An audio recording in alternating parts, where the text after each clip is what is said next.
All right, all right. We are going to call to order the Monterey County Board of Supervisors meeting of Tuesday, February 10th, 2026. It is 9:04, and we are, let the record show that Supervisor, let's see here, Alejo, Askew, and Church is present in chambers. Supervisor Lopez will be arriving shortly, and Supervisor Daniels will be arriving shortly. Are there any additions or corrections to our closed session? No additions or corrections. All right. We do have closed session items number 1A through C. Is there any public comment on our closed session this morning? If you're with us in chambers, you can approach the dais. If you're with us on Zoom, you can raise your hand and we will call on you to hear your comment. I'm not seeing anyone for public comment on the closed session items. So we'll close public comment for the Board of Supervisors and recess for closed session. We'll be back here at 10:30 a.m. for the open session portion of the meeting.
Okay, testing, testing, testing, testing, testing.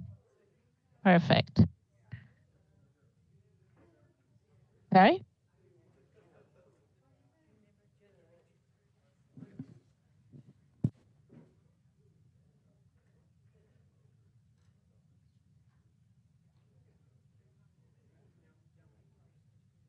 Okay. Check the mic, make sure you can hear us. Check 1, 2, mic check.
All right, we're going to go ahead and call our meeting of Tuesday, February 10th, 2026 of the Monterey County Board of Supervisors back to order.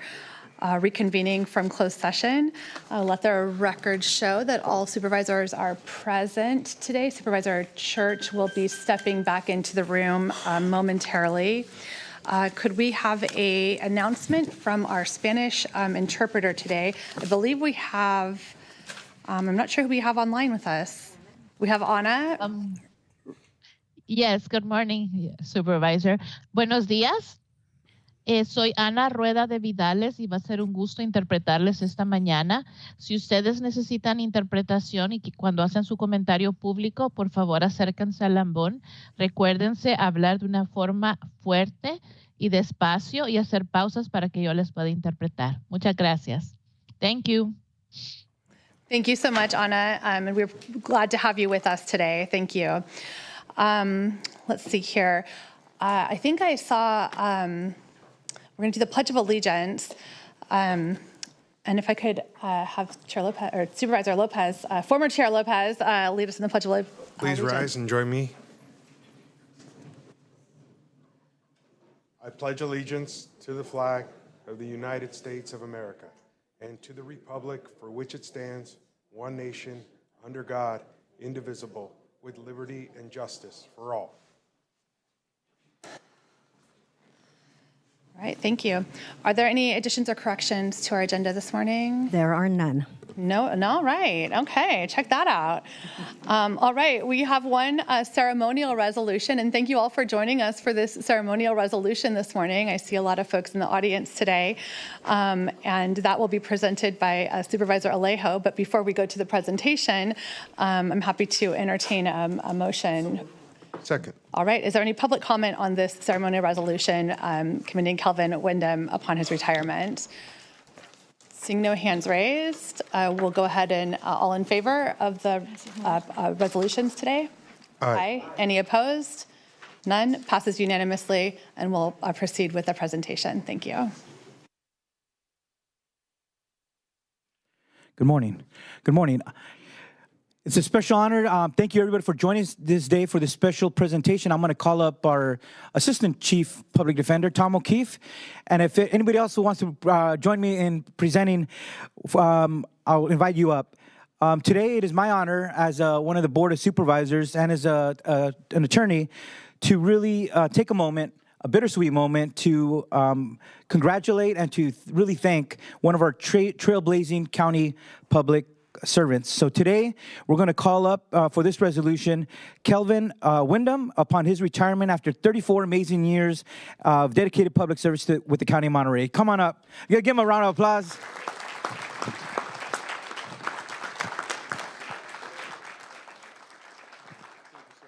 Yes, and before you want to get right here in the middle? Before we present his resolution, I want to read it for the public watching from home, from YouTube, from Zoom, and to all his friends and family and colleagues. It really is important to just read what he accomplished in his career with the County of Monterey. Kelvin Wyndham began his career in public service with the Monterey County Probation Department in August of 1990 when he was hired as a Juvenile Institutional Officer 1 at the Wellington Smith Juvenile Hall, serving youth and with professionalism, compassion, and a deep sense of responsibility. He continued his commitment to justice and public service when he joined the Monterey County Public Defender's Office as a Public Defender Investigator 1, and through that exemplary performance and dedication, he was promoted to Public Defender Investigator 2, where he spent the majority of his career advocating for indigent clients and building trust and rapport with the community that he served. In August of 2010, he was promoted to Public Defender Investigator 3, a role he fulfilled with distinction for the next 10 years, demonstrating leadership, mentorship, and an unwavering commitment to fairness and equity within the criminal justice system. In August of 2021, Kelvin made history as the first African-American chief investigator for the Monterey County Public Defender's Office. Let's give him a round of applause for that.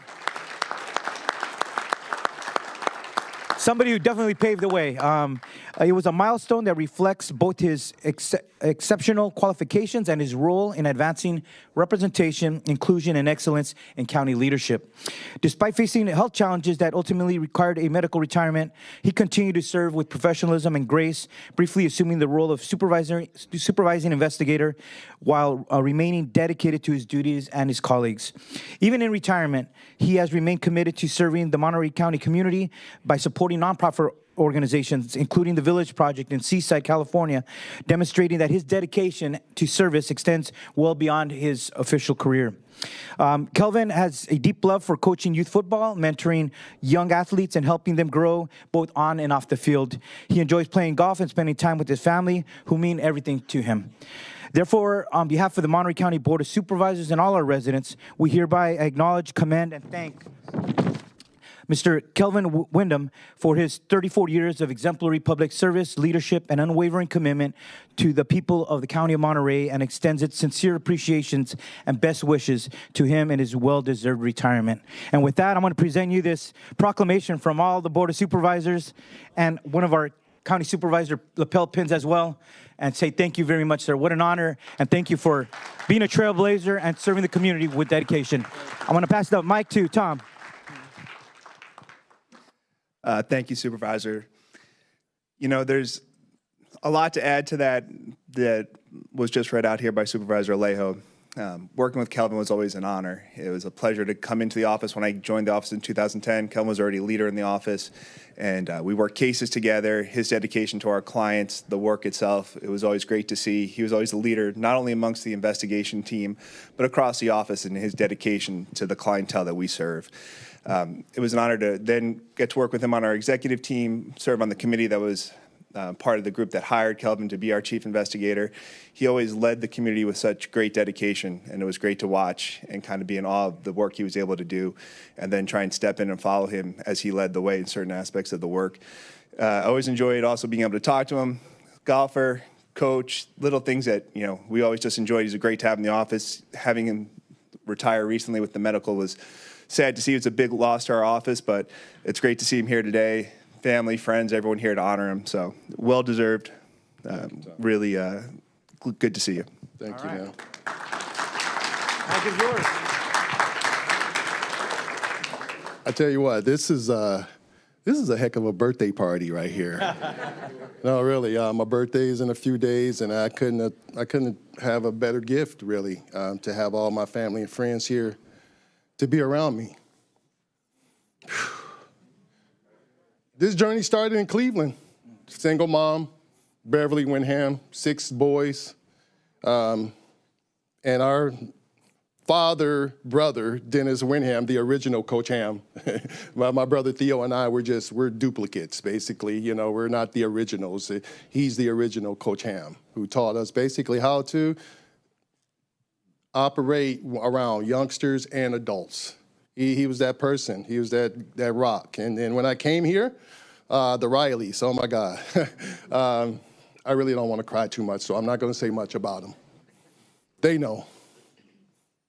The whole family knows. And when I came to Monterey County as a JIO that very first time, they're showing me around where I'm going to be working, right? So I hear basketball on my left side as I'm going through. And yeah, I like basketball, okay? But I see this tall, slender African-American male just over there shooting by himself. And, you know, me being from Cleveland, you know, we talk smack, you know. Well, you know about that game over there. What was the response, Kurt? Come over here and find out. And I was like, oh, I got to go see that guy. So as they took me around, I made my way over there. Michigan, Ohio. Now, we shouldn't be getting along, right? We should not be getting along. But it was introduced as Cleveland, Flint, and we bonded immediately. I mean, for me, it was like I got a family member, a friend, and a place I'm about to make my career in. How much is better than that? So I come here, Mike Lawrence, thank you. Franz Brazil, thank you for trusting that I would be able to do the job that I was ultimately able to do. And I think that was actually, it was designed for me to do. Best job I ever had, except being retired. I mean, the PD's office runs a very close second, you guys. But, and Tom has already expressed to me that, yeah, they have open arms for me to come back if I want to. Might be a bit, but I know just because I've lost my position that I can't, lose sight of the mission. The thing is that we have to make sure that this community is taken care of. And, we do our best, sometimes with our hands tied behind our back, right? But we do our best. We are trying to dispel that image of the public pretender. Really, we work hard to do that. And it's been done, in my opinion, in the 30 years I've been doing it. I know I've done my part, and I see some attorneys here who has helped us do that part, and investigators. They don't do anything in the court unless we're mitigating. Okay, we have to help them mitigate these cases to make sure that, our clients get a fair shake. So I just want to let you all know that I appreciate you being here and being a part of my journey because, to much whom is given, much is expected. I've been given a lot. I've been given a lot. Not things, you guys. I've been given a lot. And my mission's not over, so I'm looking forward to my next chapter, and you might be seeing me again here this year, okay? All right? But to all you guys, I love you. This does not happen without you, okay?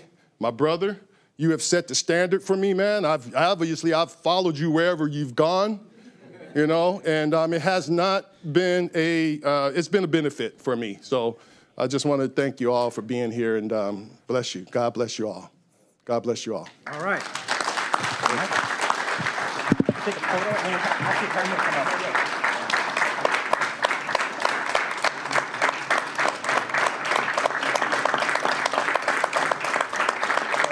Let's take one photo and then invite the family to come up.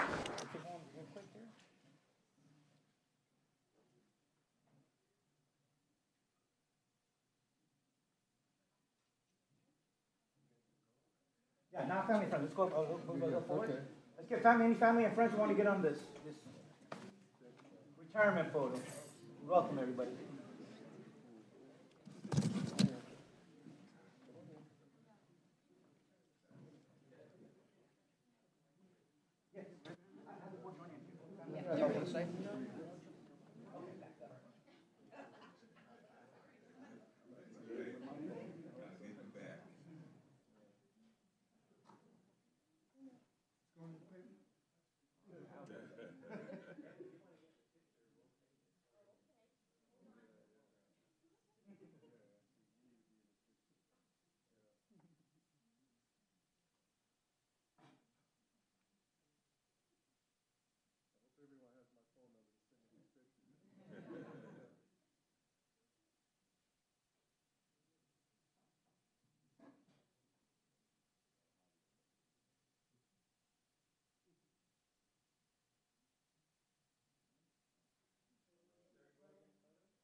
Okay, let me know.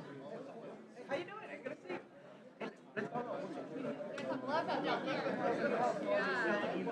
Congratulations. Yeah, we'll grab a quick photo with the board as well. Yeah. You want to get a photo with you all aboard, Absolutely.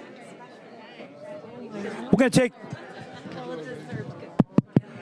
take one more photo with Kelvin and the full board of supervisors here. Thank you. Really wonderful. And from our CA's office, there's a challenge coin as well. All right. Close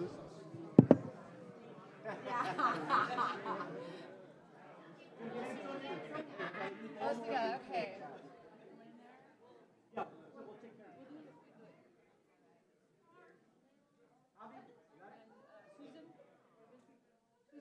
Want to join?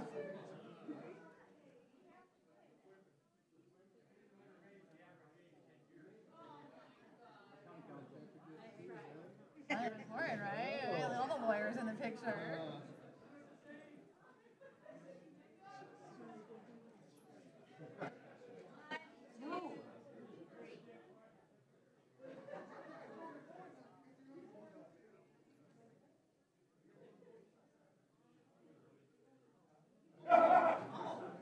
All right. Congratulations. Everybody wanted a photo with you.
It's pretty incredible to be able to celebrate county employees who've committed their career to local government.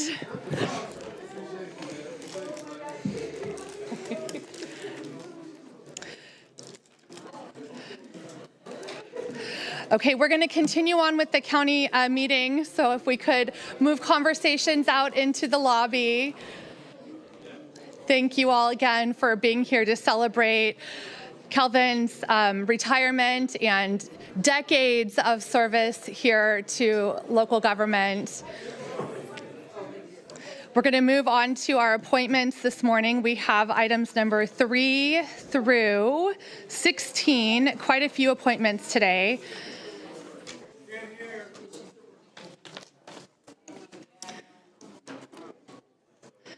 We'll give everyone just another minute to move conversations out into the lobby.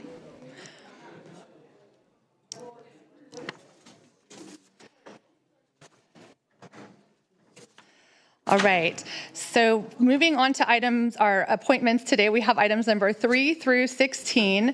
I'm happy to entertain any public comment on our appointments this morning.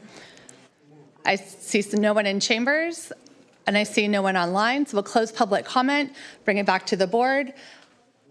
I have a motion for approval from Alejo, a second from Church, and I did just have one comment on the appointments, and then we can vote. And that was just in terms of there's sort of a variety of different types of appointments that we have. Some of those are district appointments, like the Fish and Game Advisory Commission, which is item number 3. And then we have other appointments which are from commissions, like the item number 4, which is a nomination from the Natividad Medical Center Board of Trustees, or item number 6, which is the Carmel Valley Recreation and Parks District Governing Board, or from the Department Heads Council, which is item number 7. And just a request, and I've made this request before, but that we include the criteria by which appointments that are not specific district appointments, the criteria by which the process is followed for those appointments when they come forward, that be attached as additional information with the staff report, so that as a board member, I can see that the process is being followed, whether it's bylaws or whether it's posting, whatever the process would be for each one of those specific boards. And that's something I believe a policy that will be coming forward, but in the meantime, if we could just make sure that those documentation for transparency is posted, I would appreciate that. Having said that, all in favor of the appointments? Aye. Aye. Any opposed? None. All right. Appointments are approved unanimously, and we can move on to recessing our board for some of the smaller agendas. to include the Monterey County Water Resources Agency. Let the record show that all supervisors are present. Are there any additions or corrections to the Water Resource Agency agenda? There are none. There are none. Is there any public comment on the Monterey County Water Resources Agency this morning? Seeing none, we'll close general public comment. We have one item on the appointments calendar, which is a correction to the term expiration date for Michael Scatini. Is there any public comment on this item? Seeing no public comment, we'll bring it back to the board. Moved. Second. We have a motion from Church, a second from Lopez. All in favor? Aye. Aye. Any opposed? Okay, approved unanimously. We'll adjourn the Board of Supervisors of the Monterey County Water Resource Agency, reconvene the Board of Supervisors for the Monterey County Board of Supervisors. Let the record show all supervisors are present. We can move to the consent calendar. We have items number 28 through 57 this morning. Is there any public comment on our consent calendar this morning? If you're in chambers, you could approach the dais now. If you're online and you'd like to comment on our our consent calendar, you can raise your hand. Seeing no hands raised, we'll close public comment on the consent calendar and bring it back to the board. Move consent. No, Sorry. So we have a motion and a second, but we'll discussion. Is there any item, Supervisor Daniels? I just wanted to pull 56. Pull 56. And Okay. just a comment on 49 and 51. Okay. We'll start. So let's. We'll start with the comment on 49 and 51. Just the format on the two that is in the consent calendar is not really standard, and I just want to kind of ask departments to try to standardize when they submit these, so that it's easier for the public to see the board reports and understand them. And 49. 49 and 51 are both have the same one. It's not standardized format. And that would be, these are both for adjustments to sheriff's record specialist positions, changes to personnel policies and practice resolutions. Correct. At 51. Okay. At 51 are both the same way. If you look at the board report, they're not following the standard the format. They just request for all departments to try to follow standard department format. Nothing with the content or anything along that line. Okay. Okay. Thank you.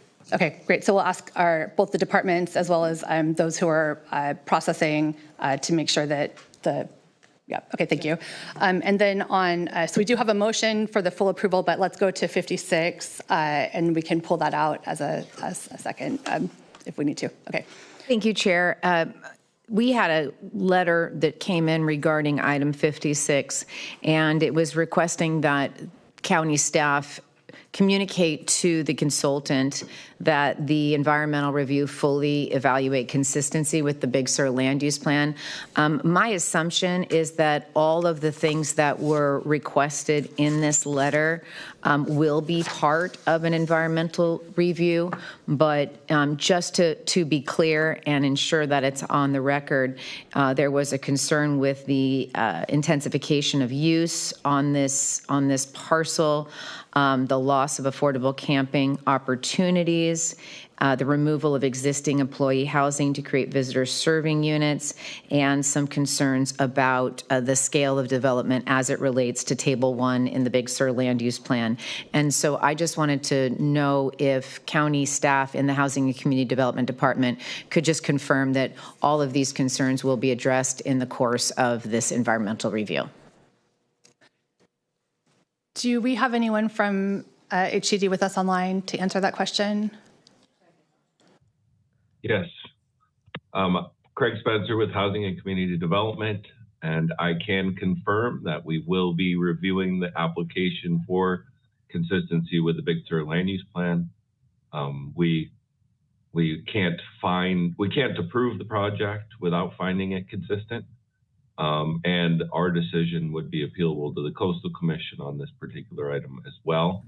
The environmental review will address some land use provisions, but mostly the potential for environmental impacts and the magnitude of them and any ways in which we might avoid, minimize, and mitigate those impacts. So all of it will be looked at. That is great. Thank you so much. And that satisfies my concern in pulling it. Thank you so much. Okay, great. So you're comfortable with not having it pulled up for a separate vote? Okay. Thank you for that. And thank you for being available to answer our questions in live time, Craig. Okay, so we have a motion. I think it was from Lopez with a second from Alejo. Did I have that noted? No. Okay. I'll second it then. I thought the second came from down there. So. Okay. So there was, for the entirety of the consent agenda, there was a motion from Lopez, a second from Church, and that is to include the comment and clarification on item 56, and the comment, just for noted, the comments on items 49 and 51. All right. All approved? Aye. Aye. Any opposed? None. All right. The consent passes unanimously. So with that, we can move on to our general public comment today. And I'll just, again, state as we have before that we welcome everyone into our meetings. These chambers belong to the public and the people. And I do ask, as we do our best to demonstrate on this board dais shared respect while folks are providing their testimony. However, we don't allow signs or placards or demonstrations of yelling, clapping, or stomping in the chambers. And we do provide time, 2 minutes, for public testimony on matters that are within the jurisdiction of the county, but not otherwise on the agenda. For anyone who would like to provide public comment beyond the 2-minute timeline, we do welcome that being emailed to the county at cob@countyofmonterey.com. Thank you so much for joining us today, and I'm happy to have your comments. If you're with us online, and you can post your hand, raise your hand so that we know to call on you. We don't miss anyone. I'd appreciate that. And if you're with us in chambers, if you can move to the front of the room so that we make sure we don't miss anyone, that would also be appreciated. Thank you. The time is now yours. Thank you.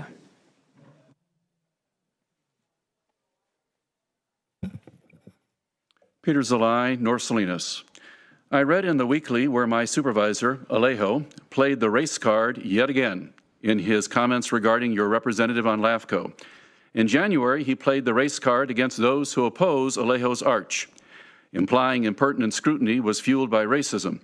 It seems that after 10 years in office, my supervisor might need some remediation, a refresher on how to be a good public servant. No, contrary to Alejo's trafficking in identity politics, choosing people based on criteria other than race is not an injustice, as he claimed. While representation and diversity have value, they should be considered well below the worthiness of individuals and how each person uses their agency to determine what kind of a person they want to be. The last Salinas City Council had 6 Hispanics and 6 seats. Was that an injustice? I voted for Andrew Sandoval over the incumbent, who happened to be white. I thought he'd be a better advocate. I don't remember Alejo worrying about my lack of representation as part of a minority, the 11% of his constituents who happen to be white. I also voted for Kamala Harris, but not for representation or diversity, not because of her gender or biracial identity or her height or blood type. Of course, I'd vote for a baked potato before I'd vote for Trump, who is disgusting in every imaginable regard, but not because he is a white man. I care about individual characteristics, not group characteristics. Alejo, stop embarrassing yourself by demeaning individuals. Each of us is much more than skin color. And for future reference, the real injustice is a politician who plays the race card over and over and over and over again.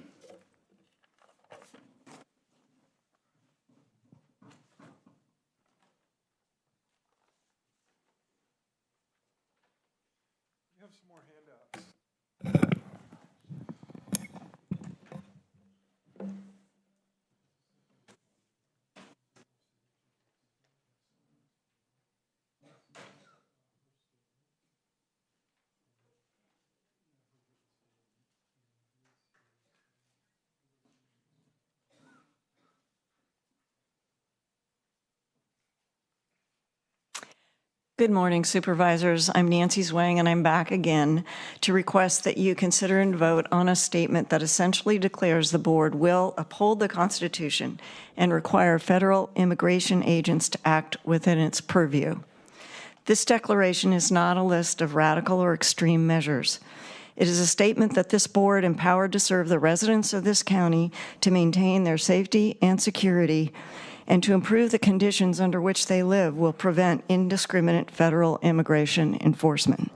For despite the oft-repeated statements of the federal government, its agents are not targeting the worst of the worst, the most evil criminals who have committed violent and heinous crimes.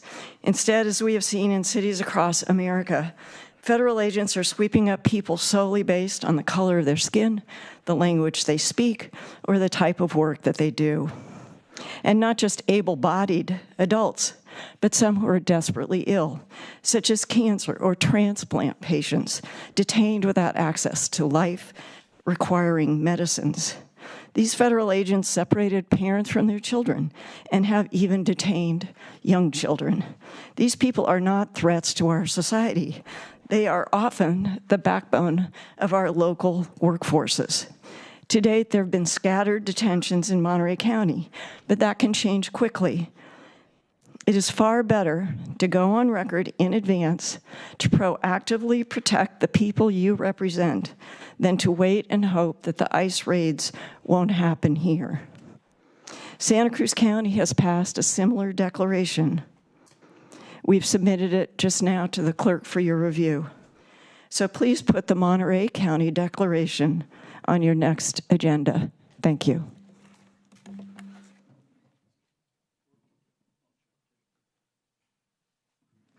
Good morning, Supervisors. My name is Michael Bear. I live in Pacific Grove, California. 25 years ago, I also swore an oath to the California state and U.S. Constitution in 1990 because I was becoming a public school teacher in North Monterey County. Every school board member, every local official, every state official, military officers, government officials, and many other people swear an oath to defend the Constitution of the United States. And my question is, why do you think the Founding Fathers set it up that way? So that power would be widely distributed, because they knew that the threat of autocracy against our democracy was real, and they were doing everything they could to protect against that. We all need to act to defend the Constitution. This week I read in the Weekly about a man who was driving through Fort Hunter Liggett to go fishing and was picked up by ICE and now is in Mexico.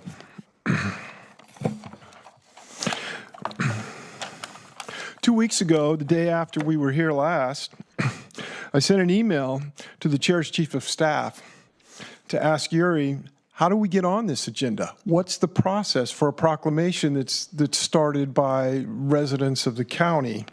I'm still waiting for an answer. What ICE is doing all over this country is lawless. Literally, there's no laws for what they are doing in terms of the masks and the terror they're creating in this country. And the 10th Amendment says that what's not left to what is not allocated to the feds through federal law is left to the states, and by extension the counties, local government agencies. And so this is just merely this proclamation is just, let's use the Constitution to defend our people. And I ask you also to please agendize this as soon as possible, and you will be seeing us again till it happens. Thank you.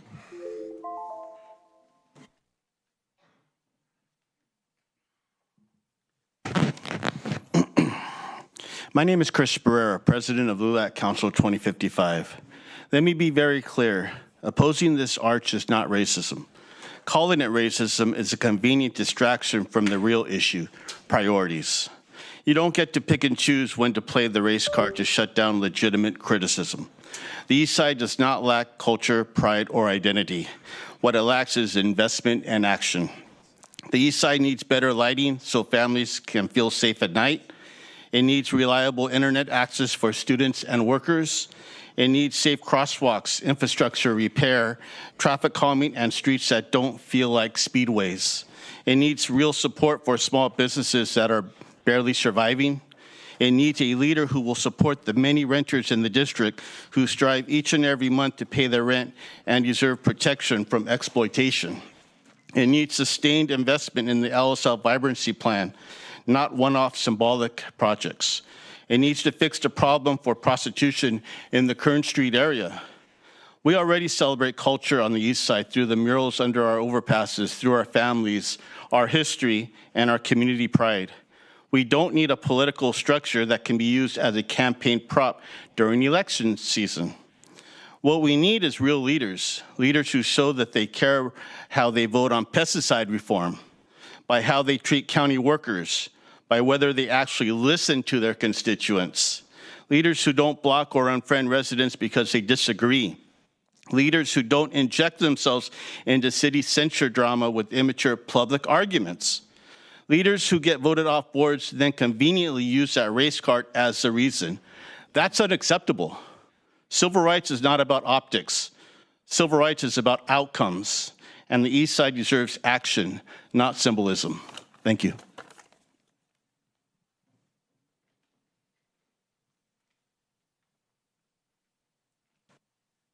Good morning, everyone. My name is Christian Thornley. I work for Waste Management. I'm here on behalf of Waste Management. And just in an effort to keep you updated on what we're doing and what work we're doing in the community, I wanted to come and give you an update. So just with compliance in Monterey County, I work on the unincorporated part of the county in King City. We're at 86% compliant on state law SB 1383, which is the mandatory organics, and that's with commercial customers. And we're also at 90% compliant on the mandatory recycling. So we are continuing to work with the county, and we're working to get those numbers to 100%. Some of the work that I'd like to highlight in this time, I work very closely with the team at Regen, which Marina Landfill, and the team at Salinas Valley Recycles. We work on working with school districts, and currently we are working with the King City Union School District to implement all campus sorting at those schools, and we're working with Washington Union as well to implement all campus sorting stations across the school district. To the point we implemented in December at Santa Lucia School in King City, and I believe Salinas Valley Recycles is honoring them later this month for the efforts there and the efforts they put in helping us. So it's going very well. We've also done trainings with Central Coast High School in Seaside, Monterey Bay Charter School, Graves School down the street here. We presented to the culinary classes at Rancho Cielo, and we're going to do a all school there. And that's all I've got. Thanks very much for the time. Is there anyone else in chambers for public comment this morning, general public comment? All right, seeing no one else in chambers, we'll move online. There's 2 hands raised, 705 phone number ending, and then the phone number ending in 837.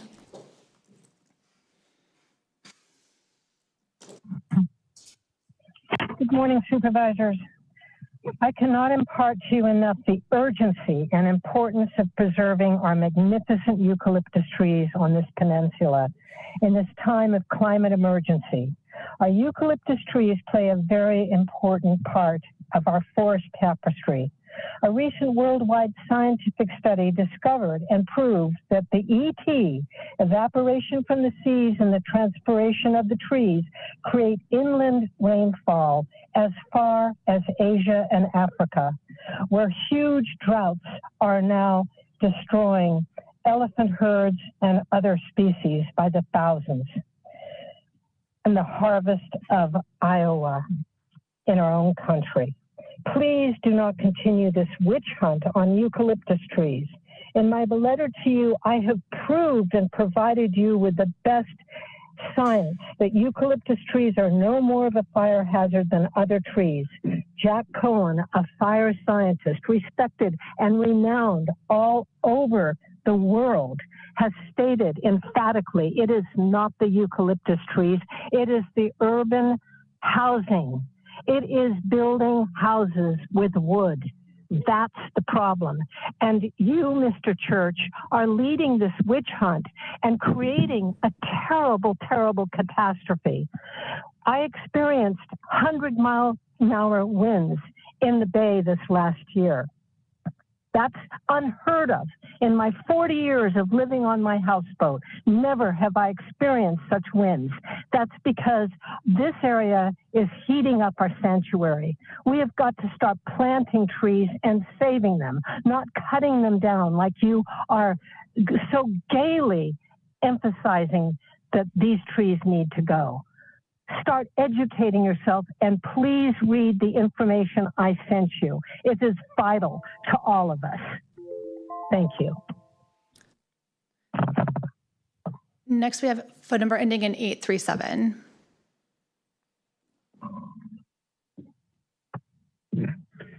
Hello, Board of Supervisors. This is Brian Rosen. It's nice to talk with you again. I do want to mention about eucalyptus trees briefly. I think I love all trees. I think they're all precious. Native and non-native, kind of like people. I think I love all people. It doesn't matter whether they're native or non-native, or actually the only ones who are truly native are the Native Americans, and everybody else should maybe, if we ever really had birthright citizenship, and if it were fairly done, it would mean everybody would have to leave except for the Native Americans. But that's another issue. I just want to please protect these trees. They are magnificent, beautiful trees. I mean, let's not vilify them. I mean, scapegoats are, we all need scapegoats apparently, or a lot of people do. Some object for hatred. Okay, so preserve the trees. I want to talk about karma briefly. You know, Trump is terrible. We've got to stand against him and do all we can, and don't let them come in and do illegal laws, and don't let them use county land, et cetera, et cetera, et cetera. But in a way, maybe Trump and racism is really bad, and we don't need to play the race card, but we've got to judge everybody by their character, not by, you know, not by the color of their skin. We're all the same race. But what about karma? I think that might have, we torture the animals, we terrorize the animals, and now almost everybody with the factory farms and everybody in the country is terrorized or traumatized, especially the people of color are terrorized, and the reign of terror is happening, but everybody else, most of the people are traumatized. And I know these were people I never knew. They were big racists and they loved Trump, and I was so surprised. And I wrote a letter to the editor of Maybe and Coast Weekly. Once it happens to you, you're going to care. But we're dealing with the devil here. And so we need to look very deeply at our own karma, our way we treat the animals, the way we treat Mother Nature, the way we treat each other. We just have a lot of work we need to do. Thank you for your comments. Thank you so much. I appreciate your listening. Thank you all Bye. for your public comment this morning. We don't have any other hands raised or anyone else in chambers, so we will close public comment. Madam Chair, if I could just move. take I'm a sorry. point of personal privilege. Please don't interrupt while we're running the meeting. We're doing public comment right now. So thank you for your public comment. We're going to move on to. You're not going to let me respond? And I'll just say, let's hold follow-up. We could do this all day long, I think. And we do have the opportunity for board comments at the end of the meeting. So let's move on to scheduled items. We have item number 19, to consider making an appointment to the Monterey County Regional Fire District Board of Directors for a 4-year term ending February 10th, 2030.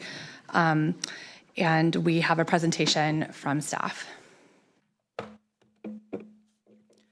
Good morning, Supervisors. Karina Bokanovich with the County Administrative Office. As you noted, the item before you today is to consider making an appointment to the Monterey County Regional Fire District Board of Directors. Following a 30-day solicitation period, 4 applications were received. 3 applicants were found to meet the eligibility requirements, and 1 did not meet the residency requirement. The applications and findings are included in your board's packet for your reference, and the recommended action before you is to appoint one of those candidates to serve a 4-year term on the board of directors through February 10th, 2030. Great, thank you very much. We'll go ahead and see if any of those applicants, folks who applied, are present and would like to take a moment to speak for, we'll offer 2 minutes. Is anyone with us in the room? I'm not seeing anyone. Is anyone with us online? If you could raise your hand, we'll allow comment from those applicants. I'm not seeing anyone online. So we can, I'm just going to go straight to, I guess, public comment. Is there anyone who would like to make public comment on this item, and then we'll bring it back to the board? Is there any public comment on this item? Seeing no public comment on this item. We'll close public comment, bring it back to the board for questions and discussion.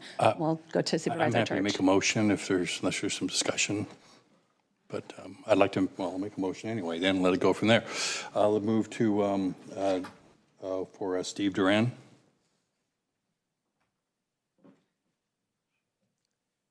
All right, I'll offer a second so that we can have a discussion. All right, we have a motion from Church, a second from Askew for the appointment of Steve Duran. Happy to open a discussion on this. Would you like to? I'll just say I met Mr. Duran a month or so ago. I was very impressed with all his engagement in the communities and what he's doing and nonprofit work. I also note that he is in a different location than the other appointees. And I do think having that geographical diversity is important upon the board because it does touch across into the northern part of Salinas and the unincorporated areas. So that's my reason for him. I mean, I think the other candidates are very good too. There's some of them that I know, but I have had a chance to talk to Mr. Duran, and I'm going to support him. All right, and as a second on the motion, I'll just comment that I really appreciate the work that's gone into having an open, transparent process that allows for the members of the broader district of represented by the Monterey County Regional Fire District to be aware of vacancies on this board and to have the opportunity to participate in the appointment process. So I want to thank all of those who've been able to make that possible. In the past, this was a district where instead of having open elections, they had opted to have the Board of Supervisors appoint the vacancies. But as a result, those vacancies had kind of become district appointments, but over time, as additional growth in the county occurred, there were residences and population growth in districts that weren't sort of embedded into that process.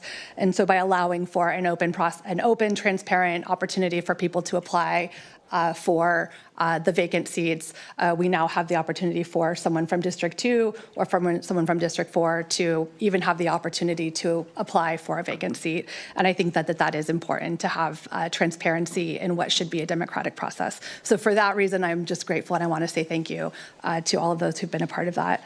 To that point, the board currently lacks representation from District 2 and District 4, and currently only has one woman on the board. As noted on the slate that we have in front of us. But I do think that the geographic diversity would be valuable, which is why I seconded the motion. I don't know, I'm not familiar personally with the candidates, but appreciate the fact that folks took the time to engage and apply for the position.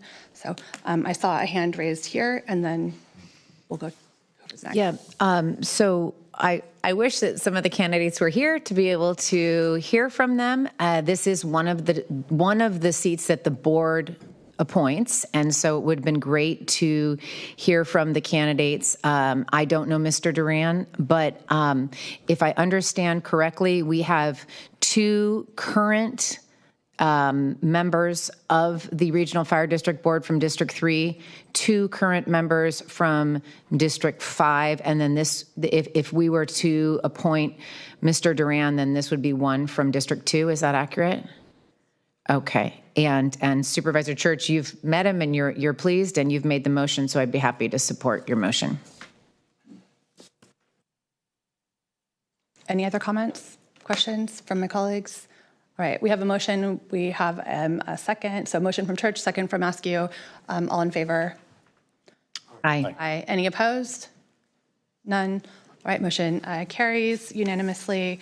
Thank you to all who applied, and we look forward to continuing to have open, transparent, democratic processes. Thank you. And thank you to our staff who helped make this happen. All right, we can move along to, and I have moved my agenda to item number 20, which is to receive a presentation on the sustainability program's development of a zero emissions shared mobility study and to approve adoption or consider adoption of that study. And we have Cora with us today. Thank you. Hello. Okay. Thank you, Chair. Good morning, Board of Supervisors. I am here today to discuss our zero emission shared mobility study that we are moving for approval today. I'm going to have Nick Valbo share his screen with MobiCon, one of our lead project partners who's been doing a lot of the planning for this project. We also have on the call Deanna Vasconcelos, who is with the Shared Use Mobility Center and has been helping us with a lot of the community engagement aspects of this project. So this has been an exciting project. We've gone out into the community to meet with stakeholders and community members. We've engaged with quite a few people, so just wanted to say a quick thank you to all of our transportation partners in the area, MST, TAMC, Caltrans, and also our nonprofit and CBO organizations, and the many people who assisted with this project.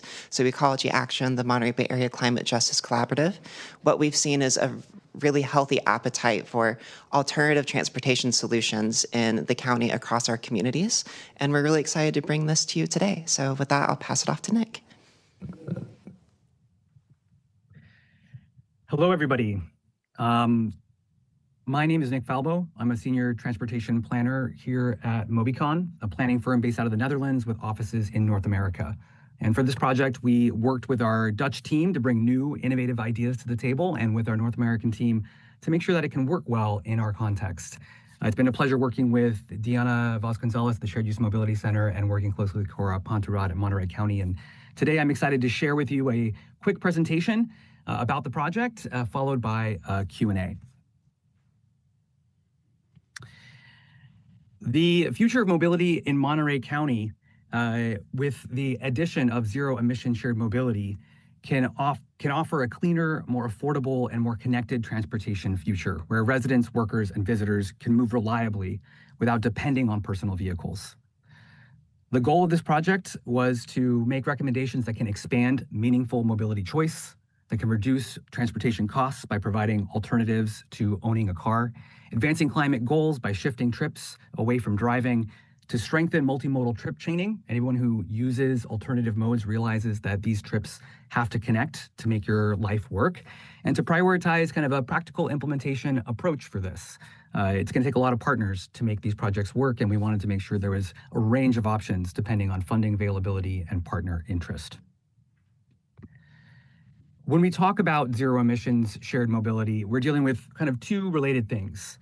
One is zero emissions investment, so referring to transportation modes and technologies that do not produce tailpipe emissions. And we're talking about shared mobility. This is transportation services or vehicles that are shared amongst their users, that aren't owned individually. And of course, related to all this is active transportation, human-powered modes of travel that rely primarily on physical activity to get around. The project process had sort of three main phases that we went through as a team. First, identifying the needs and opportunities, figuring out where there was a chance to enhance mobility, provide more options, and meet people's needs. The next phase was focused on solutions identification, trying to figure out what can contribute to making things better, filling those gaps. And in the end, the final study that you're looking at here today, which proposes service ideas and concepts to enhance the shared mobility zero emissions landscape. Throughout this process, we had in public engagement, really basing a lot of our ideas, influencing where we went based on people's public feedback. And to develop this, we centered the planning process on listening and learning from residents, from workers, and from community partners. We had advisory committees, focus groups, community forums, advisory groups to help us make sure we were connecting with community and fitting into the larger context for Monterey County. The Technical Advisory Committee for the project brought together representatives from regional and local agencies. Their role was really to ground the project in the on-the-ground realities of partners and opportunities to help identify how we can plug into things that are happening now, things that are going to be happening in the future, and could really align these recommendations with the types of projects and interests that all of the stakeholder partners have today. We also had a stakeholder advisory group that was focused on local community-based organizations, transportation and public health partners, advocates. This was really to help identify the community, key populations that we can engage with and connect with, and have them help be our trusted partner in our work in Monterey County. Public engagement with the community involved pop-up events, meeting people where they were at.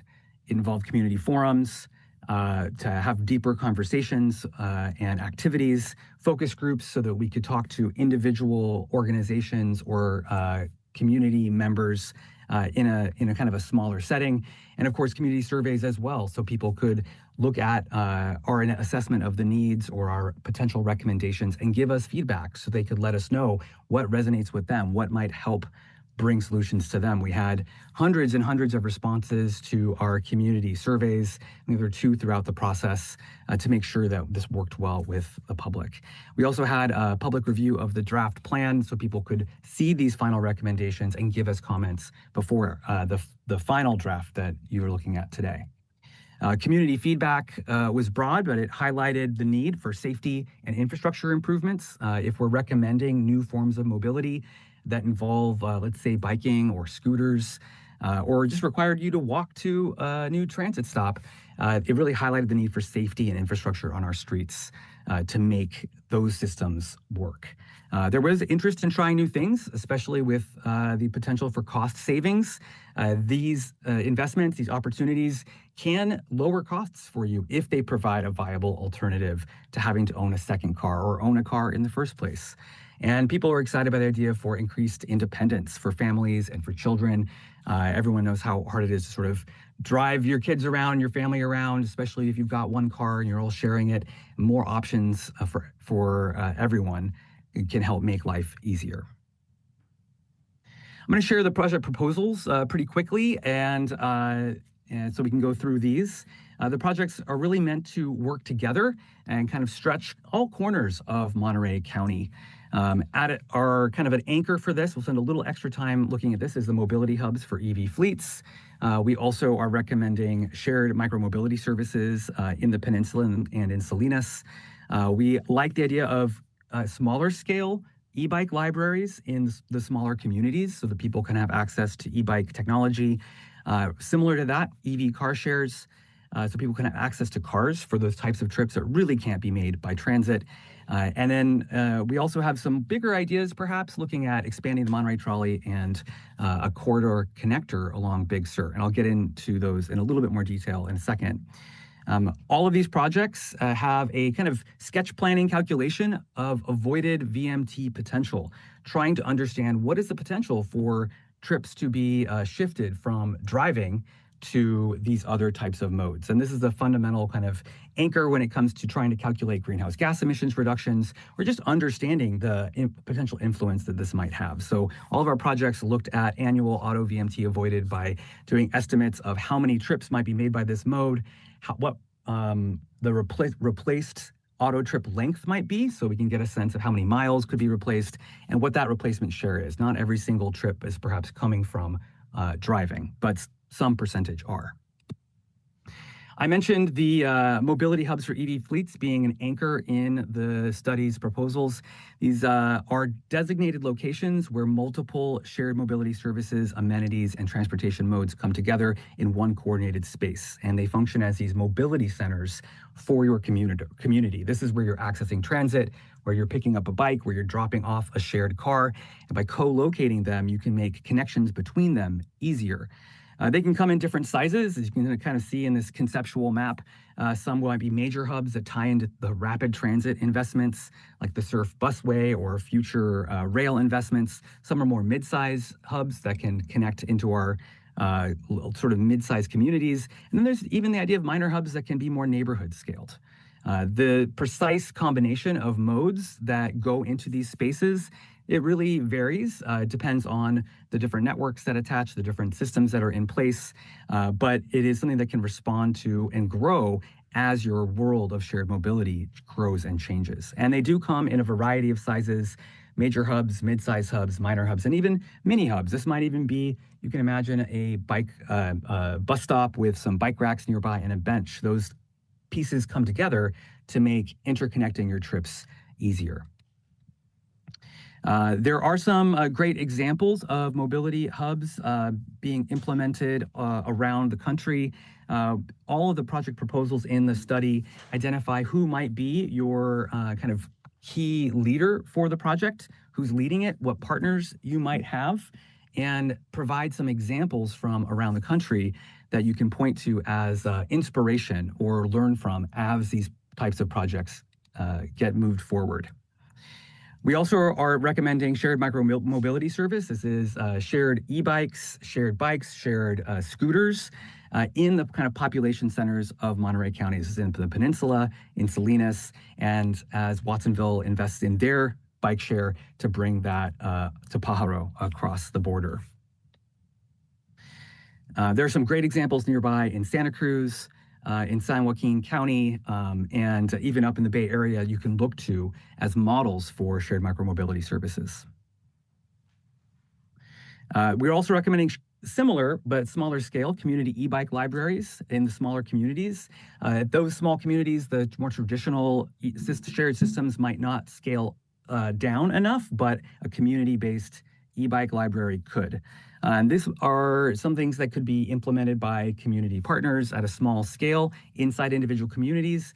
A larger partner might be able to have multiple e-bike libraries in multiple places and administer it at a larger scale. A related idea is of community EV car share, making electric vehicles available to community members to rent out. So you can reserve them for short trips, and the vehicle fleets might include small cars, but can also include trucks and vans. Sorry, I'm moving forward so we can make sure we can get to Q&A. Some of the bigger ideas include expanding the Monterey trolley service. This is something we heard a lot about in Monterey, that the trolley itself was a loved amenity, but that it could do more through year-round operations, extending the current service beyond just the summer and the route extensions into other parts of the peninsula. This, of course, is going to require strong partnerships with other cities. Right now, it is paid for as a kind of a public-private partnership within the city with the aquarium, and those types of ideas would have to be expanded to make this more possible. And then lastly, a vision of shuttle service along sort of the scenic corridor of Big Sur. This would be a zero-emission alternative for accessing the coastal corridor. It would operate from kind of park and ride or mobility hub locations with enhanced stop areas and amenities along the way to make the Big Sur corridor accessible for people who aren't necessarily driving their own car. And there are some great examples in Yosemite Valley and Columbia Gorge up in Oregon that have done this very same type of corridor, scenic corridor, with great success. Implementing the study, I think it's really important to mention that partnerships are required. While the Monterey County is kind of funded this study and convened the partners to have this conversation, the county isn't necessarily leading the implementation of all of these actions. And so they will require partnerships with others to make this happen. We do see an opportunity for pilot projects trying to make this happen quickly. And there is an active kind of grant proposal to fund a new study for this called Community Hubs for Advancing Resilience and Mobility, the CHARM study coming out of AMBAG, and trying to start this process of having more specific designs for what could become mobility hubs inside of these communities, including co-location for EV car sharing, van pooling, micromobility. So very excited to share this plan with you, hear your thoughts, answer your questions, and make sure this can continue to support your community as best as possible. All right. Thank you very much, Nick. So again, this study is going to be a foundation for future grants dealing with transportation and reducing our greenhouse gas emissions and also providing economic and connectivity benefits to our communities. We're really excited about this concept of combining mobility and resiliency hubs. I'm sure as you saw these slides just now that there were project areas in your districts that seems like this would be applicable and that the wheels are turning already. So I'm excited to continue the engagement with all of you on this. Thanks again again to the county departments that reviewed this and also the Association of Monterey Bay Area Governments for helping get this project started. And with that, I'll go ahead and pass it back to the board for any questions. Okay, let's roll this with questions from the board, and then we'll go to public comment and then bring it back for comments and direction. So we'll start with questions, and I see a hand raised and then a hand raised. Okay. Thank you, Chair. So I'm just going to go through the questions that I wrote down. For the Big Sur Scenic Corridor Shuttle idea, in terms of with enhanced stopped areas providing amenities, what does that mean? So that could mean a number of things. I think the most bare bones picture that we see sometimes when you see a bus stop in more of a rural area is there's a sign and nothing else. So amenities could mean anything, especially in Big Sur. We have high volumes of tourist traffic where we could have shaded amenities, we could have more of a bench area and potentially a bathroom and a place for a bus or a small van to actually turn around that is safe. Somewhere where pedestrians don't feel like they're in danger necessarily. I've been on a couple of sketchy hikes down in that area, and I know that our visitors would like to feel a bit safe while they're trying out a new transportation option. I just want to give you fair warning, and it would behoove anyone engaged in this to take a look at the Big Sur land use plan and the Coast Highway Management Plan, just to avoid any future pain points down the road. It is very specific as to signage, as to the incorporation of a bench. I would wager to say you'll never be able to put a turnaround in. It's so specific in terms of the visual sensitivity of the coast that it would just be helpful, I think, if MobiCon or whomever now just went and took a look at that land use plan. So when you're planning for something that is definitely needed, not going to disregard that, it is definitely needed, go ahead, and I'd be happy to walk through it as well. I'm sure Mr. Spencer would in Housing and Community Development, but it's extremely unique in terms of what can and cannot be done in the critical view shed, which is anything that you can see from the highway. So knowing that now, I think will make it more productive in the future, because a scenic corridor shuttle would be a wonderful way to be able to visit the coast when there is so much traffic, and it would be something that I would be incredibly supportive of. I just saw the providing amenities and know that we have our first 2 bathrooms that are potentially going in at one on the Sobranes side and one on the Garrapatta side. One will likely succeed, the other probably will not in its current configuration.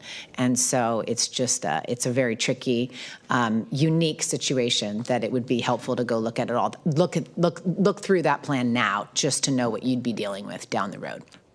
And then, in terms of the thing that really struck me as being something easy and so helpful right out the gate would be what you could refer to as travel information being posted.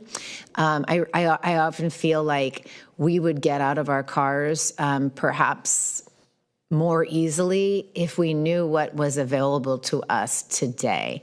And that makes me think of Amtrak, which is not in, I think, one of the partners.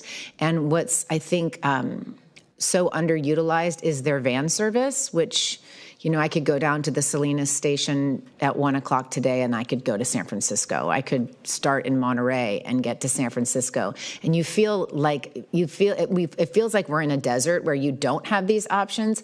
So I feel like that transportation information, cracking that nut, could be so helpful if people knew more about what was available today. So I just really appreciate referencing that.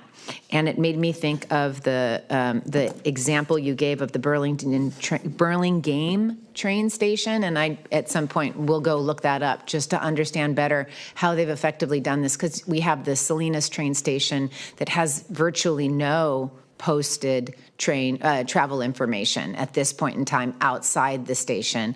And it'll be interesting, I think, to see how not only perhaps is Burlingame successful in this arena, it's also become what you call a pedestrian-oriented third space. That seems really cool. So that was just a comment. And then there was one other question that I had in regards to the presentation. And that, I'm sorry, it's going to take me a sec to go through all the pages. One was about the do you have an answer to did you engage with Amtrak at all? We discussed with Caltrans a bit about this, and there's definitely a need for broader coordination. I think that the Amtrak site is a wonderful location to have a future mobility hub. I know that there's already some discussions happening at the county level to look in that direction, and we're certainly happy to assist with some of these templates. And I mean more just in terms of what's available today. I feel like nobody knows that any one of our jurisdictions you can get on a van and multiple times a day and get to the north or the south when the train's not running in lieu of the train because we don't have a train. And so it would be something to sort of see if there's a missing link here to add to it. And I sit on AMBAG as well. I have missed some meetings, but I look forward to also engaging with this hopefully at that level as well. And that's all I have. Thank you. That's definitely a theme that we noticed in our engagement process, both with community members and also with transportation providers in the area. But there's a lot of fantastic work that's been happening through TAMC, MST, and even these options at Amtrak. And being able to coordinate information about those is certainly a gap that exists right now. So that's something that we look to try and solve as we continue to engage on this topic. Cora, thank you for the report and whatever involvement in this project and the presentation. It was very nice. I have a couple questions. I wonder if we could pop up, or it might be easier if we have it pop up here on the screen. The project proposal overview, there isn't a page number listed on here, so I can't really refer to it except for the project proposal overview. Nick, can you bring up the map that shows our different mobility regions? There we go. Thank you. Yeah, and then, so we're looking at this, where the projects are, and then if we go 2 slides past that to the mobility hubs for EV fleets, I noticed it's not on the overview, but there's this small minor hub put in around the Perndale area. And I'm just looking for a little more detail on what that is there, what that minor hub is really going to do. Sure. Nick, can you provide a little bit more information for Supervisor Church on that? Absolutely, yes. This map here in particular is probably one of the more conceptual maps. Really meant to communicate the idea that these mobility hubs can exist at a variety of different scales, generally reflecting the kind of level of transit support and systems support that exist in those communities. So you'll see the major hubs are going to be at kind of major terminuses of Amtrak stations or rail or the Surf busway, for example. So these are connecting at those major stations. As you get kind of into smaller communities, those smaller scale hubs can become more appropriate. So those minor hubs, mini hubs, really are much more kind of small neighborhood scale or community scale. So it's not necessarily a specific, precise recommended location. Like I couldn't give you the intersection that dot is necessarily referring to. It's more the idea that there may be space in some of these smaller communities to have a mobility hub at an appropriate scale that can provide access to various modes or points of access or information. So think of it as more of a concept than as a specific recommendation at that precise location. Okay, so I wouldn't want to say it's too small. I mean, you go out in that greater Perndale area, you're talking 30,000 people. So, but it is scattered out and difficult to reach. I was just trying to see if there was a specific plan being proposed for that on how the mobility would work in there. I know there's some real challenges, but I'm glad to see that you're looking ahead to there. But as I understand, you don't have anything specifically laid out, so that would be fine. My second question is on the slide a little further back, a community EV car share. We could go to that one. It's down a little ways. There we go. And the only thing I noticed here is there's nothing out in the Pajaro community.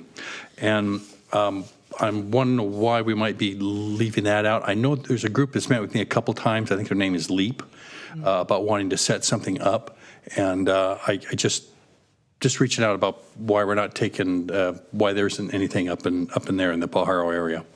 So we would definitely want to include EV car share as something that we see as an option in the PAR area. So the LEAP Institute and also Green Arteros is an organization that we talk to as a part of this process.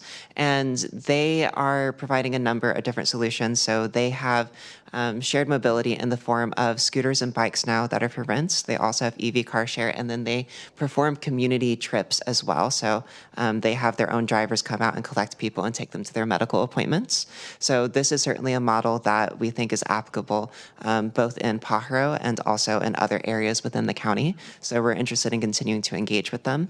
I'm not sure why it was left off of this map in particular, but that's definitely something on our minds. Okay, well, I'm just glad that you're considering it, and so if it was on the map, that's fine. But thank you for that. It is part of the discussion. Good catch. Comments, questions, others? Okay, we'll open it to public comment on this item number 20. Anyone with us in chambers? Anyone with us online? I'm not seeing any hands raised. All right, we'll close public comment, bring it back to the board. I did have a couple of questions, comments. So I understand that this was, the study was conducted, we received a Caltrans grant to help us do the study and engage with the community, and that the work is sort of broadly being done so that we can understand what our options are. But in terms of implementation of the study, implementation of recommendations, is there a specific set of sort of next steps for implementation, and where does it go from here?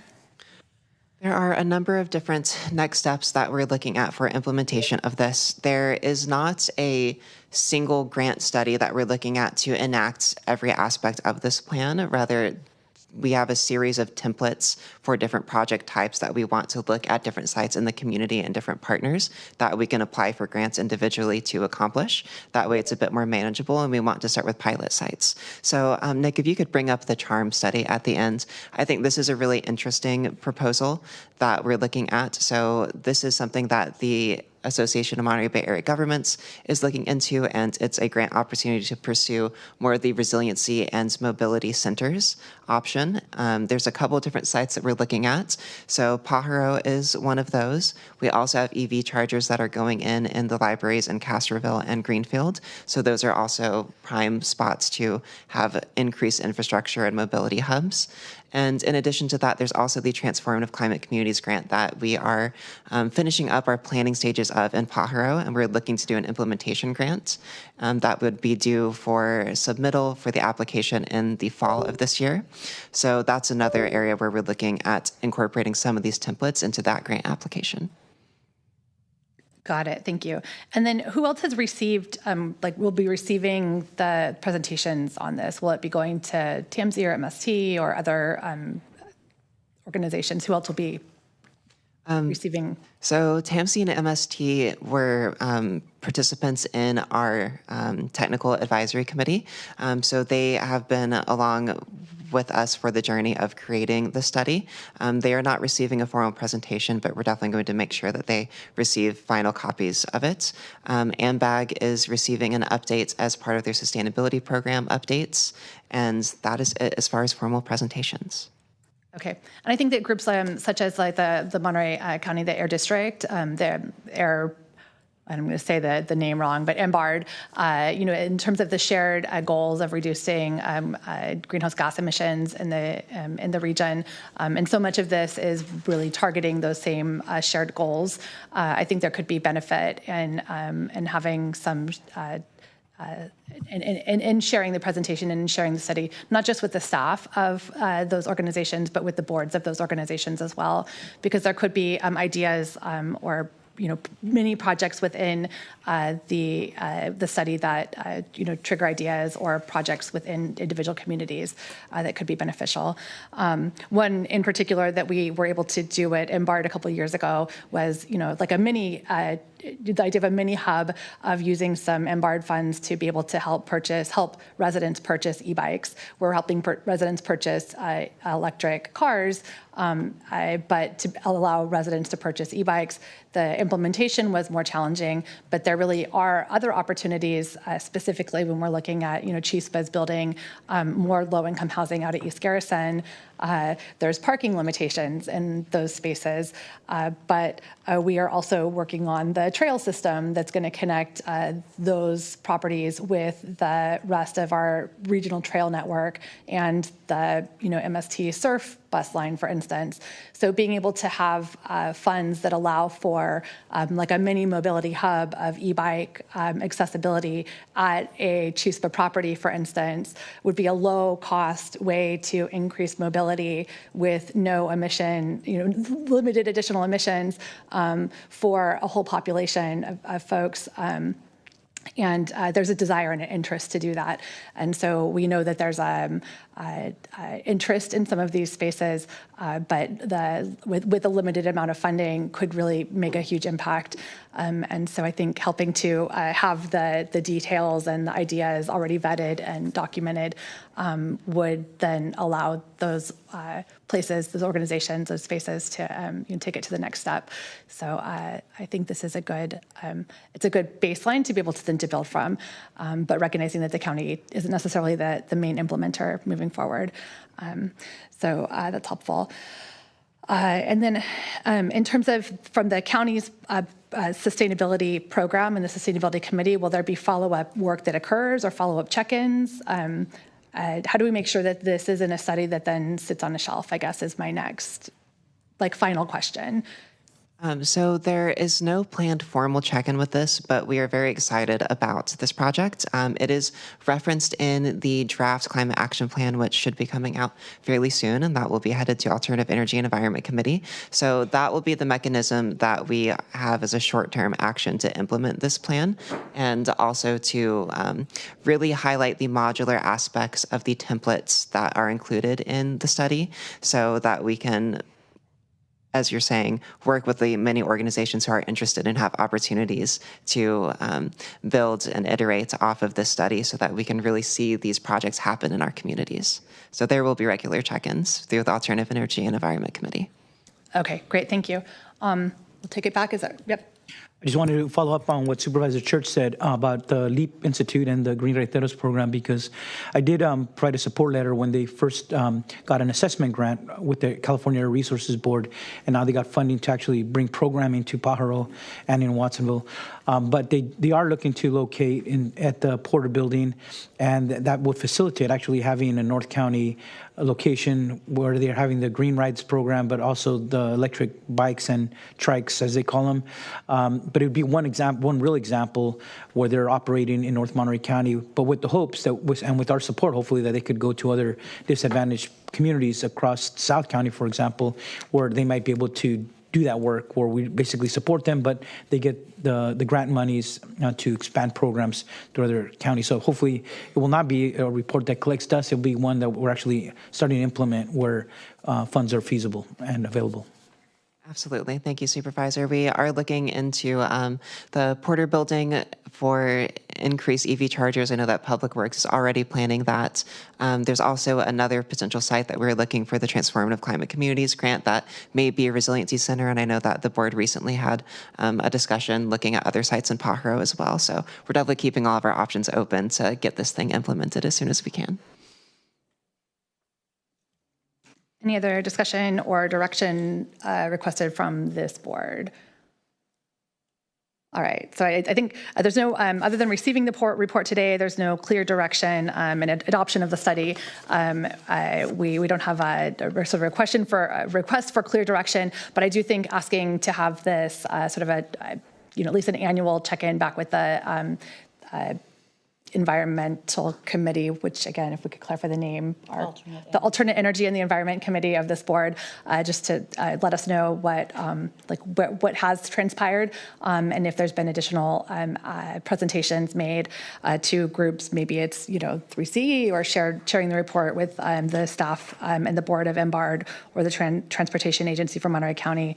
I think there could be interest in at least sharing the report, at the very least, with the board members from those agencies would be some next steps that we can proceed with. Is there a motion to?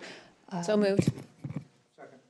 All right, so we have a motion and a second, and that would be for the to receive the presentation, to adopt the study, and to ask that the Alternative Energy and the Environment Committee regular check-in. Regular check-in. All right, great. Do you need any additional direction? No, thank you for your time today, and thank you for the direction. All right, all in favor? Aye. Aye. Any opposed? None? All right, passes unanimously. And it is 11:58, and we are going to break for lunch today. We'll be recessing for lunch. We'll be back here at 1:30 for our afternoon session. We do have one item that is scheduled at 3 p.m. So we'll do items number 21, 22, 23, 24, and then we have item number 25, which is scheduled for 3 p.m. today. So we'll be back here at 1:30. Thank you.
Testing, testing, testing, testing, testing, testing.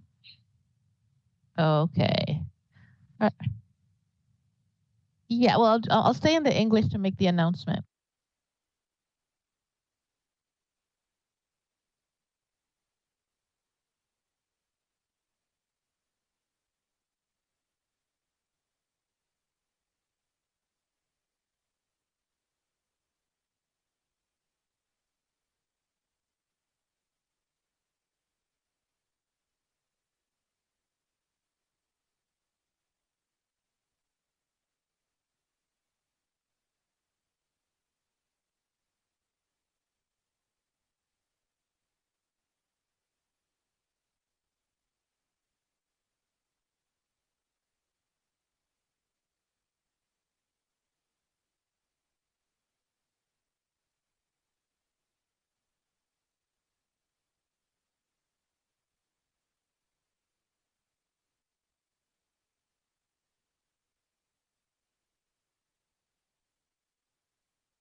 We are calling back to order our board meeting. Monterey County Board of Supervisors back from recess, Tuesday, February 10th, 2026. Let the record show that all supervisors are present. And we are going to begin with item number 21. Before we do that, though, if we could call for an announcement from Honorated Dave Vidales, our Spanish interpreter, who's with us online today. Ana, if you could make our announcement about Spanish interpretation services that are available this afternoon. Yes. Buenas tardes, soy Ana Rueda de Vidales y esta tarde tendré el gusto de interpretarles. Si ustedes tienen un comentario público, ustedes pueden acercarse al lambón. Con gusto voy a interpretar su comentario. Acuérdense de hablar, perdón, fuerte para que yo pueda escuchar su comentario y poderlo traducir al inglés. Gracias. Thank you so much for joining us today. All right, now we're going to move on to item number 21, and we have Michael Beaton, our Assistant County Administrative Officer, with us for a presentation. Thank you, Board. The item we have in front of you today is the recommendation to refund, or another word is refinance, the county's 2015 bonds, also known as certificates of participation, for present value savings. This has been an item in the works for well over a year, and we are proud to bring it to the board today to identify potential savings for the county of Monterey. The refunding has been approved and supported to move forward from the Budget Committee, the Debt Advisory Committee, and also supported by the Monterey County Public Improvement Corporation. With us today online are our public finance consultants at KNN, Bobby Chung and David Leifer, who have been instrumental in helping the county analyze our current 2015 certificates of participation and the potential savings the county would benefit by refinancing or refunding the 2015 COPs. They are available for any detailed questions that the board may have. In 2015, the county issued COPs in the amount of about $48.4 million to remodel the Schilling campus and renovate the courthouse complex.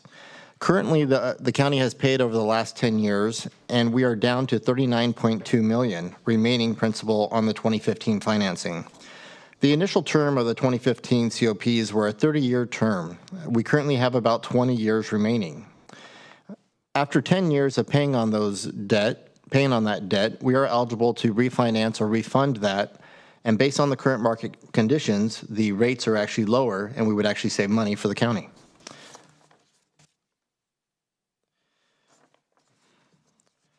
Due to the great work of KNN, they have helped us model what a refunding would look like based on the current market rates and projected savings to the county. Based on the current market conditions, refunding would generate a gross savings of about $3.2 million, as identified on the slide, over the refunding period, which would be 20 years. The projected annual savings of the refunding would be estimated at approximately $160,000 a year, with a present value savings in excess of 6%, doubling the county's current debt management policy threshold of 3%. This chart is a comparison that really shows the remaining payments that we have currently scheduled for the 2015 COPs compared to if we were to refund or refinance. Obviously, we'd have to go out to market and see what the market would bear. But it does kind of give a comparison of our best case scenario, or not best case scenario, but our consultant's very conservative estimate on the amount of savings that we would generate. And in total, based on present value, we would save about $2.4 million in present value, but over the life of the 20 years, it works out to about $3.2 million. This chart shows the historical tax-exempt interest rate environment, showing a reduction in rates over the last 6 months compared to the historical trend.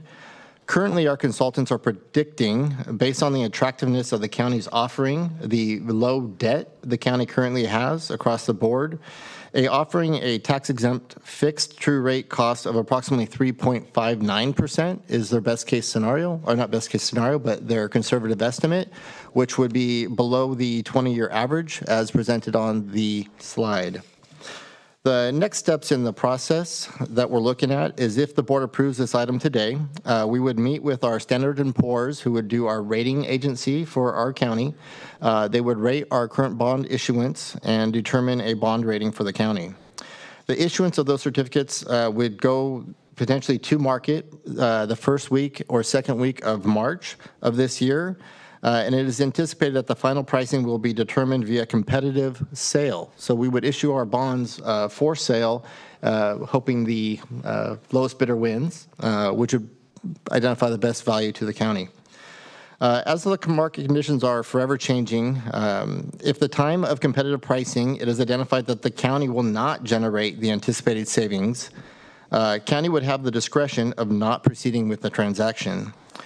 With that, we are recommending approval of this item, so we may proceed forward to do the refunding of the 2015 certificates of participation, and we are available for any questions the board may have, as well as our consultants from KNN.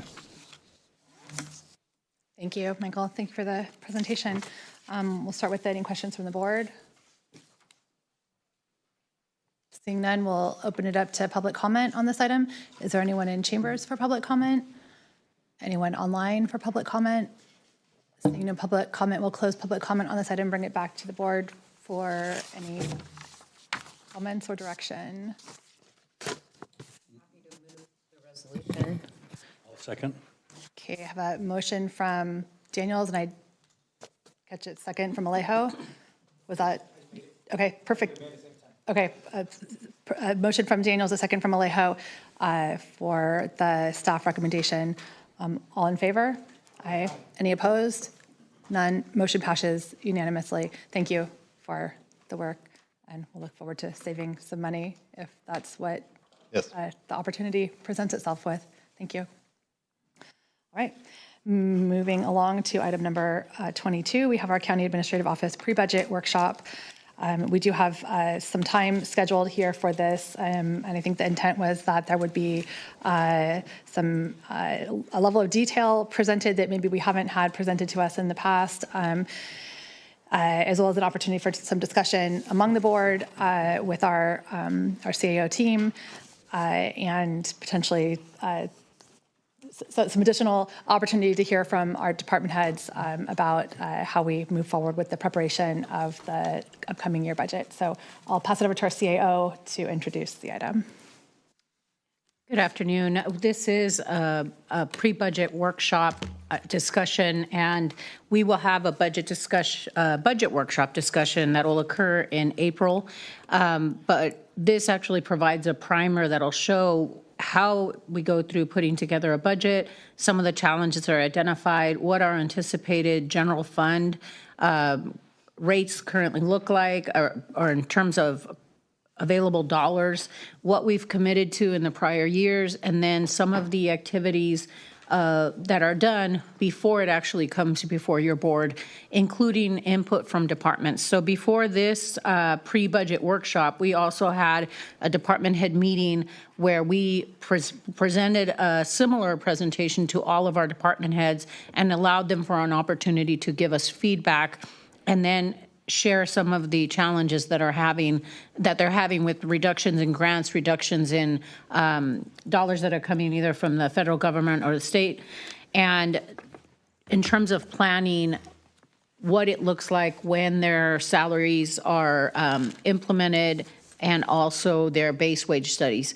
So we're trying to identify all of these at this point in order to be able to build our budget going forward, with the hope of avoiding any layoffs. So today, we have a couple items that we've stacked on your agenda purposely so that anybody looking at the Board of Supervisors agenda would be able to identify those that are related to the budget, including the preliminary one related to the certificates of participation, which allows us to reduce the amount of the payments that are being made based on that rate reduction. Number 22, which is this item, is the pre-budget workshop where we're going to give you inside view of some of what the department puts together with the department heads. Some of it will be based on numbers for year 2025-26, starting with the budget year-end reports that we had, and just giving you a quick overview of where we were at and then what we're moving towards. Item number 23 is the governor's fiscal year 26-27 proposed budget, including action bulletin from the California State Association of Counties for people that want to digest it a little bit further, but then understanding that there is going to be a May revise that will address some of the challenges currently identified in the state budget. So again, all of these processes have been done with collaboration with departments and also elected officials running their offices. We anticipate that there will be more questions that will come up that we'll be able to answer as part of the budget workshop, but this is really an opportunity for us to be able to explore different alternatives that we're kind of working on behind the scenes. And this presentation is in response to a request by, I think that was initiated by Supervisor Askew, as to how the budget is put together and what items we have in place to monitor activity that will keep our costs down, but then also looking at different solutions, not just the added revenue from Measure AA or certain revenue sources, but actually constructively looking at departments and having them review their positions rather than immediately fill the position with the current type of incumbent that they may have done so in the past versus studying the position closer and seeing whether or not that position makes sense. So with all of that, I just wanted to give you a bit of a primer of what you're going to see, and there'll be more questions that we will have to provide additional feedback on, but we do have a time certain stop at 3 o'clock because there's another item that will follow us. But the intent, again, is to try to keep the conversation comprehensively concise so that we could come back to you then in April with the answers to the questions that you'll have. So with that, I'm going to turn it over to Michael, who will then introduce our new budget director. Well, thank you, Board. Before we get started with the pre-budget workshop, I would like to publicly thank the CAO budget team for the support and dedication and aid in the development of this presentation.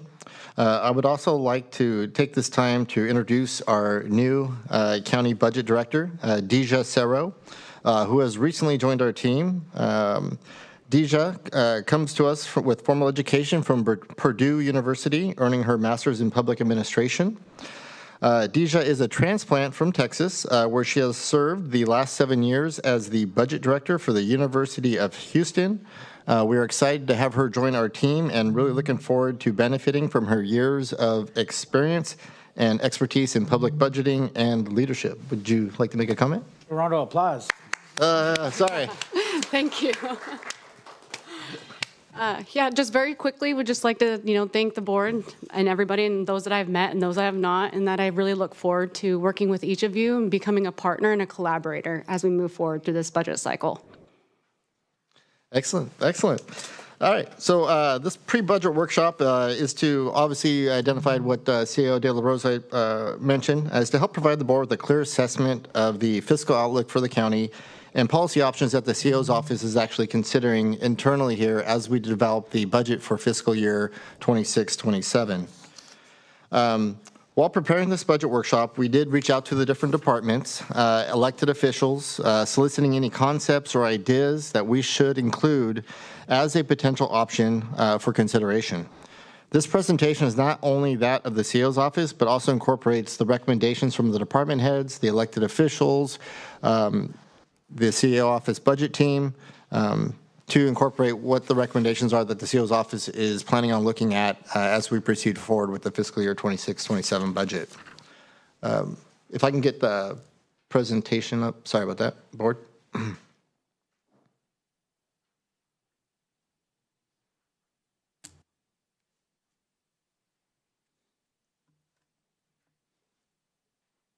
Excellent, thank you.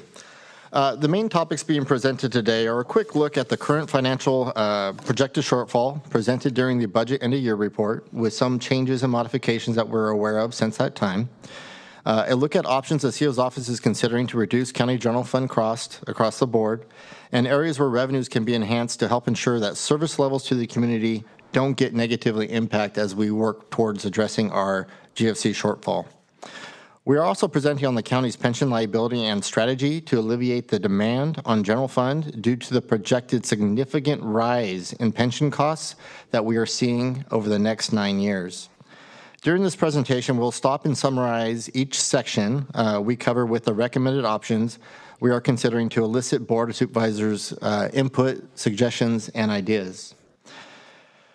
The forecasted shortfall, overview of project gaps and key cost drivers, general fund contribution reduction strategies or options to realign expenditures with available resources, and revenue options that we identified earlier, as well as pension liability. Jumping to the slide here, this chart was presented during the Board of Supervisors budget end of year report. At that time, we projected that the estimated county general fund shortfall to be at least $26.7 million based on what we knew at that time. Since that time, we have begun working with departments on their 3-year forecast to get a little better understanding on the fiscal constraints and increased demand on general fund contribution that the departments are also faced with. We are bringing that 3-year forecast in March of 2026, and based on the preliminary numbers, the estimated shortfall has grown to in excess of $40 million. Some of the additional costs not presented at the time of the BEAR are increased pension costs allocated to departments, extended costs of the implementation of the county's new budgeting, finance, and human capital management software through Oracle, projected to delay all the way to the mid part of fiscal year 26-27, and reductions in state and federal allocations. Jumping to the general fund cost reduction options, the CEO's office is looking at any viable option to reduce general fund costs while minimizing service level impacts to the community. The main costs associated with the general fund are our county workforce. 62% of our total GFC budget is general fund budget is our county workforce. We're going to be making recommendations or reviewing options to control costs related to workforce growth. We are also looking at how we currently use our GFC utilization between departments and figuring out how we can standardize that component. Looking at GFC allocation formula and certain adjustments that we have been doing out of the CEO's office, and we were presenting some of those options today. Departmental incentives as requested by the board. What if we did certain incentives by giving GFC back to departments if they underspend their GFC allocation? Targeted departmental budget review process that we were asked to explore with our neighboring county, San Luis Obispo, and additional options that we're also considering that were brought up by the department heads, elected officials, budget analysts, and such forth. So currently with our workforce control growth, we currently have a soft hiring freeze in our county. There's some pros and cons to a soft hiring freeze, but overall, its effectiveness is very slight. What it does is delay the recruitment process, and it does require a very burdensome process, administrative component out of the CEO's office and the departments on both sides. Some alternative strategies that we're looking at potentially doing with the goal of reducing ongoing personnel costs while preserving service continuity and avoiding layoffs where possible, are capping filled positions at the department level. Currently, the board approves the maximum number of authorized positions for each department. By having the board cap the number of filled positions as a way to control the workforce growth and align growth with board priorities, this will help conserve scarce general fund resources. Looking at impacts of delaying general fund recruitments by potentially 60 to 90 days. Looking at standardize how departments currently budget for vacant positions. As the slides preceding this will show that we have some irregularities, some variances between different departments and how they budget. But looking at auto-eliminating long-term vacancies, we do have a little of analysis to show the board history and length of time certain vacancies have been maintained. Attrition-based reductions over time to decrease the workforce, and a potentially voluntary retirement incentive.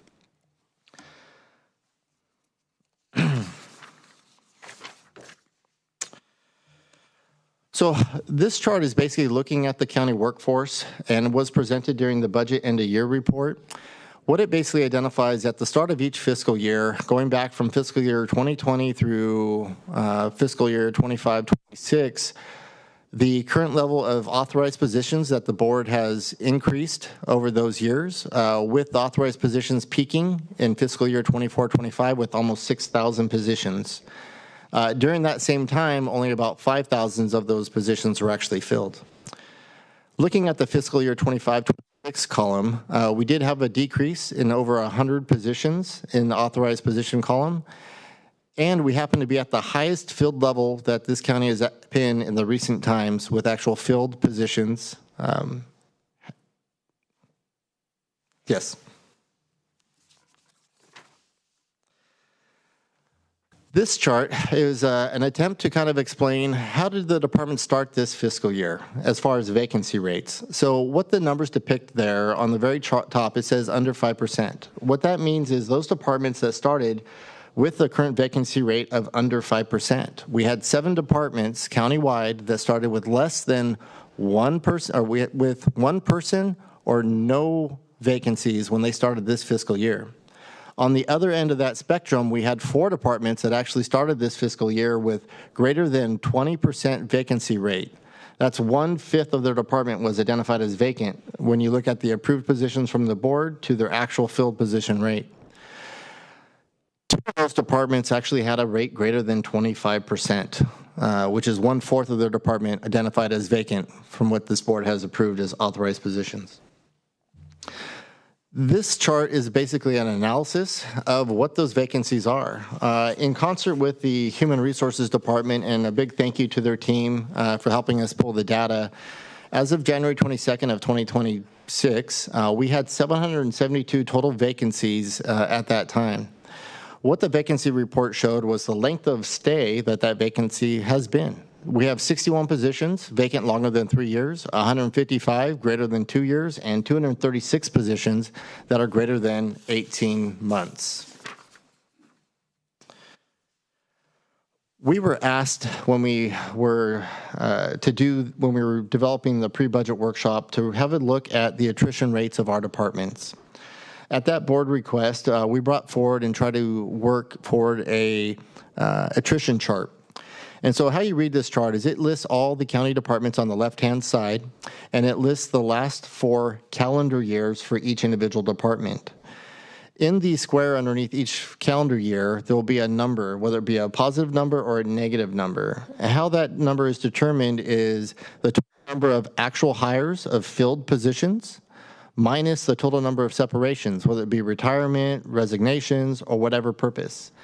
This is designed to show the total number of actual filled workforce changes for each department over that calendar year period. To the far right, it shows over that 4-year period which departments have actually grown their workforce. And at the very bottom of the chart in the green shows which departments have actually shrunk their actual filled workforce over that time frame.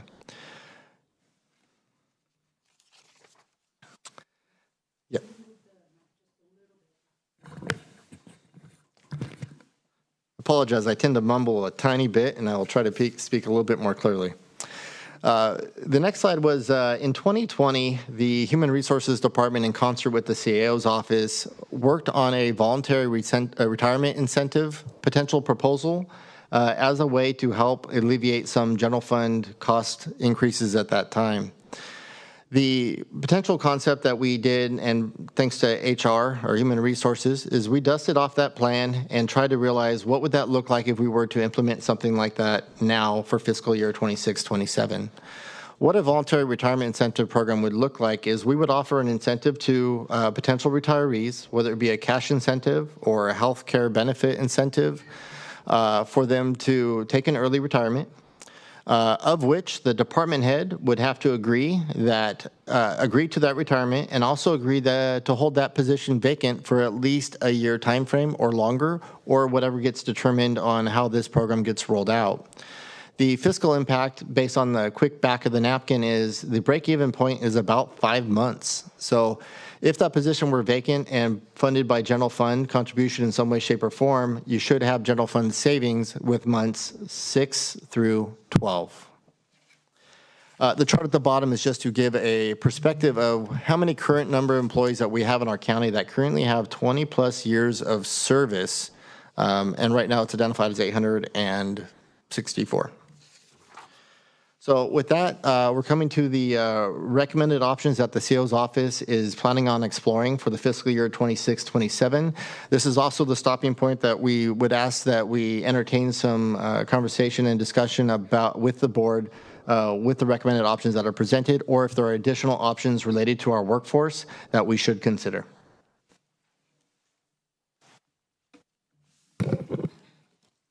All right, let's take it to the board for questions. Questions at this point?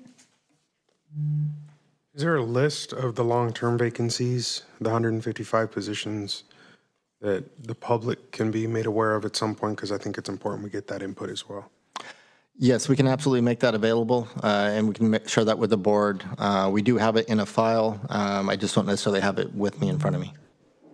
I say that because I know that over the last 5 years, I can think of many instances where we've had folks from departments like social services who've come to us to say these are tough to recruit positions, that we want to make sure that if there are slowdowns or opportunities, we continue to prioritize the rehiring or hiring of.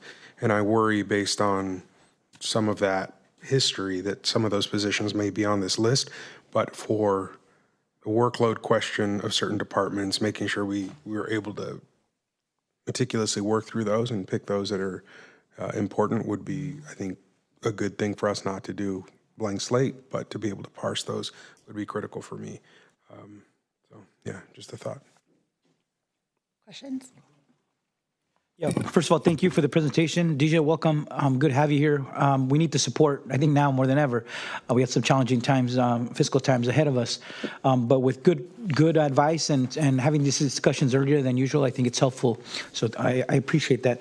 I just wanted to comment on the chart that had all the increase in workforce over the last, let's see here, 6 years. I think it's striking because it brings up a concern I had over the last several years, where our process has invited our department heads to submit requests for positions, and at the end of the day, every year we've increased by 100. From 2020-21, it was 5,500, then it was 57, then 5,900 in 2023-4, up until it reached the maximum at 6,000. So I think we need a different way to analyze and make these decisions and handle vacancies and new positions.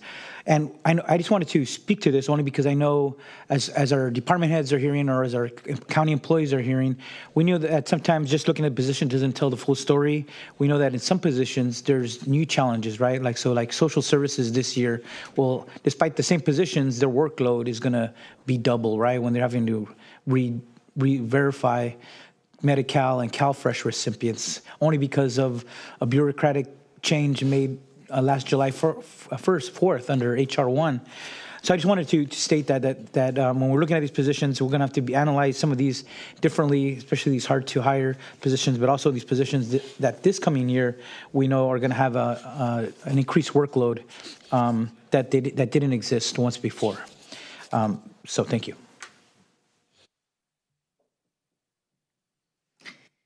Thank you, and welcome, Deja.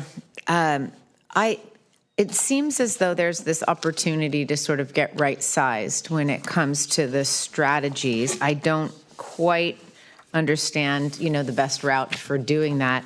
But in regards to the strategies that are laid out, I think I understand best the last three, the eliminating the long-term vacancies, the attrition-based reduction, and the voluntary retirement incentive. But I'm curious what the concerns are that you had been hearing from department heads, because voluntary retirement incentive could make the workload really tough for a department if folks retire earlier than they were planning on, and you get your senior staff, you lose senior staff, you lose institutional knowledge, you lose a lot more than the problem that you're trying to solve. So I'm just curious what kind of feedback you've gotten back from department heads about these alternative strategies. Oh, excellent question, Supervisor. And for the early retirement incentive program, As this board's aware, I came from a different county where we actually did institute the early retirement type program. And for certain departments, it made absolute 0 sense for them to do because they had a position that was very crucial and they weren't able to accommodate. In other departments, for example, the one I operated out of, it made a lot of sense, and a lot of it had to do is the workload decreased. And the workload decreased to the point that I might have been a little overstaffed in certain areas that we had. And so it made a lot of sense that we actually did issue and I approved 2 retirements. And we held those positions, and at that time it was eliminate the position from our books. And it was another way to, instead of eliminating filled positions, it allowed a easy way to eliminate a filled position and have a vacancy at the end of the day. That is a super helpful answer. Thank you. Absolutely, Supervisor. Yeah, thank you for the presentation. Yes, on this one in particular here, I done the right before us. I have also questions. I share Supervisor Daniel's concerns about the retirement incentive, excuse me, and losing some real skilled people that know how things operate. On the delayed initiation of all recruitments, I want to make sure I'm understanding this. That's if a vacancy comes up, we're going to delay seeking recruitment for 60 to 90 days. This is the proposal? That would be a potential option for us to consider. We would obviously want to work with the different departments so they would help understand what their impact might be. We would also have to make some exceptions for critical to fill positions and a process to enable those critical filled positions to enable it. But basically what it would look like is if we have a vacant position for a department, we would hold any recruitment, so that department would not be able to backfill that position or even start the recruitment for at least 60 to 90 days. It would also, as part of that process, we would eliminate the soft hiring freeze process, so it would eliminate some of the administrative burden potentially. But again, this is something that we would like to explore as an option, work with our departments to understand the impacts. Sure. I'm somewhat uncomfortable with it because I know the recruitment process takes a long time anyway. And so I'm just saying to have somebody leaves a position and now we're saying we're going to add another 2 to 3 months before it gets filled. And that's just another 2 or 3 months that former workers, co-workers are going to have to do extra duty. And, I'm not sold on it. Let me just say that. I had a couple questions. And thank you for the presentation and the clear sort of set of these are choices and things that you guys are looking at. I think that Supervisor Daniel's question around, what is the feedback from department heads, I'm very interested in hearing that. So if our department heads have feedback, I'd love to hear what that is. So I'll leave that as an open question. In regards to the slide, I think it was slide 10, where it had the total attrition rate with, I guess, a net change of 67. How does that compare to, I think it was slide 7, that showed the total workforce overview? Because if I'm reading those 2 slides right, we went from a total filled rate of 4,400 positions in 2021 to 83 in 25-26.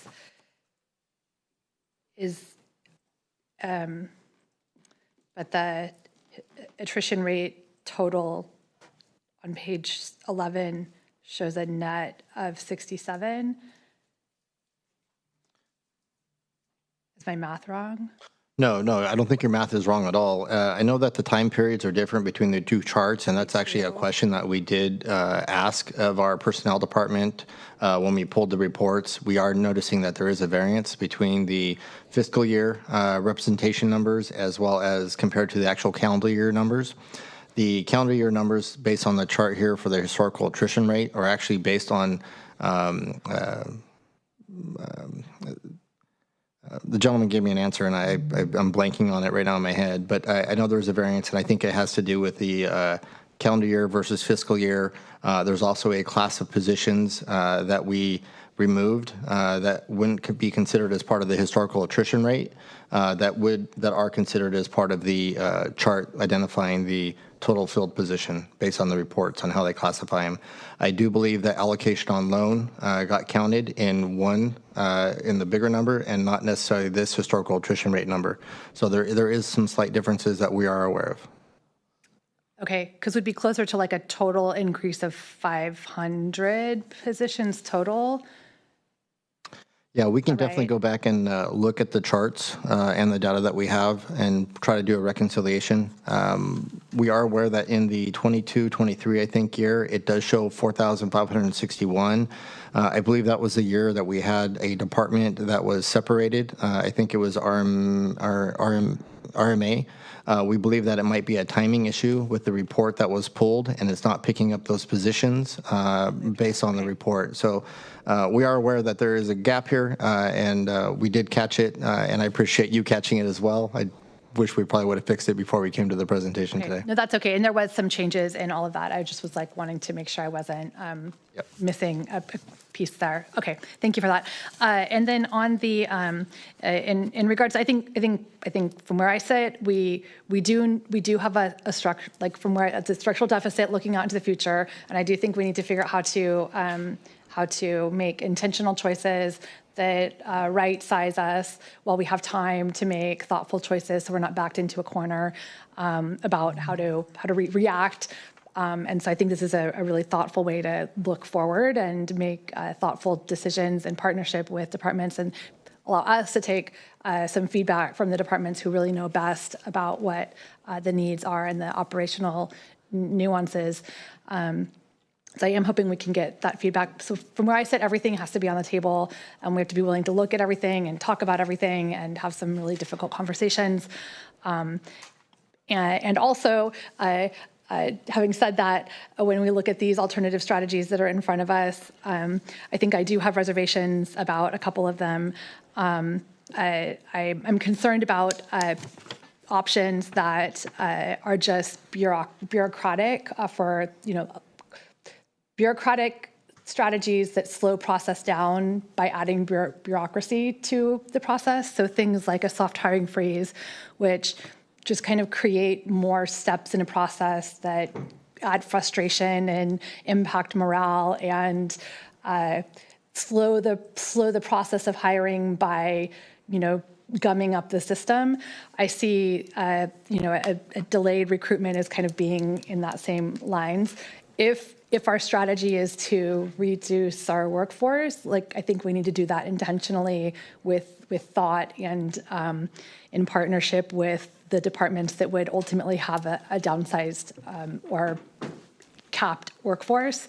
So when I'm looking at that, it really is thinking about maybe not auto elimination of long-term vacancies, but intentional elimination of the long-term vacancies that are appropriate to eliminate.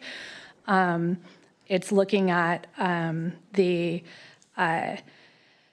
capping of the authorized filled positions, and maybe that's on an annual basis, identifying which of those positions we won't be filling that year or won't be there aren't funds to fill that year, and then intentionally approving a budget. Maybe not eliminating those positions, but knowing that we won't be authorizing approval of funds to fill those positions for that year. But I think I'm looking for the options that that provide clarity for departments about, move forward and fill the positions that you have funding to fill. But let's be clear about what those positions are, where those positions sit, which departments those positions need to be in, and then let's create the systems to move swiftly to streamline filling those positions with the right people. But to gum up the system only means that we make it more difficult for the highly qualified candidates that we need to have apply to come into the county, and that the candidates that we do have in the county just get frustrated trying to get their work done, and I'm not looking to do that. I'll just, again, reiterate that I really do hope that our department heads can weigh in on this. The other one that I think, and we didn't go into detail about it here, but I have had a chance to talk to Michael about, is the standardization of the budgeting for vacant positions. And I think that's a really nuanced bullet that I don't think the board as a group we've ever had a chance to talk about. I know the budget committee has never gone into deal on that bullet, but it does have some pretty significant consequences for certain departments. And I think we need to proceed with caution about how we address, what direction we give and how we work to make sure that we don't give direction that impacts departments that would be impacted severely if we proceed without caution on that particular item. So just wanted to express my concern on that particular bullet. Understood.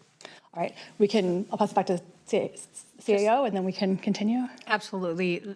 All of these items that we're identifying here are only opportunities for us to explore. If there's deal breakers that the board decides, oh, we don't want to move forward, that's not something we would be, if there's something on here you would not be agreeable, it's good for us to know that because then we could focus on the other ones that might be more viable. But in every instance, we will work directly with departments. Every department is different. You have third-party departments that draw down dollars, that if we remove positions, they will not be able to fill those positions, which then in turn draw the dollars down for them. But I think the other piece, just in terms of what we have in place now for the hiring exemption, is also a real-time look at what does your department look like. If you're wanting to fill that position, where are you today when it comes to your budget? Or are you already upside down by a certain amount that we're going to have to slow roll, the addition or the filling of a position? And also trying to address some of the frustrations from departments that we give them a certain number of positions, but then they can't fill them because they're using them to save salaries to be able to make budget. So the budgeting of the salary savings then becomes an issue with them being able to fill their positions. So you gave the DA 6 positions, they were maybe able to fill 2. And that's what we're trying to address, is that if they want to move forward and fill them, that they're not using those positions to be able to make budget, which then, of course, puts them in this stalemate of moving forward. However, if their budget looks well, then we are authorizing those positions to move forward, but also anticipating in the increases due to negotiated salaries and wage study implementation. Turn it over to you. Well, thank you, Board. With no more questions, those are great comments. We'll move on with the slide deck. As recommended by 2 elected officials, 2 separate elected officials, we were brought aware of a, I'm sorry, this is a different slide. We were asked to look at the incentive concept that if we have a department that saves general fund dollar at the end of the fiscal year, what would it look like if we gave a portion of that back as an incentive? One would be to, help them control and help the county control our general fund contribution to the departments and kind of get rid of the spend it or lose it type mentality. We did a research and looked statewide. We were able to identify 3 counties that currently offer this type of program. The County of Alameda offers this as part of their fiscal policies where if we have a department, they give a portion back. They don't identify the percentage that they give back to the department, but they do have it as part of their fiscal policies that they do give a portion of their general fund back to the department. There are restrictions on that use. That use is a one-time expenses only, capital projects. However, if they are facing a reduction as workforce or state or federal impact, they can actually use that to help offset any future reductions. We're also brought aware that the counties of the counties of Fresno and Tulare have also utilized this approach. However, they no longer do this approach. In those 2 counties, the dollar amount savings that was given back to them was not restricted as far as use. It was used for anything that the department wanted to as discretion free. Okay. So with the program, it definitely has its pros and cons. Some of its significant pros are avoids wasteful spending or prohibits or inhibits a strategy that a department could avoid wasteful spending on the lose it behavior. It does support the concept of general fund as last resort, so it allows them to be a little bit more frugal with their dollars. Not frugal, the opposite of that one. Some of the cons, if we were to implement it now, is that we see is not all departments are currently under the same fiscal pressures and flexibility. I know we identified the big variances that we have with vacant positions on the books. Some departments are budgeting for those vacant positions, and some aren't. So we definitely have some flexibility. In a slide that's coming up a little bit later, you'll also see that we have departments that are strong fiscal stewards of their general fund, and they actually they don't utilize all the GFC that this board authorizes for them to use on an annual basis. So for Monterey County, we would love to develop a process that if we were to move forward with an incentive program where that would be equitable to all departments, that takes into account the funds that departments also control. We're aware that there's about $250 million that the different departments have and control. We would like to incorporate as part of this incentive program what that would look like as part of this, if this is an option that we do consider.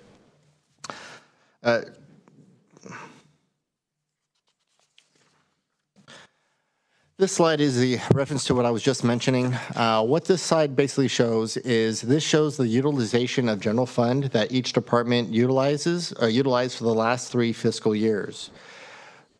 The chart is red in blue, shows the fiscal year 2022 to 2023. Orange is 23-24. Green is 24-25.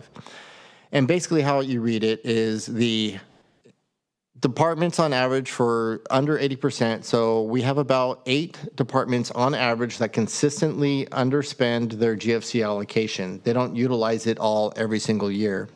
And then on the other spectrum of that, we have on average about 7 to 8 departments that consistently use every single dollar that this board authorizes and sometimes exceeds that authorization that this board does.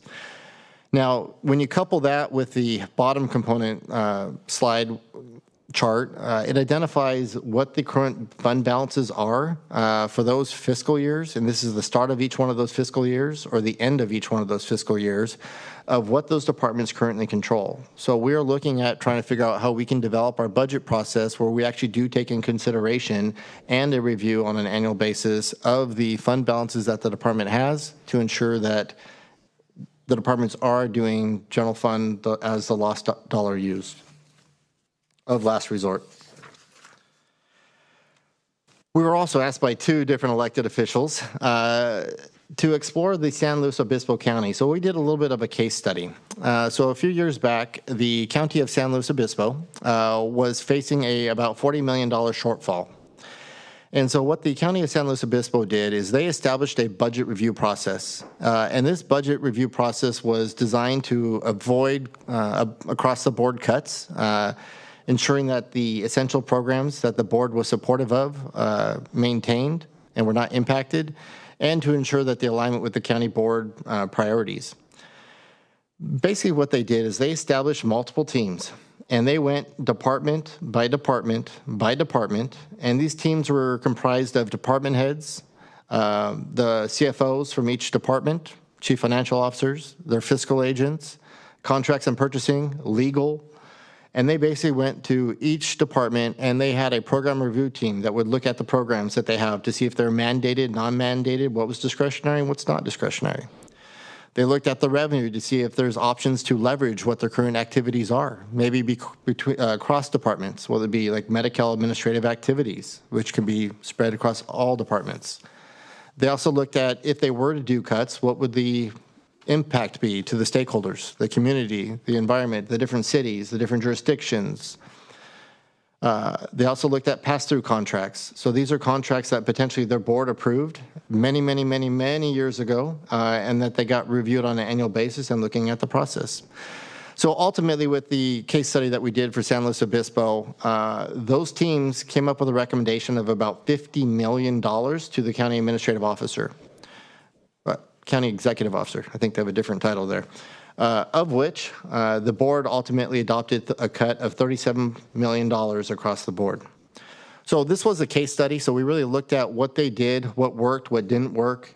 We definitely met with the team over there and the assistant CAO that was one of the drivers, and we kind of learned a little bit of some of the behind the scenes of what really worked and what didn't work, but the premise is basically as we just presented it. Now, if the County of Monterey were to do something similar, we could definitely work on a process where we would develop a policy where we would create a review process here locally, where we would create teams similar to that of San Luis Obispo. Our teams would look at what's mandated, non-mandated activities and costs by individual departments. We'd look at the revenue, of course, the vendors, the same things basically as San Luis Obispo to ensure that we had alignment with what these board priorities are and what the departments are actually doing. The teams that we're currently pondering or just throwing out there as a concept and idea is you would have your executive team, which would consist of the CAO's office, county council, ACO's office, auditor controller's office, the budget committee, potentially, as a driver to ensure that we have a transparent process in this endeavor. And the review teams would be that of subject matter experts that we already have within our county structure. We're talking about different department heads, assistant department heads, finance managers, CAO analysts, to really do and help us do a deep dive. This would all potentially be supported by the CAO budget analysts that would help drive and make sure that these teams proceed. So this is just a concept, not saying that this is something that we would like to do, but just a concept that, hey, we potentially could do this. Now the question is, can we do all departments at one time? Probably not. Right? It might make sense that if we were to look at this potential option that maybe we do 2 to 3 departments a year and we do them on a rolling basis. And maybe the process is, and I'm going to say maybe the process is, we would have a department that would go through this department review process, and at the end of that process, they might then be eligible for the incentive GFC give back process as another potential nexus, just as an option, as a concept. Right? Next, we wanted to talk about and go a little bit behind the curtains a little bit. So annually, the County Administrative Office, we developed what we believe is our forecasted discretionary revenue money that this board currently allocates out to the different departments. Before we allocate any money to any department, we take some things off the top, right? And so what I'm going to present the next 2 slides is, the first slide is what we are required mandatorily to take off the top. So we are budgeting currently about $333 million of discretionary money for next year, of which we reduce by $23.7 million based on the items that we have in this chart. And we consider these as mandatory obligations. Some of these draw down additional money, such as the 1991 realignment MOE, where we actually give general fund dollars so that the health department, social services, and mental health are able to draw down, or not draw down, but receive the allocation of their health realignment, social services realignment, and mental health realignment. I feel like I almost missed one. As well as we have our debt service payments on there, our trial court MOE, when the trial court went from the county responsibility over to the state, we were required to pay a minimum maintenance of effort in that transfer, and the other items on the chart. This next slide is an area that the CAO's office will be reviewing a little bit more in detail as we proceed with the 26-27 to see if there are areas here where we can modify or adjust to ultimately free up some general fund funding to actually help out the departments that are currently facing a shortfall due to the unavailable GFC that is not there currently. So as you can see on the chart, it goes from everything from items identified that we currently have in our fiscal policy. So maybe a change recommendation might be that we adjust our fiscal policy to allow us to reduce contributions or modify the contributions to the different areas. We're also planning on looking at all the items that we currently take off the top that are what I consider, what we have identified as past board direction. Some of the items that we take off the top, these are past board directions that have been on our list for over 10 years. And so the question is, maybe they need to be reviewed and approved by the board annually. Maybe we just need to re-look at them on a frequent basis. So this is just a slide that the CAO's office is looking at that we would like to do a little bit more deeper dive. And if there's anything on this slide that you guys see that questioning or like, hey, you know, if you could dive into this, please take a look. Please let us know, and we will, you know, make sure we spend extra special attention. As you can imagine, there's a lot of items on this list that are from past board direction, and they take time to research. And we are absolutely going to be doing that research. But if we can at least get a guiding light, that would be a little bit more helpful. So this comes to the conclusion of this segment of the presentation, where we'd like to open it up to the board. What you have on here before I toss it back to the board for comments is these are additional options that we have considered. These are additional options that our department heads have brought up. These are additional options that our elected officials have also brought up. And just to give a little framework on the very top one, it says general department GFC reductions 1%. What that item is, if we took a strategy and said, you know what, let's have all departments cut a 1% GFC across the board, that would save us $2.7 million, but we're going to have an impact across the board. Maybe a strategy would be, let's have all departments model what a 3% GFC reduction is, and then we really look at the impacts and potentially pick or choose. But these are just some options that we are considering out of the CAO's office. And with that, I'd like to kick it back to the board to see if there's any questions or comments on our items, or if there's additional concepts that that the board would like us to consider and review. Bring it back to the board. Yeah, please. I just wanted to provide the comment that I am very much in support. I think it is a very good concept and that we should do the department review process. And so I just, it just seems like a good practice no matter what. And the case study that was done with San Luis Obispo County that showed $50 million in potential options is quite impressive. And again, it just seems like it's a good practice to be doing on a regular basis anyway. And then that interesting nexus with the kickback program is of interest as well. I mean, be very supportive of the various departments in general anyway. So I like that. It's good practice. Should be done anyway. I would just say I support the process as well to do this analysis, which I think we haven't done previously, at least in my 10 years, the way you're presenting it now. I know it's probably going to create a lot of angst among our department heads because many of them will, as we've heard in past budgets, they feel they're short-staffed and the workload seems to be growing. So I just wanted to voice that in the process that we're cognizant of that, but it doesn't mean that we shouldn't engage in some kind of process. We know that our costs are growing significantly. Just on pension alone, it's jumping up millions of dollars from this year to next year.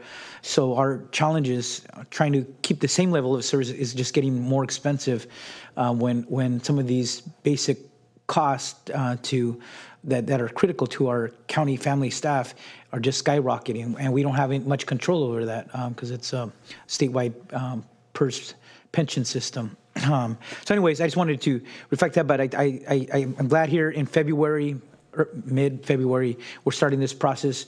Normally, we still only start with the budget town hall in April, and this, I think, will give us enough time to have those conversations with our department heads, and so that our county staff and our public sees that we started at the earliest possible time to have start these conversations. So I'm really in favor of some of the ideas here on the general fund retention because I do think this is a way to reduce some unnecessary spending, and I think there's just a lot of positives to that because there tends to be, and not just saying Monterey County government, but government in general. They have budgets, and it gets there at the end of the fiscal year, and the department has it, and they're thinking, I got to spend it or lose it, and we got to get rid of that mentality. And I think that really will help out in the long run on what we do. On terms of some of the on the general fund contribution changes, I did want to point out one that on the Pajaro Sunny Mesa on the parks, that was done before your time, and one of the reasons that $59,000 is there is because it really, the county was considering taking over that park, and the agreement was made to let Sunny Mesa continue it because it was really going to be cheaper than the county doing it. So I would really strongly urge us to hold on to that because I think that's going to be a dollar saver in the long run. There's also a lot of contributions we make to a lot of different organizations. I'm just going to point out one, like the Purdue Senior Center, which are done a lot of work by volunteers, a lot of work by really low-paid staff people that really has dramatic impact in all our communities. So, those are things that I think we really have to keep an eye on and protect.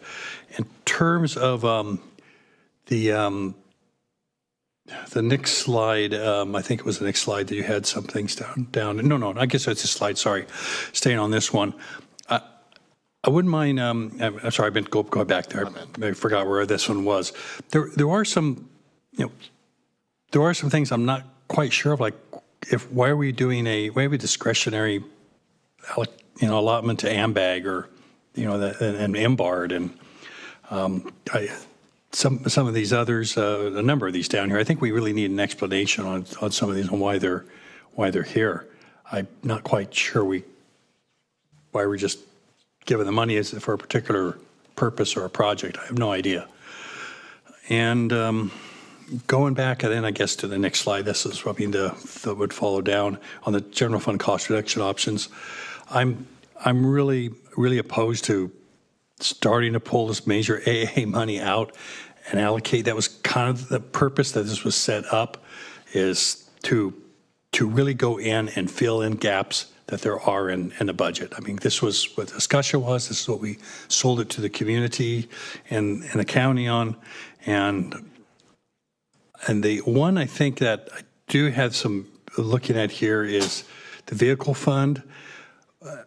Because I do think we have quite a bit of money built up on that, but I do want us to be mindful of like the Sheriff's Department and emergency vehicles, because they obviously get a certain wear that other departments don't get. At least I hope the other departments don't wear out vehicles like the emergency services would have to, because that's just part of their role and their responsibility.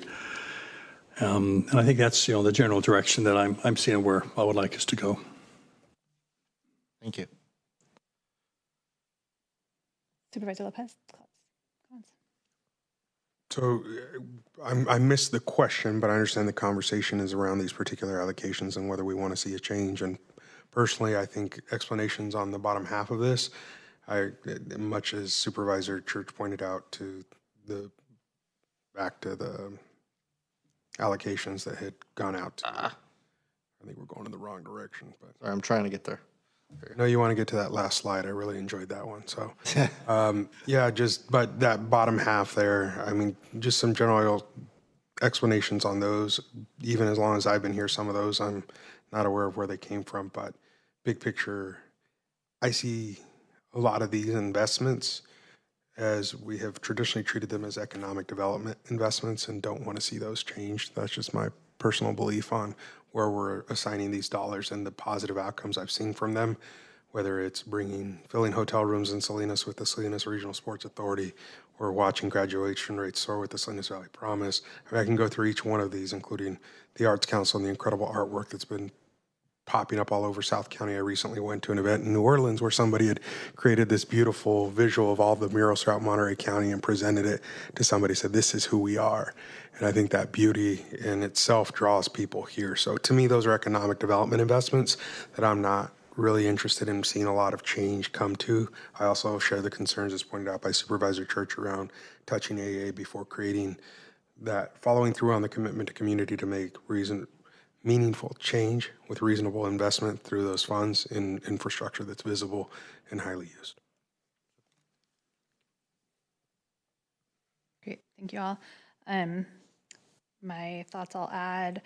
I think the departmental review process, I think one of the things I'm always been really proud of is the way that our departments have worked collaboratively with each other during the budget process. It's one of the things we hear when that process gets changed abruptly, that the departments are like, don't pit us against each other, like let us work together to find the solutions that meet the county's bottom line. And I've heard that again and again and again. And so I think that the opportunity to learn and to grow and to better understand the different needs of our different departments would be beneficial. proceeding with that in a way that is supportive of the collaborative culture that we do have here in Monterey County with our department heads, I think could be beneficial, if only through the lens of allowing us to learn more about how each department is managing and how funds are being used to either leverage the outside dollars to meet community needs in ways that are unique and beneficial. I know that we do spend, I think maybe I've continued to hear more money, more general fund dollars on some of our health and social services departments than other counties do. But I also know that we do have unique needs here in Monterey County when it comes to health and social services. And so making sure that we're all understanding why that is and what benefit we receive for that could help everyone understand. And if that is a priority that we share, then let's make sure we're on the same page as far as that value and that priority, and then understand how to, continue to hold that value and make decisions that align appropriately towards those goals. But I do support the county review process as a strategy to align our values moving forward. In terms of the general fund contribution reviews, I think just sort of rolling down here, the couple that jump out to me, and we didn't go into detail on all of these here today, but the PARS 115 drawdown, I think that's one that I've had a chance to talk to Michael about directly and have brought up during our budget annual budget every year since we stopped contributing to the 115 account. I do think we should have a strategy that allows us to continue contributing to the 115 over time. I know that this proposal here would allow us to pull from that, to draw down from the existing account, but potentially also in the future have a policy that has some triggers in it so that we're either pulling down depending on the conditions, market conditions, or putting money back into the account depending on the conditions. So I would be supportive of a drawdown so long as it comes with a policy that also includes refunding that account under certain triggers.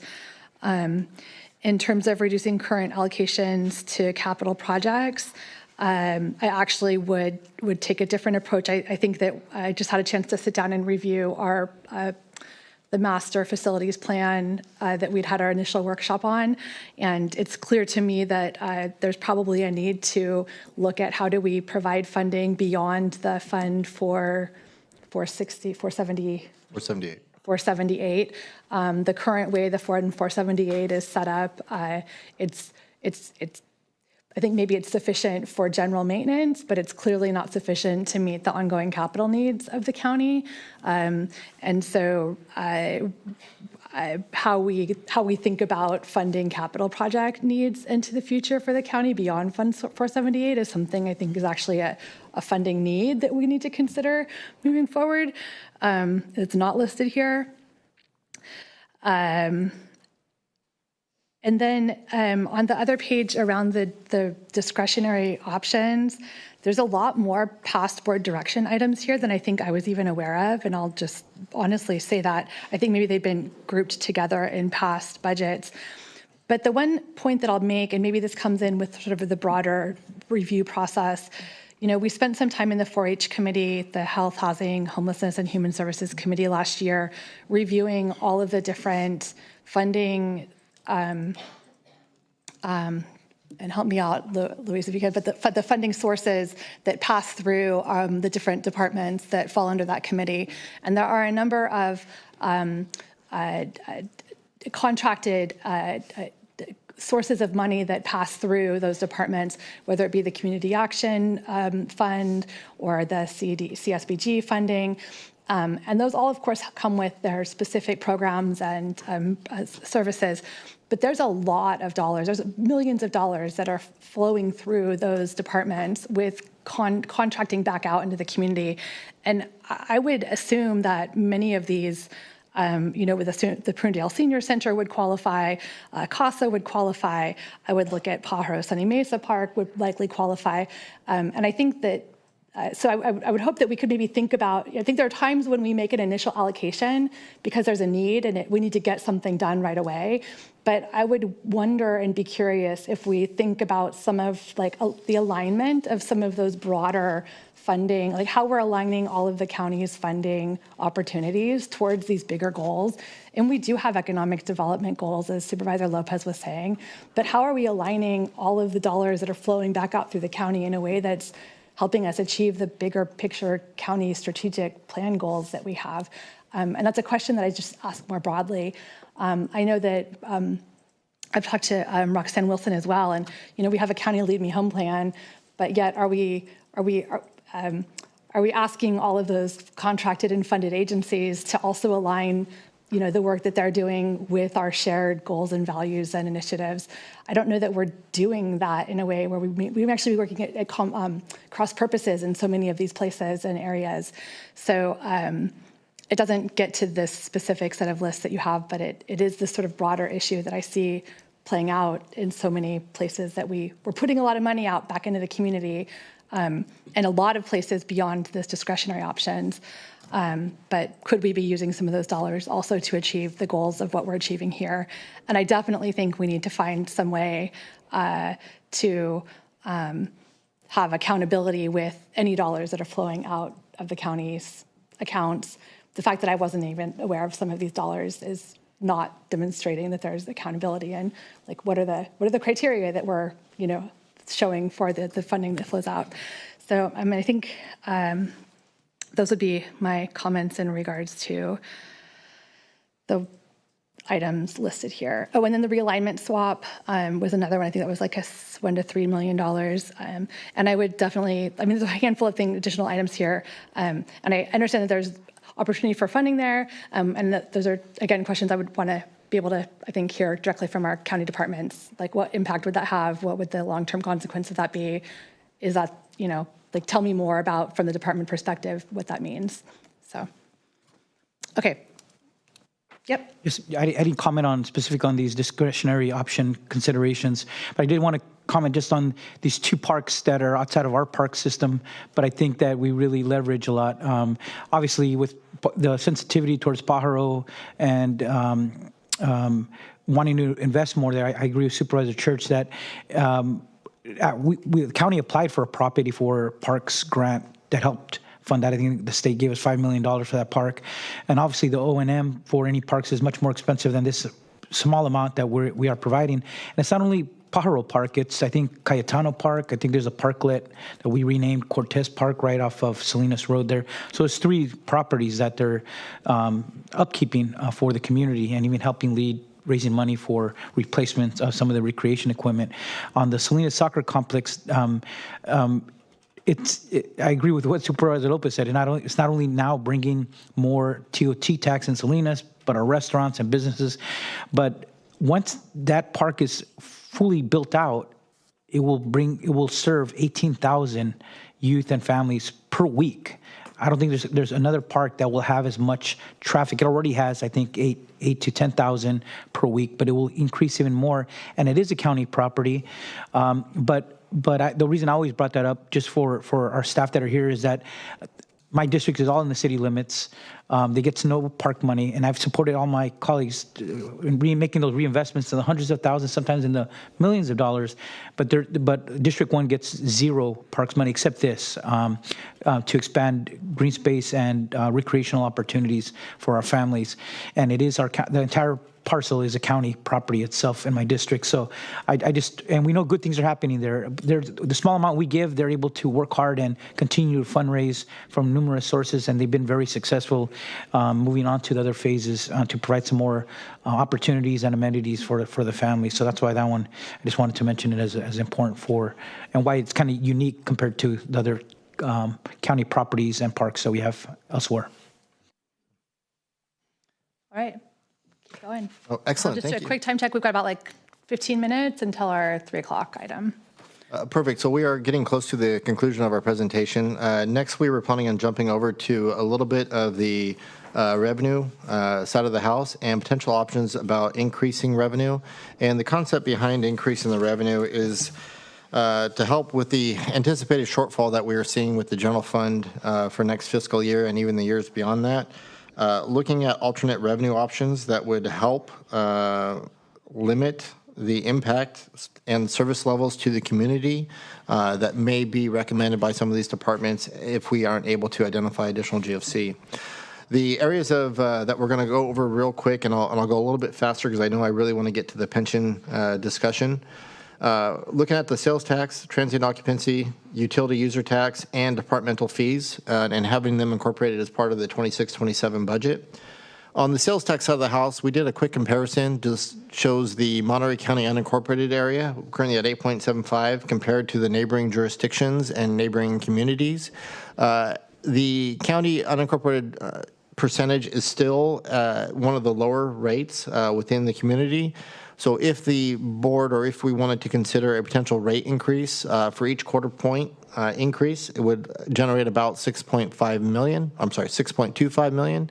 This is just as a concept or idea. The next area would be the transient occupancy tax. Currently, we have a 10.5% TOT charge for the unincorporated area. We did the same modeling there. We looked at our TOT compared to the neighboring jurisdictions, the city of Monterey, all the way down to our neighboring county of the county of Santa Cruz. Santa Cruz County was interesting because they actually had a dual tier model where they actually have a rate for their hotels and motels. Let's try not to say Holiday Inn. And then they have one for their vacation rentals, which is different. So when you compare ours, we're sitting at 10.5%. So we are on the lower end compared to some of our neighboring jurisdictions. So if there is a pellet to potentially look at doing our TOT increase, each 1% would generate about $3.8 million, about $4 million a year. And so that is the TOT concept. The other concept was brought up, which is the utility users tax. So the utilities user tax is a local excise tax that can be implemented on utilities and those that use utilities. The board would have a discretion, depending on how it's developed, whether that apply to just commercial businesses or whether it apply to both residential and commercials or just residential. It would, as part of the process, require the utility agency to actually collect the tax as part of their tax bills to the community, so the administration piece of it would minimize on behalf of the county. Currently, there's over 160 jurisdictions statewide and counties that currently have a UUT, or utility users tax, and it generates about $1.8 billion. The board would be able to do exemptions, and just in case of income or age, there would be exceptions that could be implemented as part of this utility users tax as a concept. So we did a comparison again, just trying to understand our jurisdiction compared to others. Obviously, we don't have one in our county, but the city of Salinas has one, the city of Seaside, Monterey City, and Pacific Grove. And so what this chart shows is basically the percentages that they have adopted as ordinances in their jurisdictions and the rough dollar amount that they generate as part of that utility users tax. Modeling what this would look like for Monterey County was quite complicated, depending on if we wanted to choose commercial, residential, the percentage levels. So for back of the napkin, we guesstimated, we did a highly educated formula calculation based off of the city of Salinas. We guesstimate that it's going to be about $2 to $6 million if we were to mirror potentially the Salinas rates of about 5%. So the other area that we're looking at, and this is a process that we are working on incorporating into our fiscal year 26-27 budgets. Department fees, the master schedule of fees, or the unified fee schedule for the county. We are required by law to update that fee schedule based on our actual costs. We did a high-level cursory review, and what we identified is department fees across certain departments are not being updated annually as costs are increases or as costs get decreased in certain areas. We currently don't have a countywide process. However, we're working on fixing that. The first step that we're doing is we are gathering a single repository for all department fees and having a website built, thank you ITD, where we are going to have a place for all consumers can go to and see what is their current fee for anything that the county may be providing that is charged to the public. So we're establishing a centralized location. And then as part of the budget process, we plan on bringing those fees to this board during the budget process so the board can look at and approve and adopt potentially the fees on a countywide basis. This way, it forces the departments to actually look at their costs in concert with their fees. Also, we would want to incorporate the board priorities on where we want to maintain fees at or where we want to alleviate fees with general fund or our alternate purposes. So that would be that springboard that we would like to implement, and we have already started, and we plan on bringing it as part of the 26-27 budget. With that, this is the part where we would stop and ask for questions from the board regarding any revenue increase options or the palette for us to potentially look and move forward with. However, I know we only have about 7 minutes, so I can either stop here and ask for the board's comments and input, or we can just quickly move forward through the pension section and do both at the same time. Okay, excellent, thank you. All right, so this next slide is basically just a high-level review of our current pension liability that we have identified through CalPERS and an actuarial study. The latest actuarial study from CalPERS from 2024 identified that we have about a $3.8 billion estimated liability as part of our pension for the county. With CalPERS, we have about $2.7 or $2.8 billion in assets with CalPERS that are currently being invested, gaining interest. In addition to that, the county has implemented a 115 trust fund that we have managed through our PARS account. The current balance, if I recall right, it's about 114 million. I know the chart says 110, but that was at the beginning of the budget year. So basically, we have an unfunded liability of about 875 million, pursuant to the last analysis that we did for the CalPERS actuarial study. On the other side of the house, our OPEB or other post-employment benefits, the actuarial study from CalPERS identified we have a $104 million liability. We currently have 97 million invested with CalPERS in asset holdings, and we're about 93% funded. So we were only about $7 million unfunded with that component. So jumping over to the pension retirement liability and really looking at the 115 trust fund. So what this chart identifies is this is a combination of the miscellaneous retirement and the safety retirement that we overlaid and put into one chart. What it basically shows is the dollar amount that we are required to pay CalPERS as part of our pension agreement on an annual basis. So the first highlighted yellow column shows for fiscal year 25-26, we have to make a payment to CalPERS in the amount of $90 million. This $90 million gets allocated out to departments, and we recoup it from departments through our allocated fees and workforce fees for our pension. Now, of that 90 million, 57 million is our best guesstimate that is charged to departments that are within the general fund. The column next to it basically shows the 6.1 million. 6.1 million is what this board approved and what we actually pulled from our 115 trust fund in the current budget year to help alleviate certain cost increases and growth that we had. Now, jumping back to the CalPERS payment, that first column where it identifies $90 million or almost 91 million, you'll see over the next 3 or 4 years, that dollar amount's going to balloon up to 105 million based on this actuarial report that was completed. That's a $15 million increase every single year that our departments are going to have to figure out how they absorb, both Natividad, behavioral health, and all our general funded departments. So one of the options that we are contemplating is utilizing our 115 trust fund to help smooth out that rate increase using the current year as the base year. So how you would read the chart is next year for 26-27, we would pull potentially $2.2 million from the 115 trust. The following year, about 8.6 million, then 9 million, 9 million. until at which point the rates that we have with CalPERS go back or below the current base level. And then our proposal and our policy would look like is we would continue to charge the departments at that rate, base rate, even though our pension liability would be decreasing, and we would start seeding back to that 115 trust fund. And so in this model, it's about $105 million. And I know we were asked the question, and I'll answer it right now, of, well, why is it decreasing, right? Why would it decrease after 10 years versus now?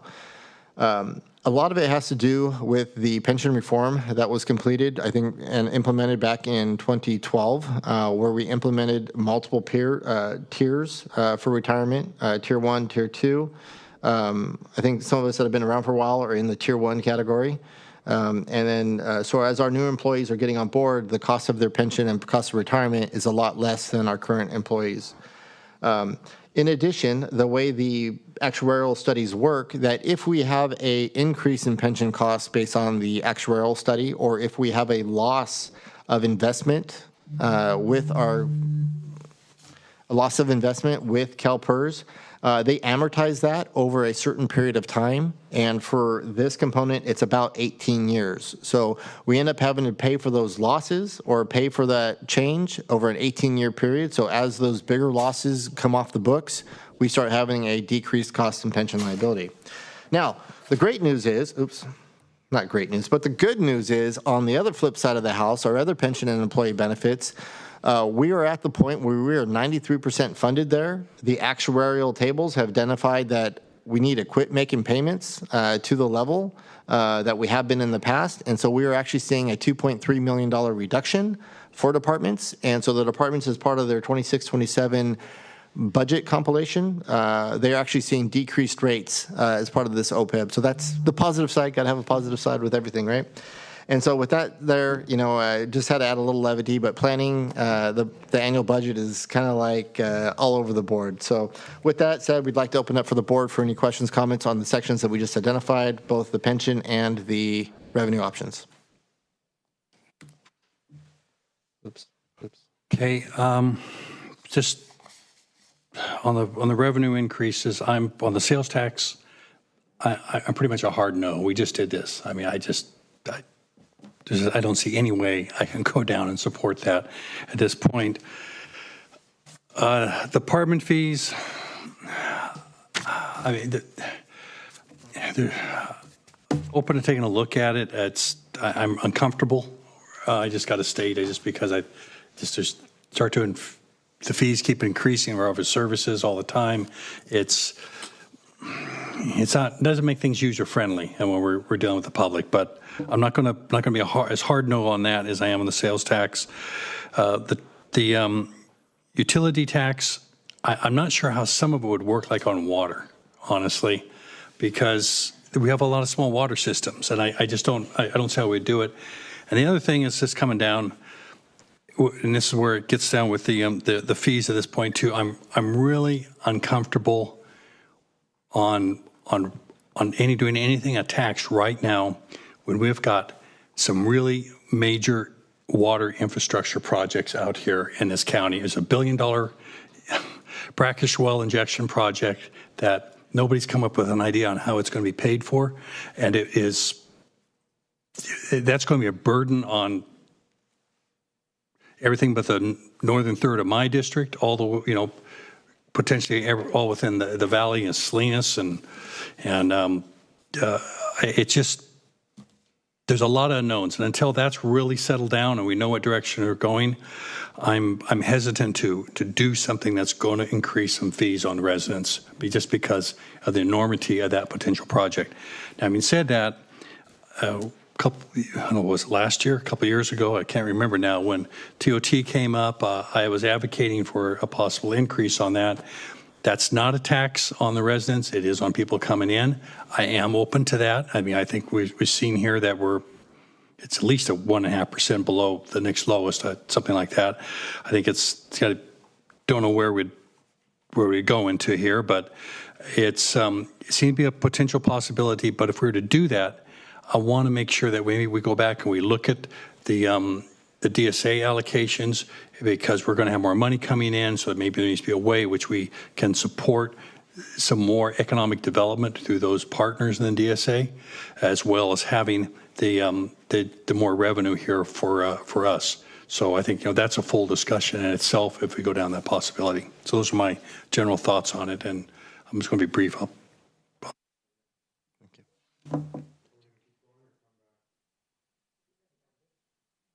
This is the final sort of set of questions, so we can do another round. But for this final set of what was page 27 and the question of pension retirement liability, any thoughts? So, yeah, to this question of TOT, obviously the biggest impact is in District 5, so I would always been open to some sort of a conversation around it. I think it's something that we want to engage on and talk about what the structure of that is, acknowledging we're losing a portion of funding on STR, the component this year, given the numbers we saw during the last presentation.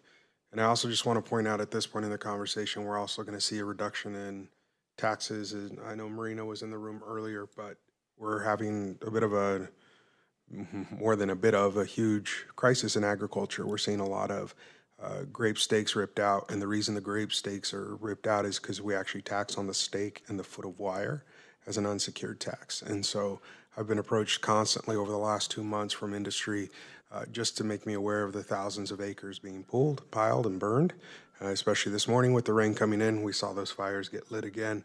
And it's a reminder that these industries are dependent on a customer base, and a lot of what we're seeing in the tariff world is impacting Monterey County directly. And that is to say that those are dollars, those are acres which can't be planted right away. Most are not. And so that acreage is losing value and that there is no market for it to be replanted this year. And so I think I know we're getting a lot of pressure in the tax assessor's office around the question of what is real value, because there is no market. If I went to sell my grape ground right now, there's nobody out there to buy it. So what is the value I should be assessed on this? All that is to say that I appreciate our attempt, right? And again, much to the last slide, which I joked about earlier, it's going to be moving parts and pieces. And all of these elements are going to matter, and I think we have to be open to nearly all options as they continue to come forward for all the reasons that we are and aren't aware of.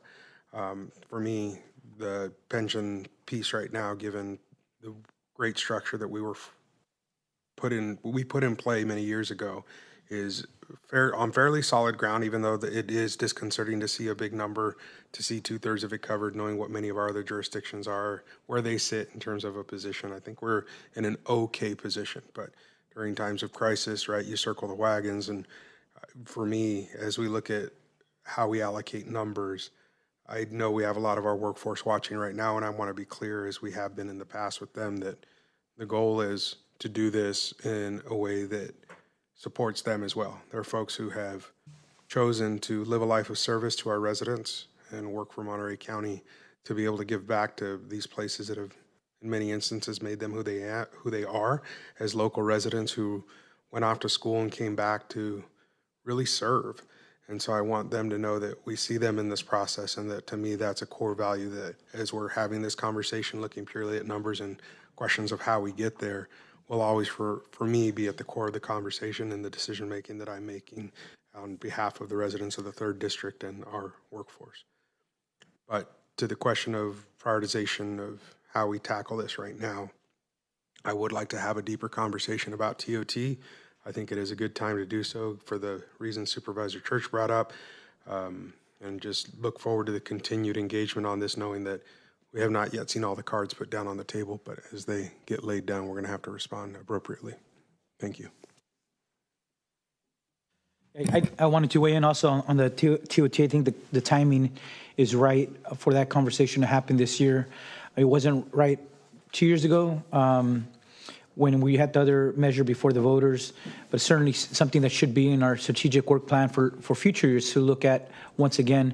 I know I sat on the board of Monterey Salinas Transit. They have to go back to the voters to either keep it, their 1/8 sales tax, or ask for more. That's a question that we as a board, we're just looking at whether it happens this year or 2028 or 2030.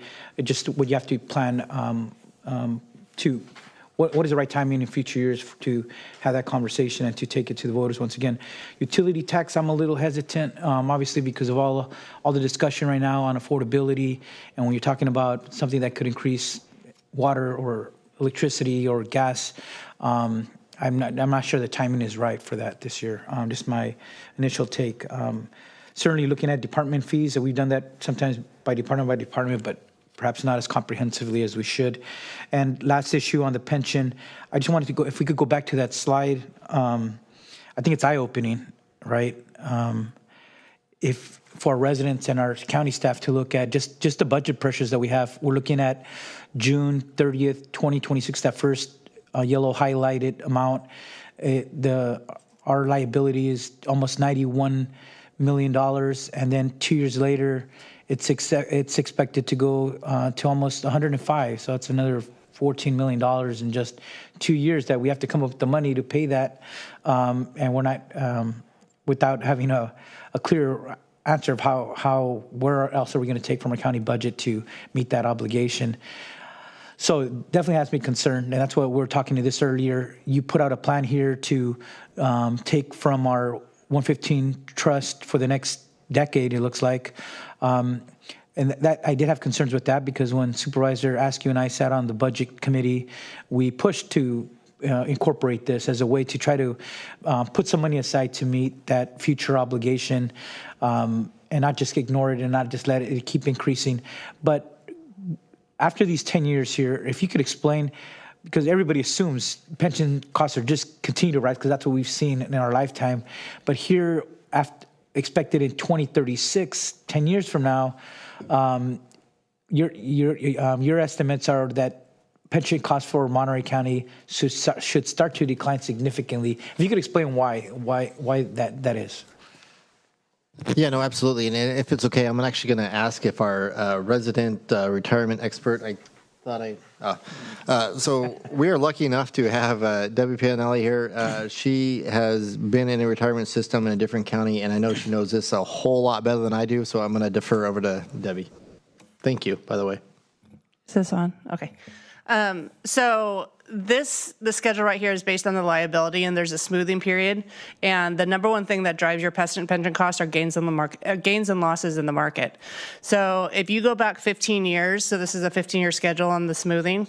If you go back 15 years from 2025, because the liability falls into the next year, it's 2010.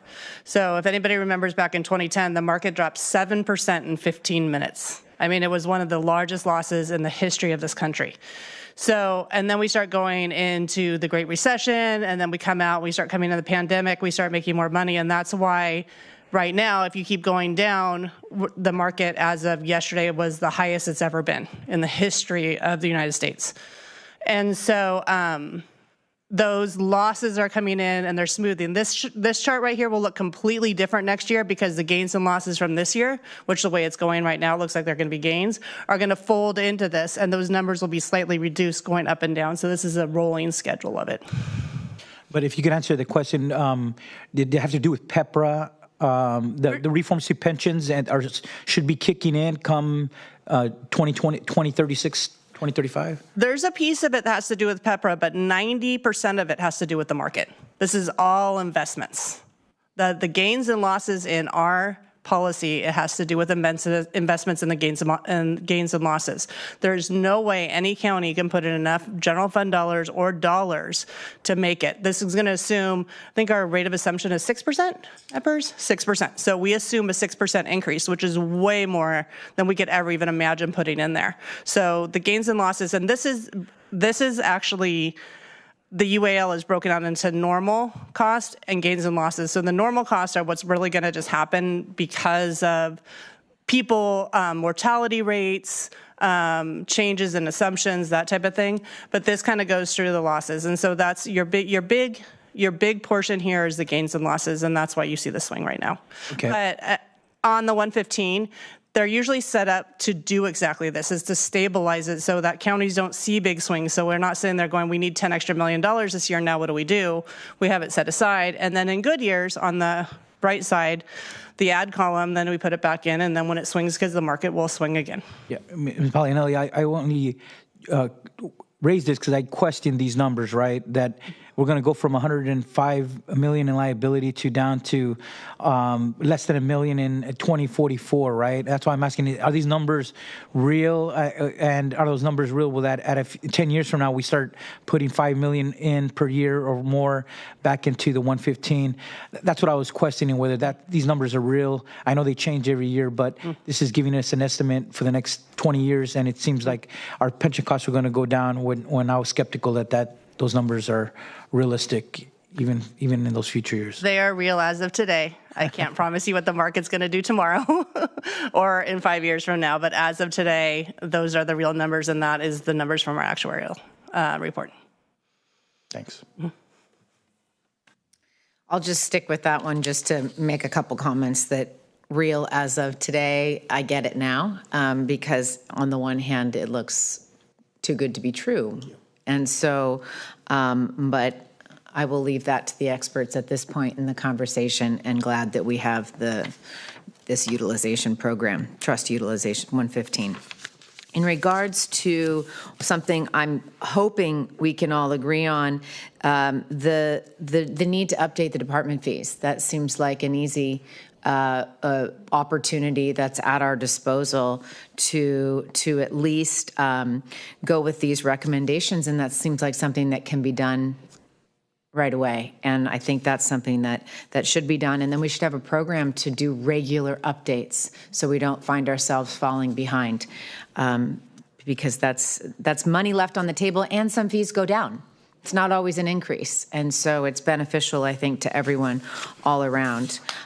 In regards to my colleagues' comments on sales tax and utility users tax, I would agree at this point in time. We don't want to look to create opportunities for costs to increase at this point in time and in this economy. My question, though, about a sales tax is, again, being the newer one here, is there a cap on what we can increase sales tax? And if so, could the public go out and do a measure for a special tax that's a sales tax measure that could then sort of, if successful, take that opportunity away from us in the future? Great question. I might have to defer to a few. I know there is a cap that the local jurisdiction can implement. Off the top of my head, I just not coming to my mind. And on the second question, if I can defer over to potential counsel. So there is a cap on the sales tax, like Michael indicated. The special, you can do special taxes that the public can vote on for specific purposes. You can also, for instance, doing fees for ambulances or for roads, or you can have general taxes like Measure AA, but you can't, I don't believe the public can simply raise the taxes above the state threshold. Right, but once we reach the threshold, I guess the question would be, I just want us to be sort of in the driver's seat, knowing the needs of our budget, and could that opportunity be lost if another measure were put on the ballot by the general public, and maybe even specifying where that money goes versus just curious what the window is and what the wiggle room we have there. I'm not interested in doing it this year. I'm just curious if that opportunity could potentially be lost as we near that threshold. And then the last thing is regarding the TOT and that increase, and hearing my colleagues' comments. I'm 1 year now on the C Monterey board, and very clear about what that DSA allocation does for, in particular, the small businesses in District 5. For many of them, it's the only marketing that they have, and I see the critical relationship between that marketing and our entire general fund, really, and the business of the county. And so I would be hesitant to consider raising the TOT unless we really think about at the same time stabilizing that allocation. Every year it seems pretty painful that we either, default to the prior year's allocation or we change the percentage. I'd look for some stabilization in that percentage. And the reason being is the entity itself needs to be able to plan. They need to be able to do some long-term planning. And I realize that, it's really up to the board and any future board to change that formula. But I think if this board were able to settle on a formula, then we wouldn't be going back and forth, and there'd at least be some stabilization for the organization so they can do the planning. And I'll also say, looking at the slide that was the general fund contribution, the page with all the past board direction and the policies that we have and the allocations that we make, I really do see these as part of the picture of what needs our support, especially when it's support that's coming from TOT, when you live in a destination location. And so you have to be responsible stewards of those resources, and that's why TOT gets kicked back to do some of that management and deal with the impacts. But like I mentioned, the Arts Council, for example, we rely on the artists of Monterey County. I have a city in my district that's entire legacy is artisans. Carmel by the Sea was a city of artists, and people come to see that artwork. Well, we're quickly moving to a period of time where artists don't live in Carmel anymore. And what does that mean? And is that something we want to steward and spotlight and hold up? Well, if so, we need to make these sorts of allocations to ensure we continue to have artists in our community. And I think the same goes. We learn from the destinations that we've supported in the past and to prop up the ones in the future. So things like the Regional Sports Authority, that's so important to plan based on what we know, what a future destination is going to look like and the benefits we're going to get as a county from that destination. And so I'm just very supportive of these discretionary options that are on this page, and think it would behoove us to really have an even bigger conversation about how they all fit together, how this puzzle fits together, because it's all about the strength and well-being of Monterey County as a whole. So as we look to things like a TOT potential increase, I just want it to be part of a longer conversation that is about stability and our overall economy and what that looks like. And it sounds like there's support on this board for that, which is not something I've heard before. So let's have a thoughtful conversation as we move forward about what that looks like, so we can ensure that it's not just an increase, it's also something that's done thoughtfully, so we all get the benefit as a county for that change. Thank you. All right. Thank you guys for the feedback. I'm going to open it up to public comment at this point. Is there anyone from the public that would like to weigh in on the discussion, any of the options that have been presented thus far? If you're with us on Zoom, could you raise your hand now so that we can make sure we don't miss calling on anyone? And if you're with us in chambers, you can approach the front and we will take your comment.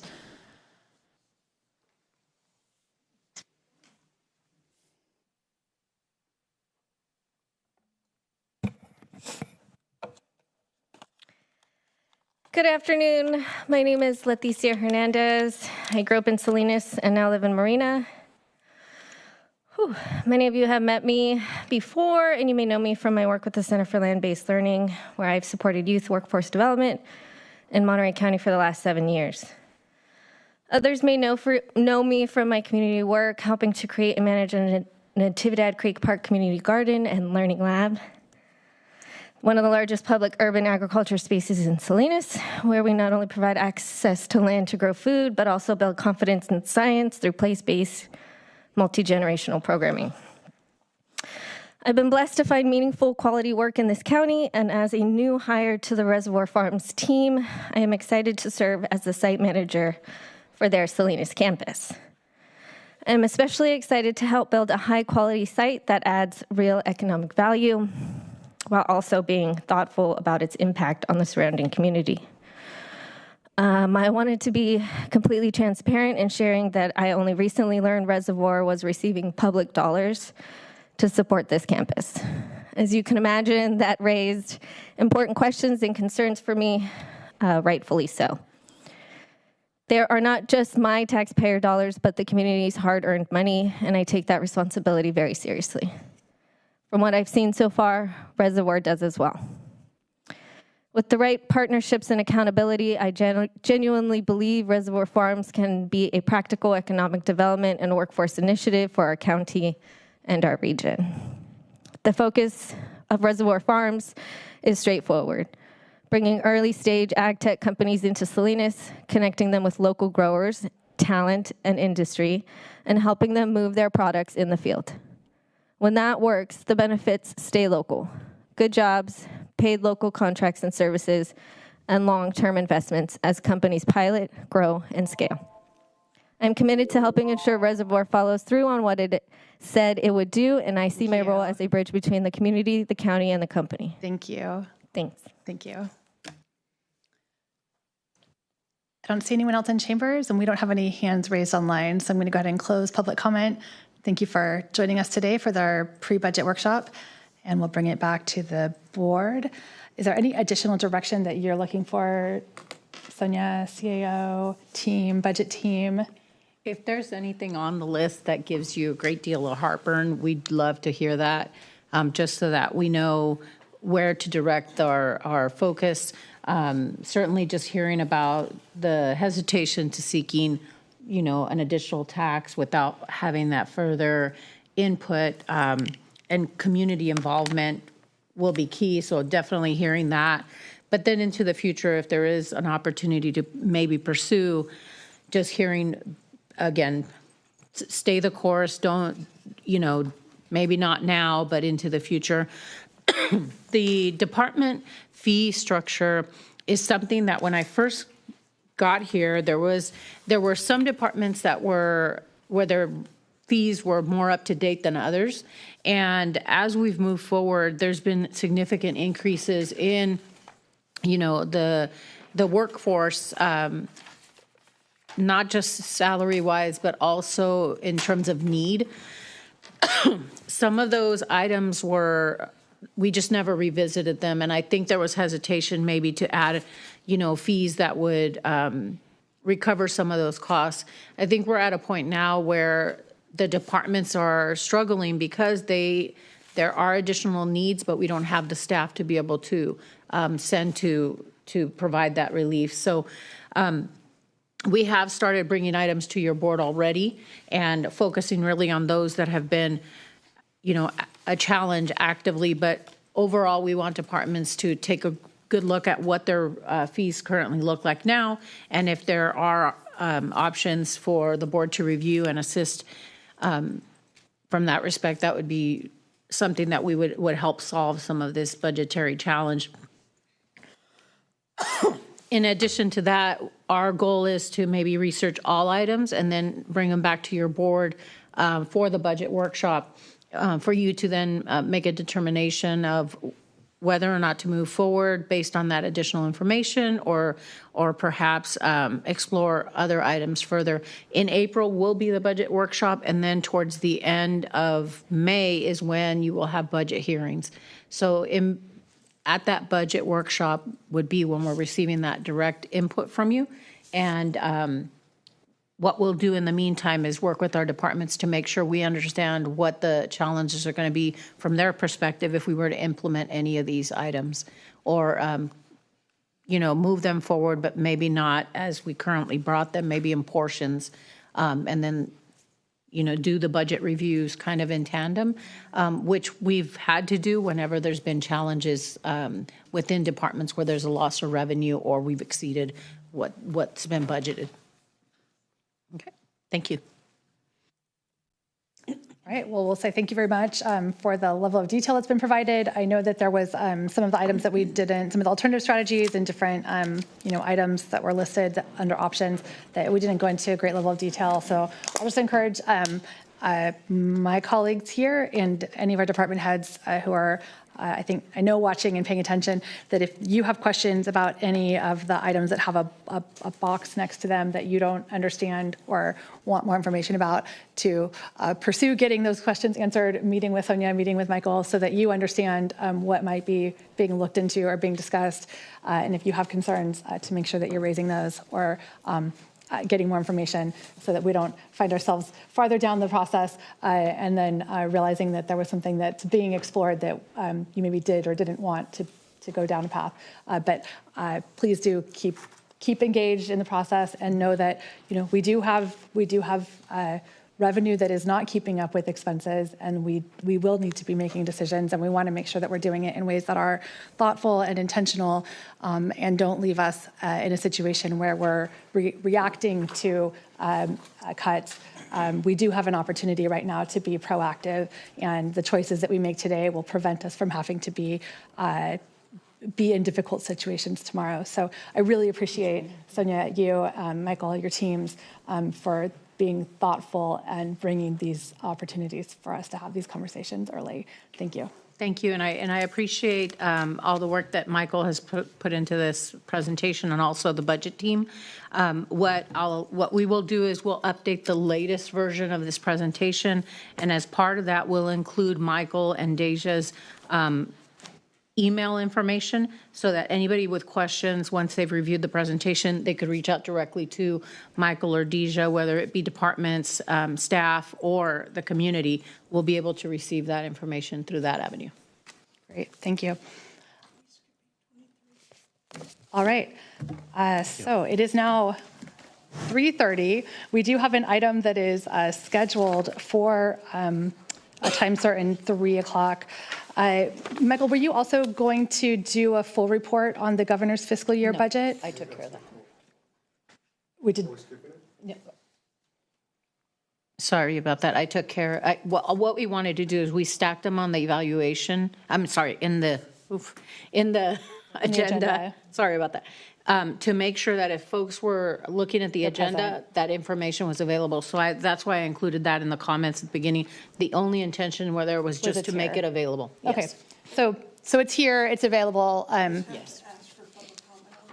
Okay, got it. So we asked for public, so we're going to receive our report on the pre-budget item number 22. Let's go ahead and also receive our report on the governor's fiscal year 26-27 proposed budget. We'll say, is there any public comment on item 23, the governor's fiscal year budget? If you're with us in chambers and would like to comment, please approach the dais. If you're with us online and would like to make public comment, we'd love to hear your comments. Seeing no hands raised, we'll close public comment on that. Is there any board comment on the governor's fiscal year proposed budget? Okay, if there's none, thank you. And thank you for adding that to the agenda. We'll move through item 24, referral matrix and responses. There are no new referrals, so we can move past item 24 to referral responses. This is looks like a waiving of the first reading and setting of March 10th, 2026 at 10:30 a.m. as the date and time to consider adoption of an ordinance adding section 12.28.013 to Title 12 of the Monterey County Code to prohibit oversized vehicle parking at all times with towway authorization on Railroad Avenue on both sides from the center line of Salinas Road easterly to its end, and Allison Road on both sides between Railroad Avenue and San Juan Road in the unincorporated area of Monterey County.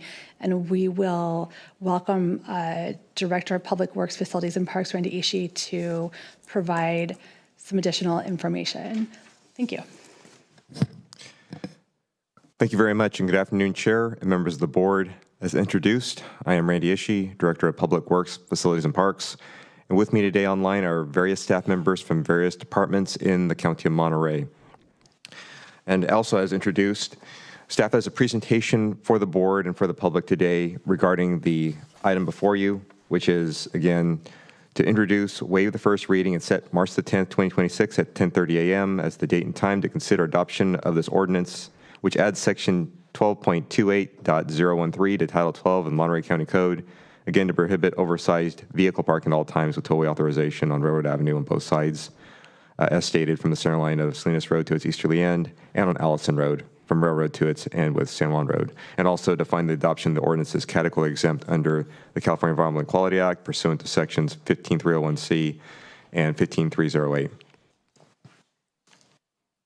And this is in response to a previously brought forward board referral number 2025.11. The overview for the presentation today will consist of briefly going over the background, then discussing the proposed ordinance. That'll be followed up by the recommendations, and then opening up for questions and comments. So in terms of the background for today's conversation, in brief, board referral number 2025.11 recognized that there were homeless individuals that are living in recreational vehicles along this road without appropriate services. As such, there's roadside parking of these recreational vehicles on Railroad Avenue, and it's been a consistent and increasing public health and safety concern for the community and businesses of Pajaro. And these unhoused persons living in these recreational vehicles, as staff understands it, along this road without appropriate services are causing disruptions for residents and businesses. There's crime, there's traffic hazards caused by these parked vehicles blocking travel lanes, and there's the illegal dumping of trash and refuse, again, as stated in the board referral. And thus, the board referral sought to adopt an ordinance to prohibit these recreational vehicles parking on the entirety of Railroad Avenue. From that point in time, the board heard the preliminary analysis report on November the 4th, 2025. As part of that conversation and as the action items, one of those was to add Allison Road, which had similar concerns regarding public health and safety, as well as food safety with its proximity to the agricultural fields immediately adjacent and contiguous to Allison Road. The board also directed that staff identify and evaluate potential solutions for individuals residing in recreational vehicles, including the possible establishment of a safe parking program. For the public's reference and for the board's reference, the areas that were meant to be codified through this ordinance are highlighted in yellow, and this is the community of Pajaro shown on this location map using aerial photography as its base map.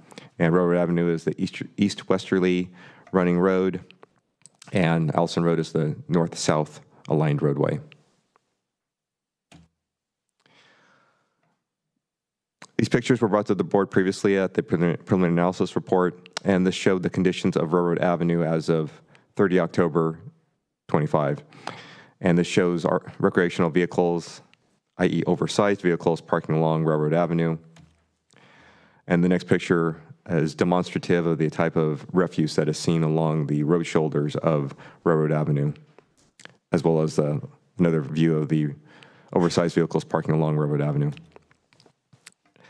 Staff has worked on this matter with other staff members, such as Homeless Services Division, for several months, and in the course of it, the conditions continue to persist along Railroad Avenue. These pictures are taken from a site visit conducted on February 26. So again, over the last several months, the issue continues to persist, and there appears to be a greater number of oversized vehicles parking along these portions of Railroad Avenue. And again, these two pictures show driving along Railroad Avenue, proceeding and looking towards the east. As part of the in-depth research that staff conducted, various other municipalities, ordinances, and programs were researched. On the screen is a small sampling of the various county or city agencies of which staff had looked at, with just highlighting some of them, some of those ranging from City of Santa Cruz to the City of San Jose, down to Southern California to the City of Highland. The City of Redondo Beach is not shown on here, but that was another one that was looked at. And very proximate to this location is the City of Watsonville's ordinance for oversized vehicles. After conducting such in-depth research, staff has worked with the various departments and with County Council to bring back this ordinance and of bringing forward to the board today the consideration of adopting this ordinance that would add a new section called Section 12.28.013 to Title 12 of Monterey County Code. And the ordinance would define an oversized vehicle. In brief, an oversized vehicle is meant to be a motor vehicle under California Vehicle Code Section 670 and meets one or more of the following criteria: that it exceeds 7 feet in height, or that it exceeds 7.5 feet in width, or that it exceeds 22 feet in length, or having a manufacturer's gross vehicle weight rating of 10,000 pounds or greater. And as noted in the ordinance attached to your board reports, the removal of these vehicles in violation of this prohibition shall be processed consistent with California Vehicle Code Section 22651 et sequentia, as may be amended from time to time. And as noted in the ordinance, there are various sections of California Vehicle Code that were researched and cited by staff that compose the findings of the ordinance today. And as a note about today's ordinance, while there is a cost associated with the fabrication and installation of the signage that will be processed and handled through the county's road fund, it is noteworthy to mention that should there be a vehicle that needs to be towed away, there is a cost that is incurred by the Monterey County Sheriff's Office, which the fees associated with that are on a case-by-case basis. And on the line, I have various partners from the Monterey County Sheriff's Office who can speak to that in greater detail, should the board have any questions. And again, while not part of this ordinance, there's other parts of existing Monterey County Code which could be applied via signage to address other issues out on Railroad Avenue and Allison roads. But again, the purpose of today's board report is to consider this proposed ordinance and its first reading.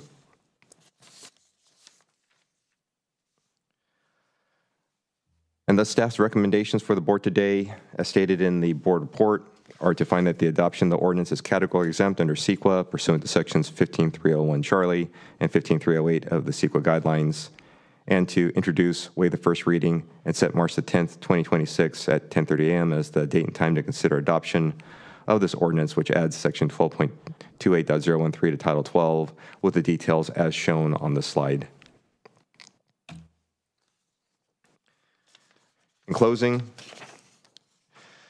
this proposed ordinance is one component of a broader county strategy that includes continued pursuit of a safe parking program and coordination with service providers to connect unhoused individuals to shelter, sanitation, and housing resources. That concludes staff's presentation, and we are available for questions or comments, and we thank you very much. Thank you. We'll bring it back to the board for questions. I have a question, and maybe Supervisor Church, since this was your referral, or Mr. Ishii, this is focused on two roads, right? Railroad and Allison was added per your slides here. But should we be, what are your thoughts about considering the entire community of Pajaro or the adjacent road here, Ingram Court? Because once a policy goes into effect, then I could easily see these recreation vehicles moving to other parts of the community. And so I'm just wondering what might be the best strategy in dealing with it all up front versus coming back and having to revisit that was one question. The other part was obviously the Board of Supervisors sent a letter to Union Pacific, the property owner of a lot of property that is currently being utilized for, I think, unintended purposes. But I could also see that as a private property where once this ordinance, if it were to go into effect, that it would be seeing more recreational vehicles on this property as well. And we talked about perhaps Union Pacific putting up some K-rail there that would kind of limit that use, but I think we also have to look at that reality that if we move them off a railroad, primarily, they're going to try to go to the vacant private property next door or other parts of the community. So that's the question of it. How do we best address it versus looking at one or two roads alone?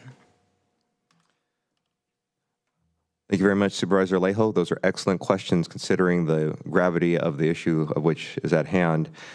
Speaking very narrowly to the item before you today, this is just one strategy of the many strategies, and you have raised the points of the more holistic strategy.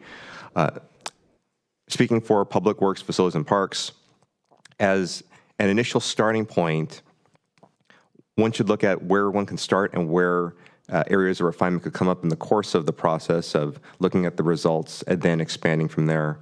So initially, and in response to the board referral, staff would propose starting with this location of Railroad Avenue and Allison Road, recognizing that the county is still working very diligently on trying to pursue a safe parking program site for these unhoused individuals to be able to go to.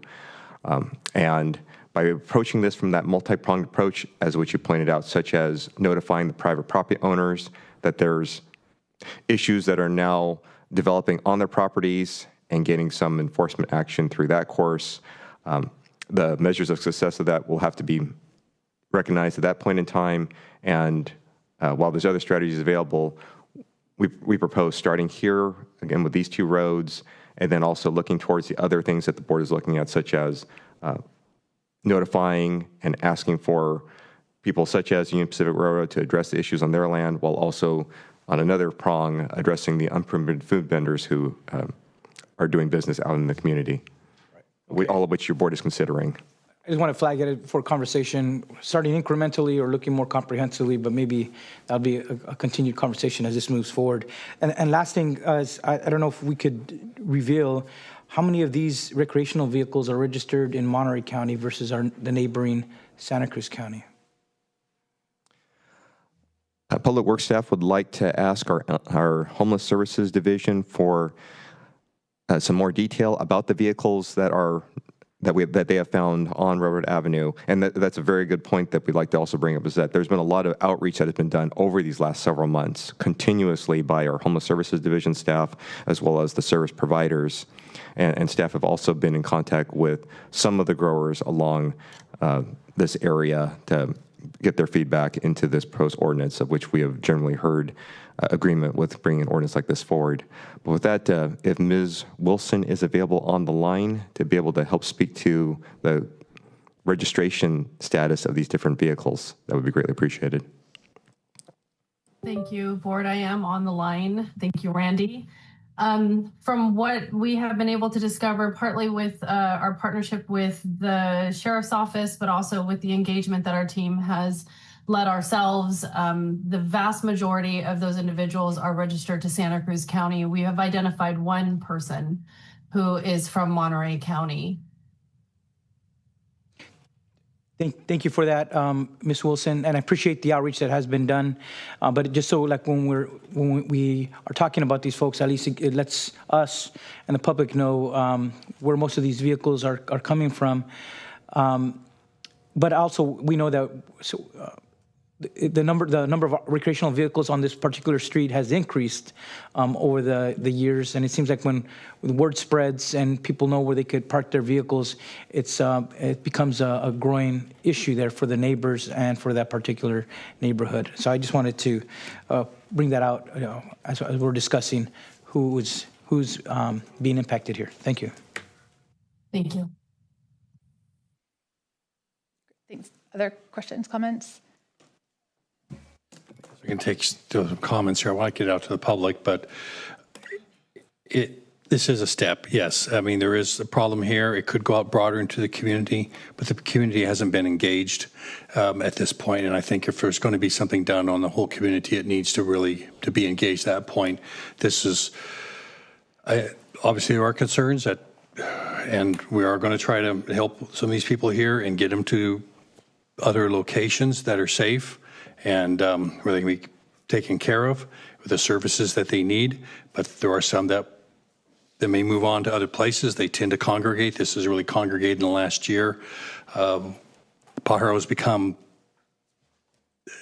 trying to deal with this, has become a center of a lot of homeless population that was on the river, and it's affected a lot of businesses and residents there. That has been, like with PERPA, has been being addressed to a considerable degree. I wouldn't say all the way, but it's going to take a steady process on getting the community so it's in a better position to be able to economically grow. There's a train station coming in there probably in 5 or 6 years.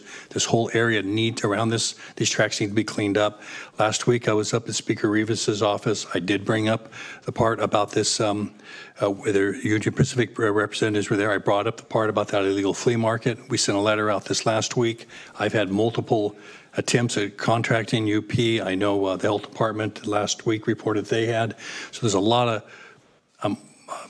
I've contacted Congresswoman Lofgren's office too about, so there's a lot of pressure coming on to try to get UP to clean up their land and deal with but multiple issues here. And this is just, the thing is, as Mr. Ishii said, just one element that we're moving forth on. But I would be hesitant to just put a blanket approach on the community right now without really having input from them. Madam Chair, one quick point. Hold on just a second, please. I'll go through it. Any other comments from the board? Okay, I did have a couple questions, and then we'll do a second round. Thank you. So just a couple questions in terms of the number of vehicles that are parked currently, and I do appreciate the need to address the ordinance, and I know that we are sort of in parallel working on a safe parking, a plan for a safe parking program. And I guess the concern that I have would be around the timeline of when the ordinance would go into effect and what our plan would be for addressing the needs of the impacted vehicles with families, from what I understand, in those vehicles in the interim between when the ordinance for no parking would go into effect and the time at which a safe parking alternative option would become available. Is that something that our homeless coordinator could speak to in regards to this timeline that's in front of us? Thank you very much for the question, Chair. It's a dual department question, and so Public Works, Facilities, and Parks will respond to the timing question and then would open up the floor to Ms. Wilson of Homeless Services to be able to speak to the very granular details of the number of vehicles that they are last seen out there, as well as the plan on that concurrent track. So on the parallel track of these two actions, speaking to the ordinance itself, the plan would be to bring the second reading of this ordinance and consideration of its adoption at the March 10th, 2026 board meeting, as noted in the recommended action item for the board today.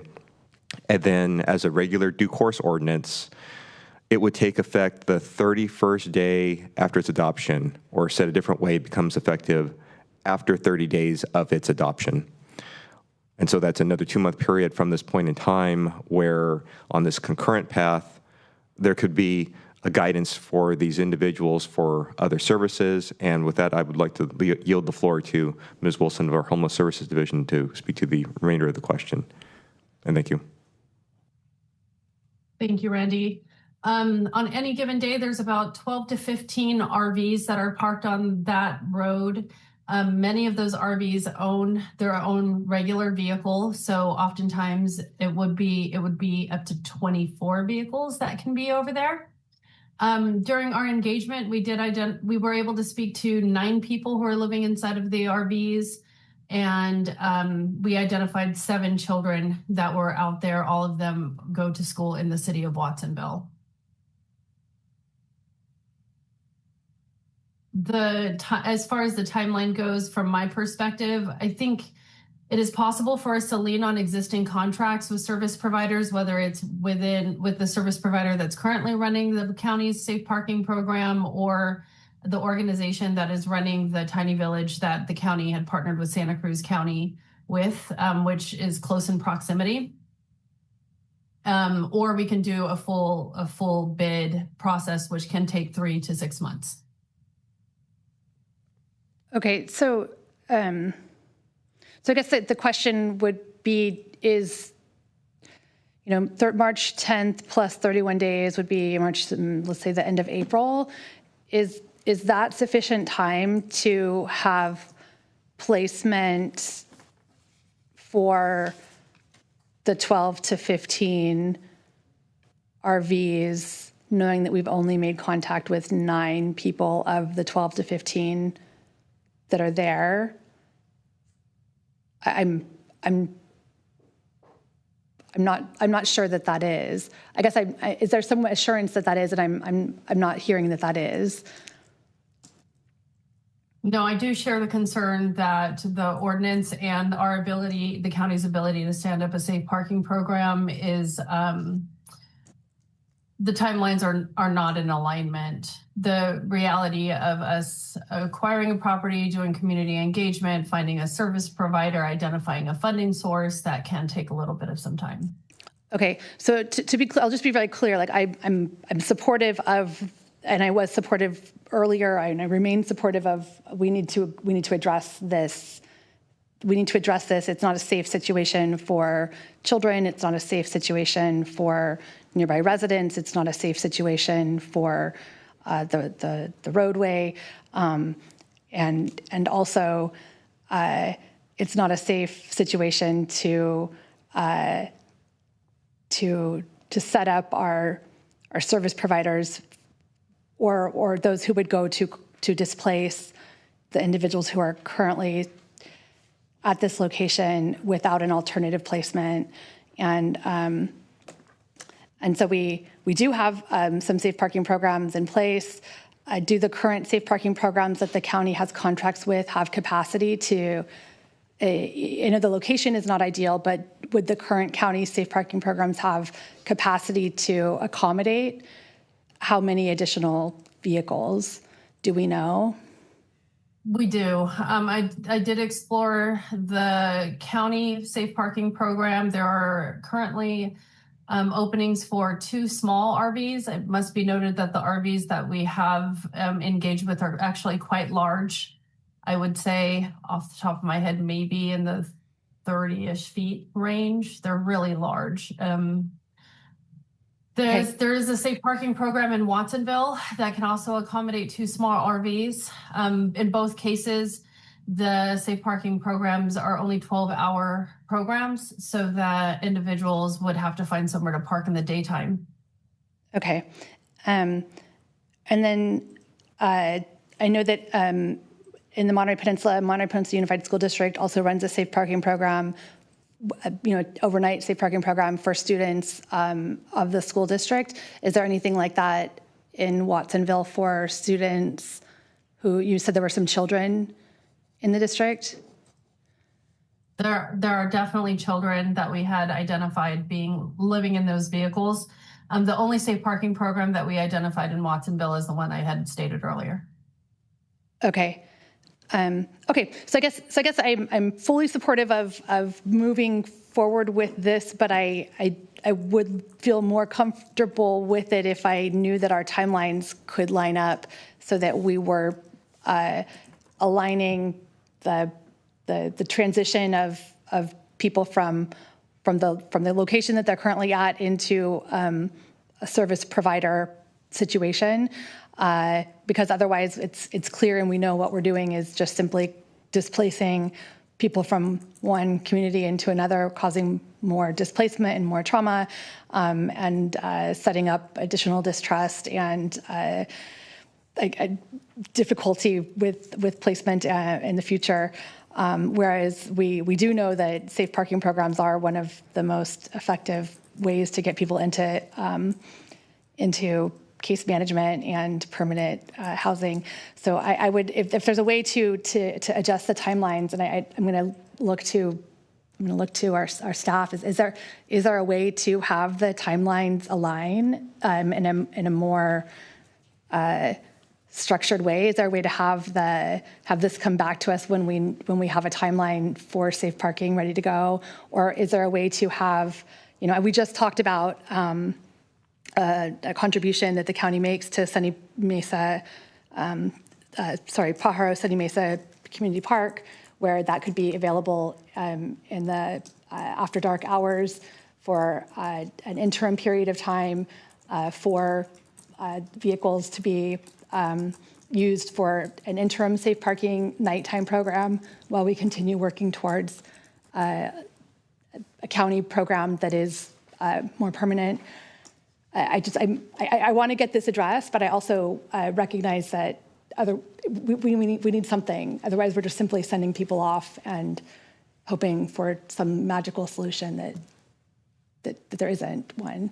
So I guess I'll look to staff again in terms of timeline. Thank you, Chair. Randy Ishii, Director of Public Works, Facilities and Parks.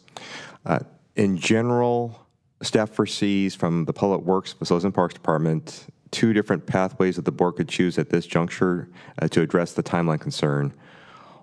One of those is by operation or virtue of existing county law, meaning that should the board approve moving forward with the second reading and adopting the ordinance and allowing the passage of time for that 31st day to take effect, the ordinance would not be considered enforceable until all the signage is placed along the roadway, which goes back to the basic tenet of law, no sign means no violation.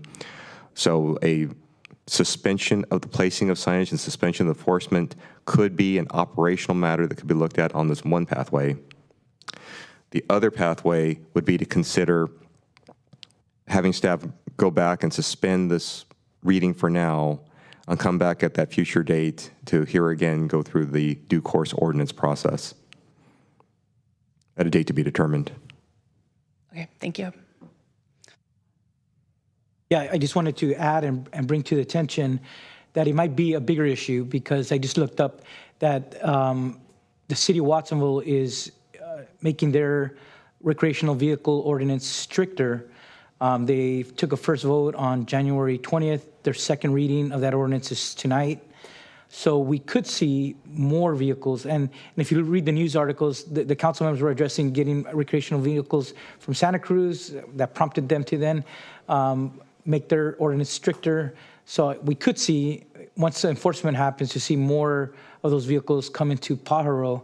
And that's why this matters, and where the vehicles are coming from. And on the safe parking program, which I support, perhaps conversations need to happen with the city of Watsonville and Santa Cruz, because I think in the end, we're going to see most of the vehicles utilizing it are coming from our neighboring county. So it should be a more multi-jurisdictional solution and hopefully contributing to the operations of such a future safe parking program as well. Thank you. Just to follow up on that, thank you for that information. I wasn't aware of that, and that raises an issue then that maybe with whatever action we take today, we need to explore the idea of a larger ban within that whole community that's happening on the Watsonville side. So I'm just bringing that up as for discussion when we get to action.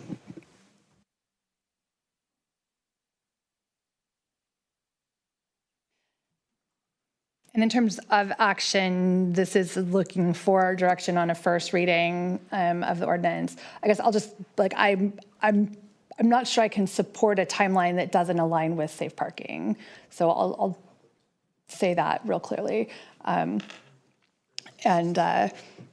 We can open this up to public comment at this point. Is there anyone in the public for a comment on this? Thank you for joining us, and thank you for bearing with us on the time. Good afternoon, supervisors and staff. My name is CJ Miller. I live and work in District 2, particularly this area. I want to express my sincere gratitude for your support of this ordinance. For residents like me, it represents a real commitment to our county's public safety and quality of life.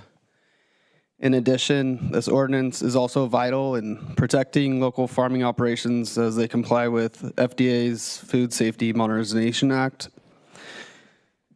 I particularly want to thank Public Works Department for their incredible work in developing this ordinance. It's clear that a lot of technical expertise and long hours went into drafting this process. Thank you, Mr. Ishii. Thank you for your time, and we look forward to seeing this ordinance put into action. Thank you. Thank you for your comments. Is there anyone online for public comment on this item? We'll need you to raise your hand so we can call on you. I'm not seeing any hands raised. We will thank our member of the public for joining us today and for participating in the process. Close public comment and bring it back to the board. And there is a request for action on this item. And I've shared my concerns, but we'll bring it back to the board for any action.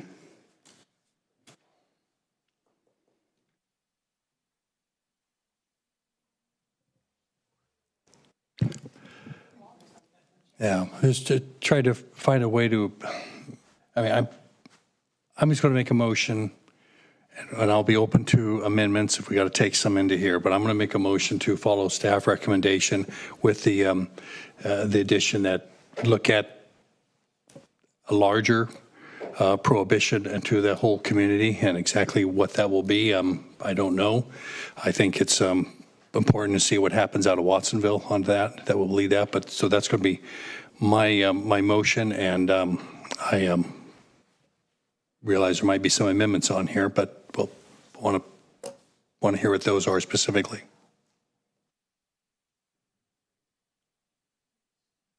So as the motion is made, I would second it.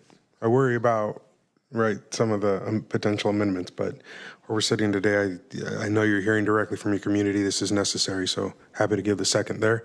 And then I just worry about some potential amendments here that may put us in a position where we're going to see additional influx. So, And just to be clear, if I may, you're moving for staff recommendation and handling that separately, asking staff to come back with some examination of the whole area, because if you're changing the ordinance language per se, we would have to I'm not making a suggestion of change in the language. That would be, I wouldn't know what specific language I would be putting forth, but to explore on a larger prohibition for the area, yes. And again, I think it really depends a lot what happens in Watsonville, and we have to wait on that too. I'd be supportive of the motion. I think bringing both options, a narrow version and perhaps a larger, an ordinance with a larger area.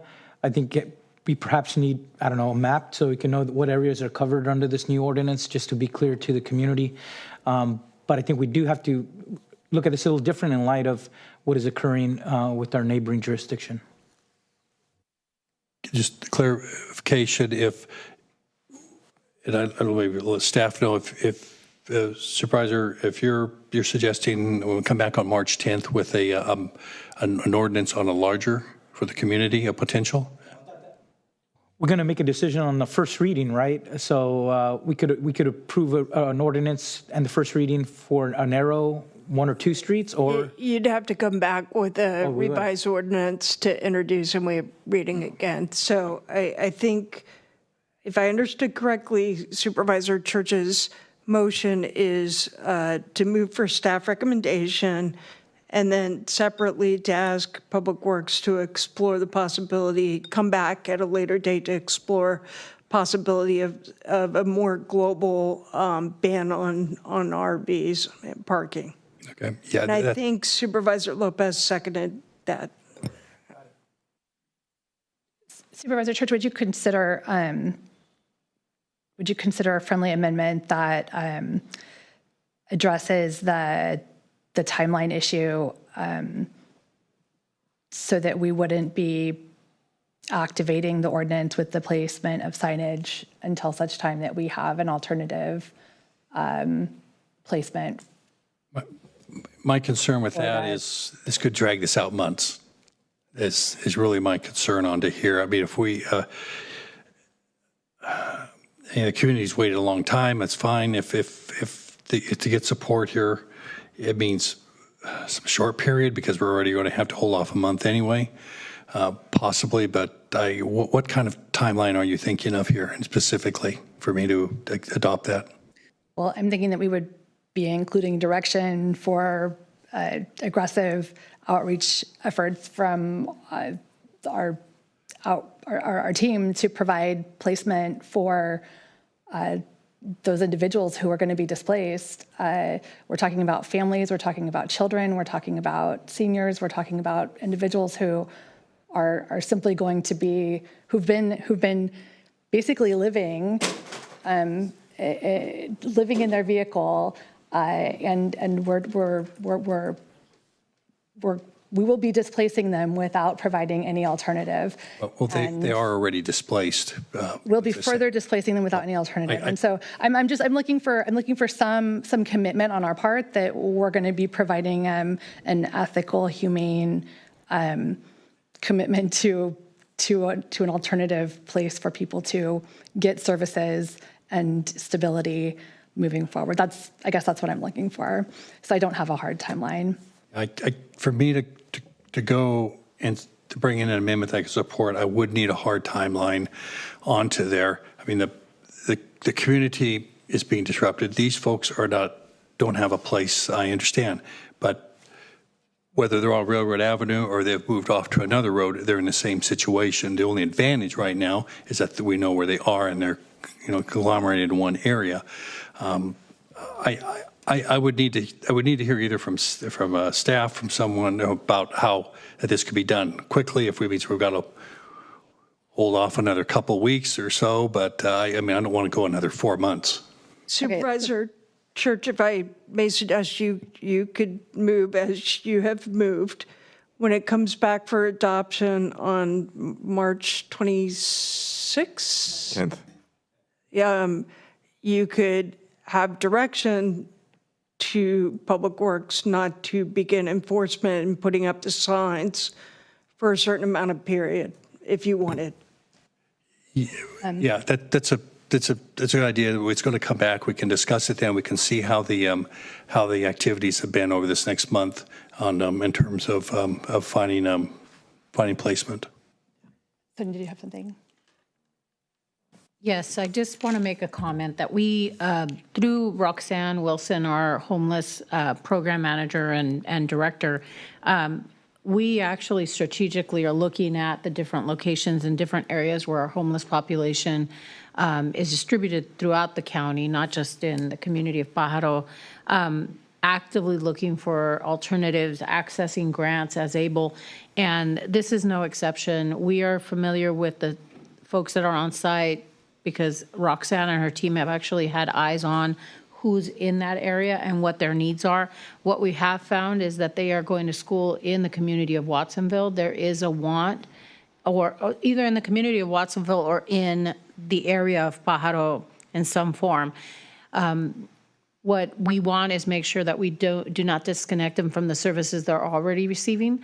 And so in doing so, we are collaborating with the County of Santa Cruz to make sure that they continue to receive the critical services that they need. So as we go forward, in any instance where we have homeless persons experiencing homelessness and children and also seniors, we are connecting them to services, but with the understanding that we do not want to disconnect them from those critical elements that they receive now.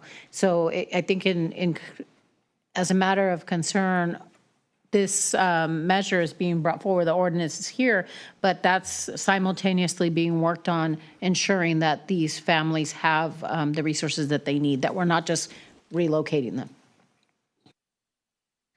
I'm hearing that there might be an option, and it's a risky one, but to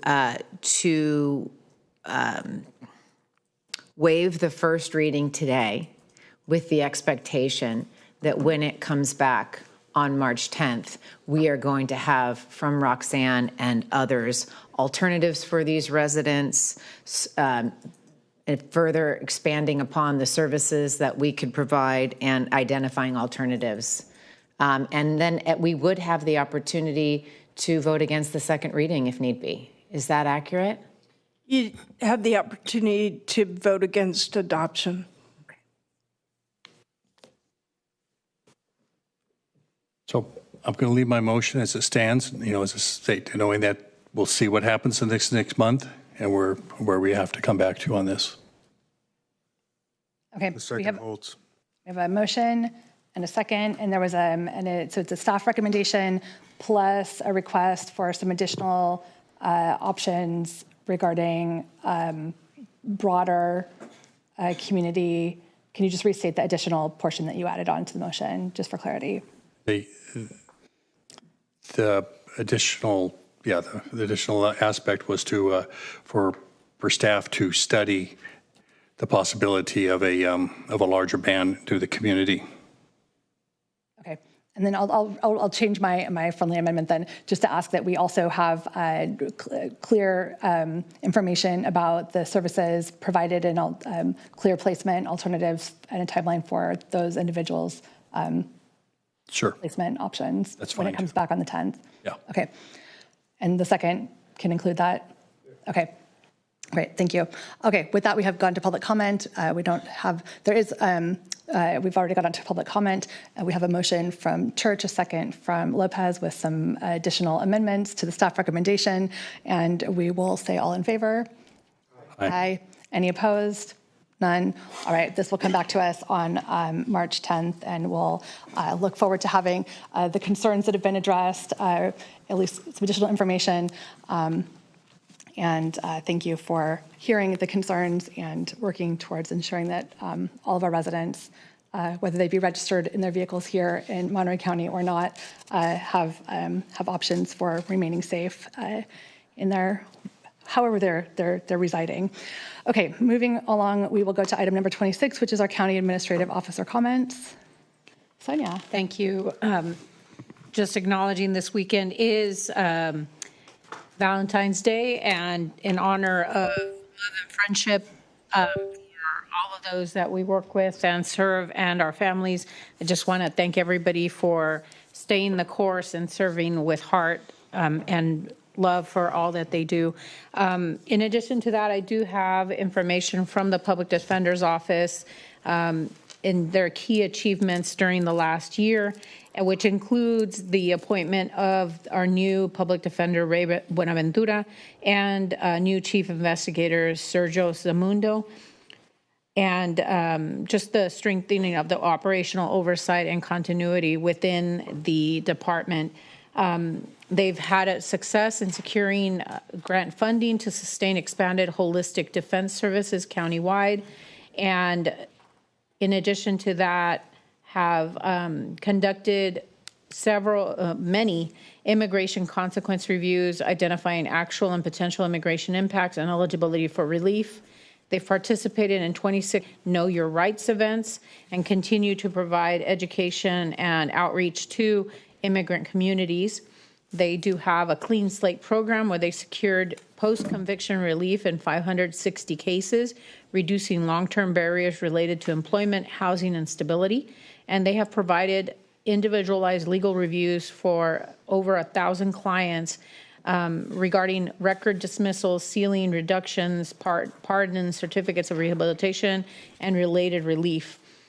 Adding to that, they operate care court representation and have done so for 26 clients in the California's care court system. They've assisted clients in accessing behavioral health treatment, housing resources, supportive services aimed at long-term clinical stability and community integration. Lastly, they perform community outreach and education and have conducted outreach to 19 plus events throughout Monterey County and surrounding areas, including Salinas, Monterey, Marina, Seaside, King City, Watsonville, and Gilroy. So that is a little bit of the work that's being done by our public defender, who we honored their retired chief investigator this morning. Thank you. All right, thank you very much. We'll go next to our board comments. This would be a great time if you have any response to public comment, if you'd like to comment on trees, or give a report back about my chief of staff in conversation they've had with constituents. Supervisor Alejo, would you like to start? Thank you very much, Madam Chair. First of all, I wanted just to remind the public that this is we won't have a regular Board of Supervisors meeting until March 10th, right? Because next week is President's Day weekend, and then the following week, I think many of us are at the NACO Legislative Conference in Washington, D.C. And then the first Tuesday of March, I think we're scheduled for a staff retreat or department head retreat. So just so people know why we won't be here live for the next 3 weeks or so. I did want to just say I want to thank my staff for attending the Chiefs Biennial Dinner last Thursday. I couldn't attend because I was at the CSAC Executive Forum in San Diego, but I appreciate them attending and supporting that event. On Saturday, I did join our new Chief Public Defender at the Filipino community of the Salinas Valley, their 90th anniversary dinner. It was very well attended, and he was very well received and appreciated by everyone there. So just so you know, our Chief Public Defender is getting out there and is being received very well by the community. I did, tomorrow I will be in Sacramento. CSAC has its Challenge Awards ceremony, and Monterey County is receiving an award under our Health and Human Services for our hygiene hubs. So we will be there to receive her, and speaking will be our Lieutenant Governor, Kunalakis. So I just wanted to mention that as well. And but just going back to, I briefly want to address what occurred earlier in today's meeting. It has been the practice of this board to allow colleagues a brief opportunity to respond when personal attacks or misleading statements are being made during public comment. After public comment concluded and before we moved on to the next agenda item, I simply asked to do what has routinely been allowed, offer a brief clarification, and that request was denied. In my 10 years on this board, this is the first time I've experienced something like that. Being prevented from responding in that moment felt unfair, arbitrary, and inconsistent with our long-standing customs. I believe that each of you can agree that this courtesy has been extended in the past, and it helps ensure accuracy and clarity in our proceedings. Yes, I can make comments later during our regular public board comment time, which, like I'm doing now, but responding immediately after statements are made allows for timely clarification while the issue is still fresh and not at the very end of a long meeting when the context has faded. And this was not a matter of time. A brief 2 to 3 minute clarification would have not delayed our meeting in a meaningful way. What has contributed to extremely long meetings is repeating instructions 2 or 3 times, reading off name cards, and overloading agendas on topics we know that will have and bring many speakers, not on these short, good faith responses to ensure the public record remains accurate. I have made every effort to treat my colleagues with respect, especially when I've been board chair, and to extend the courtesies I hope to receive. I simply ask that I be treated with the same fairness and professionalism moving forward. And just to respond to what was said earlier, on both items, whether it's the arch or whether it was on the ALAFCO item, I never framed or used the word that it was racism. What I have used consistently is that in all my political career is urging for fair and equitable representations at all levels of government. And in fact, it's the very basis of the Federal Voting Rights Act and the California Voting Rights Act. And the fact that we have a city council that is reflective of the community didn't happen by coincidence. It took big legal battles that were fought all the way to the Supreme Court here out of Salinas, out of the Board of Supervisors. Well, the Board of Supervisors was subject to Joaquin Avila redistricting, and also the city of Watsonville, but these were all cases in the Federal Voting Rights Act. And for decades, Monterey County was subject to Section 5 of the Federal Voting Rights Act as well. So I just want to say those things happen because people requested fair and equitable representation, and we should continue to strive to achieve that at all levels of government. And on the arch, I only had framed it, the double standard that exists when people criticize an arch for East Salinas, but those same arguments and reasons were never stated for the arch on Main Street or the arch in Castroville, both which are beautiful projects.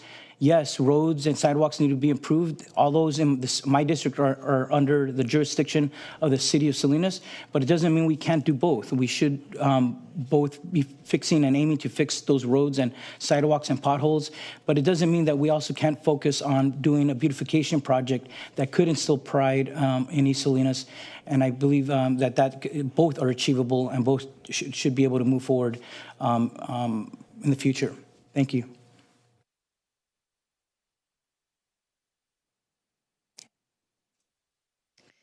Thank you, Chair. I did get the opportunity to go on a one-day trip to Sacramento. I know you've all done it before. I hadn't done a one-day trip, but you get the opportunity, of course, to see all our workforce arriving in the morning, all the way out to probably Los Banos, coming this way, maybe even further, as you drive over the Pacheco Pass. But it was a quick trip, and I got the opportunity to connect with Speaker Rivas, who held a meeting that I did want to share here because it was regarding something that is, it seems so straightforward. It's a huge opportunity that we have in Monterey County to extend the Capitol Corridor train to the Salinas station.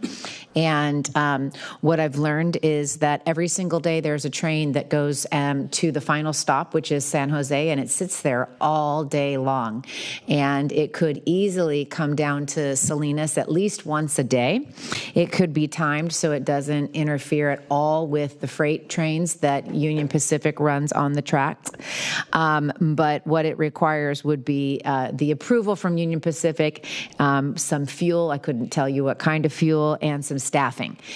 So it's a minimal cost. So Speaker Rivas was hosting a meeting with all the players at the table, and it was a very exciting meeting. And it looks like, there really could be the potential to not just join this century, but join the previous century and have some rail opportunities in Monterey County. We also got a chance to discuss the commuter rail, that Capitol Corridors and inner city rail, but we had the opportunity to also discuss the commuter rail train, which would be the Gilroy extension for Caltrain, that would also come down to the Salinas station and others. Ultimately, Glenn Church was there too. I'm sorry, didn't mean to leave you out of the conversation. We made this commute together, and that was also very exciting because the funding is in place to lay those tracks, but there's a larger negotiation that's necessary to make that ultimately happen. But it was really great to go with my colleague to Sacramento and be a part of that meeting. Later that afternoon, I had another meeting that I know we have some disagreements on this board about this issue, but many folks in my district were pleading with me to go to this level and have a conversation about Bixby Bridge and the concerns about public safety at Bixby Bridge.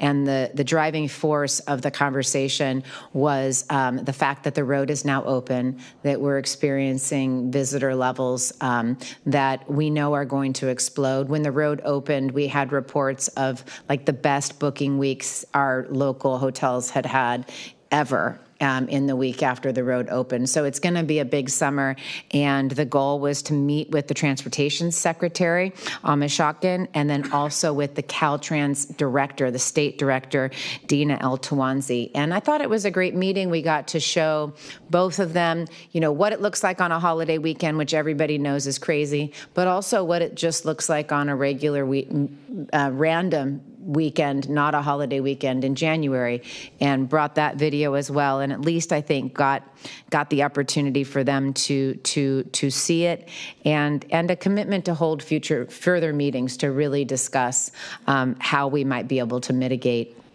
that situation on busy weekends. And so that was great.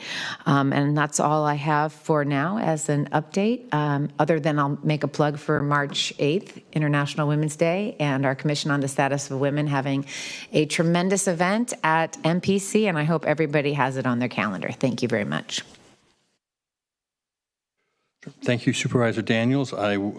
Yes, I was with you. I do not have to go through what I was going to describe about that trip up there, except to add that was when I had the opportunity also to mention to the UP officials about the problem with this illegal and increasingly growing and massive flea market along Salinas Road on their property in Pajaro, which I did mention earlier, and I'm hoping that we will finally get some action and some barriers up, whether they are K-rails or fencing or mounds of dirt or just some regular enforcement. Other things is just a little over a week ago or so, I actually did attend an event at the First Mayor's House. It was their annual meeting, and I unexpectedly was given a pleasant award because I had helped them through my discretionary funds on some shortfalls that they were having in financing, and were going to close because they were unable to do that, unable to stay open. And this is also right there by the train station, part of the whole kind of economic environment that we're trying to create, in addition to historical preservation, which I am really big on. And and also helping promote tourism. So that was very nice. Appreciate that very much. As Supervisor Alejo mentioned, we're not going to have meetings for the next couple of weeks, but I do want to mention that there will be some Valentine's Day events this Saturday in my district at the Ferndale American Legion and the Elkhorn Yacht Club, which are both open to the public. In addition, there will also be a Lunar New a Lunar New Year event celebrating Asian culture at Northridge Mall on February 21st between 3 and 6 p.m. Finally, on the 24th, I am hosting a workshop at the Ferndale Grange at 5:30 on the well registration program that is ongoing. And I believe the next night there will be a webinar. I believe Supervisor Daniels, you will be at that as well, if I'm correct. And so there's all attempts to try to get individual well owners to go through and register with the new programs on well registration. Thank you. Thank you, Madam Chair. I just want to open with, I too was concerned about the interaction earlier and just want to make sure precedence on this dais has always been to give our colleagues the opportunity to respond if we're attacked by the public, and I think the prop used was clearly that to me. And so if we're going to change that approach, I would like to know that that's something we're all agreeing to based on that practice that we've always held for a long time. That was just concerning. So I just wanted to lay that out. And the other is, we're dealing with a lot in our office right now. There's a lot of heavy conversations happening around challenges that the community is struggling with ways to express in meaningful ways. And I want to thank my staff for showing up every day, for taking the hard conversations and being willing to stand up for themselves and stand up for their own beliefs in this role that we take on every day to represent our whole community. It means a lot to me that I've got a team that is willing to show up for folks who often feel voiceless in this world, and that they themselves are willing to put themselves out front and take on many of those challenges and some of those really tough conversations and brutal, at times, interactions. And so I want to thank them for showing up today, for showing up every day for the folks that we jointly represent. It means a lot to me, and I'll share that this weekend I had the opportunity to watch the Super Bowl with my family, and it was beautiful to sit there with my kids at a tiny table in front of mom and dad as they could not have been more excited to see Bad Bunny perform. He was one of their favorite performers. Bath time is full of his music, and my daughter cried afterwards because her favorite song was not played. So if this makes it to the right ears, Ojitos Lindos, the fact that it was not played next time, we need to make that up to Inez. But their culture is something we're proud of, and it's something we uphold. Both our kids learn to speak Spanish first. And it was pointed out to me yesterday, and rightfully so, that our Constitution in this state, I once said, was written in 2 languages, and that's not true. It was written in Spanish and translated into English after. It means something here in California that as our nation grew and absorbed places and cultures, we didn't lose them. We hold them up because they made us stronger. So I'm not going to be home tonight with my kids, but I want them to know that I love them and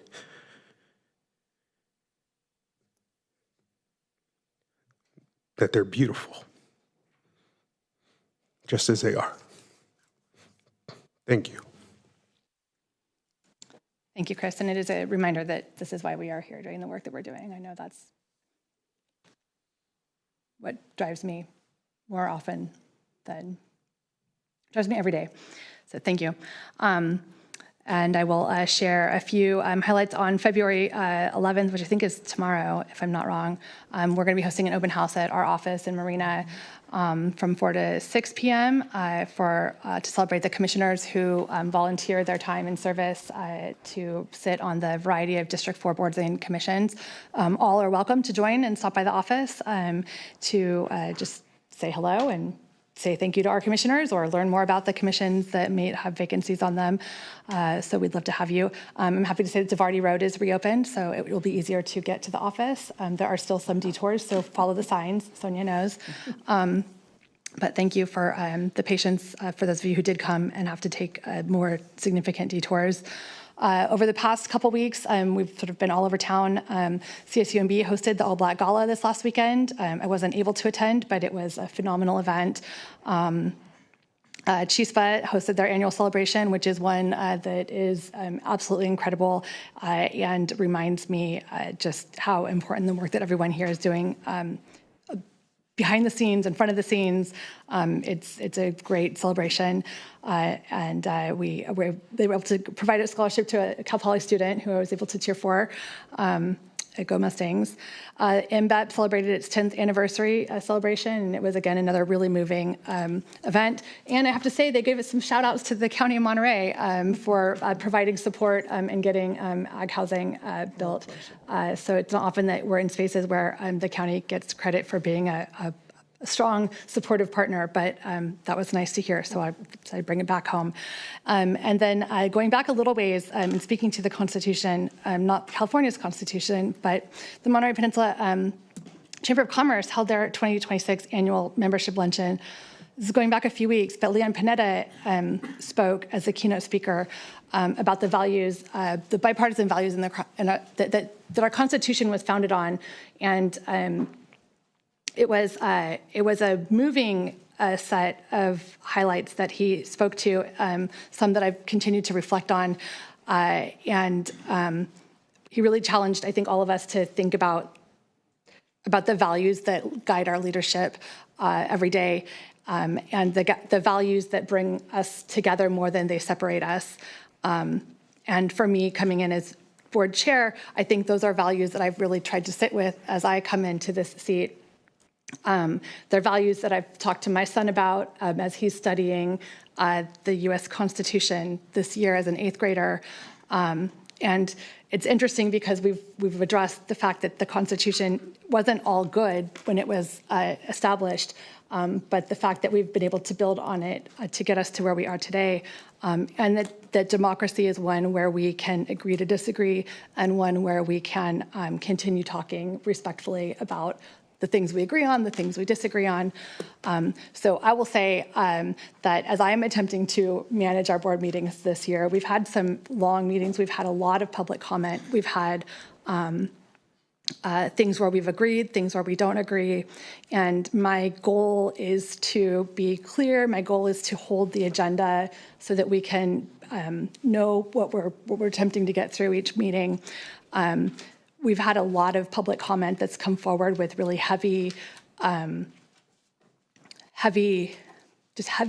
issues, and they haven't been easy. We've had a lot of people in our chambers many of whom it was their first time speaking in a public meeting, and so doing what we can to make sure that this chamber that belongs to our public is a place where they know that they belong and that they're welcome, I think is a priority for me as our chair of this year.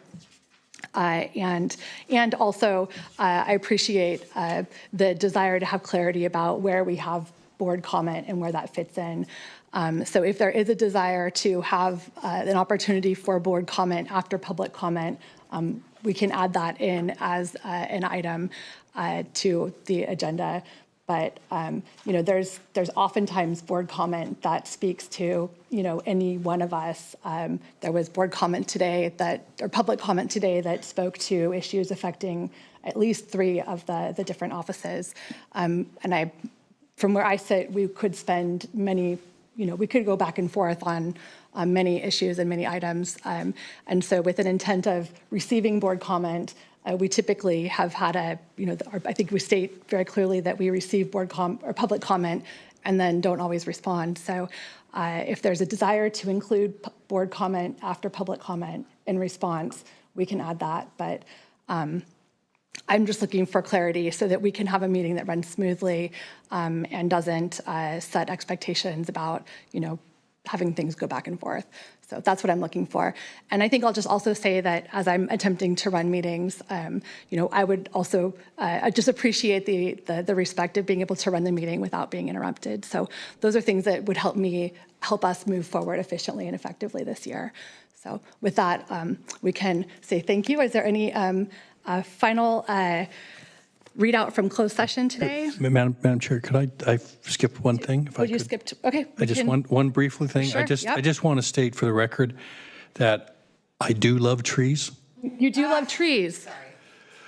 and probably planted more of them than anybody else in the county, and I've done it with a lot of gaiety. Thank you.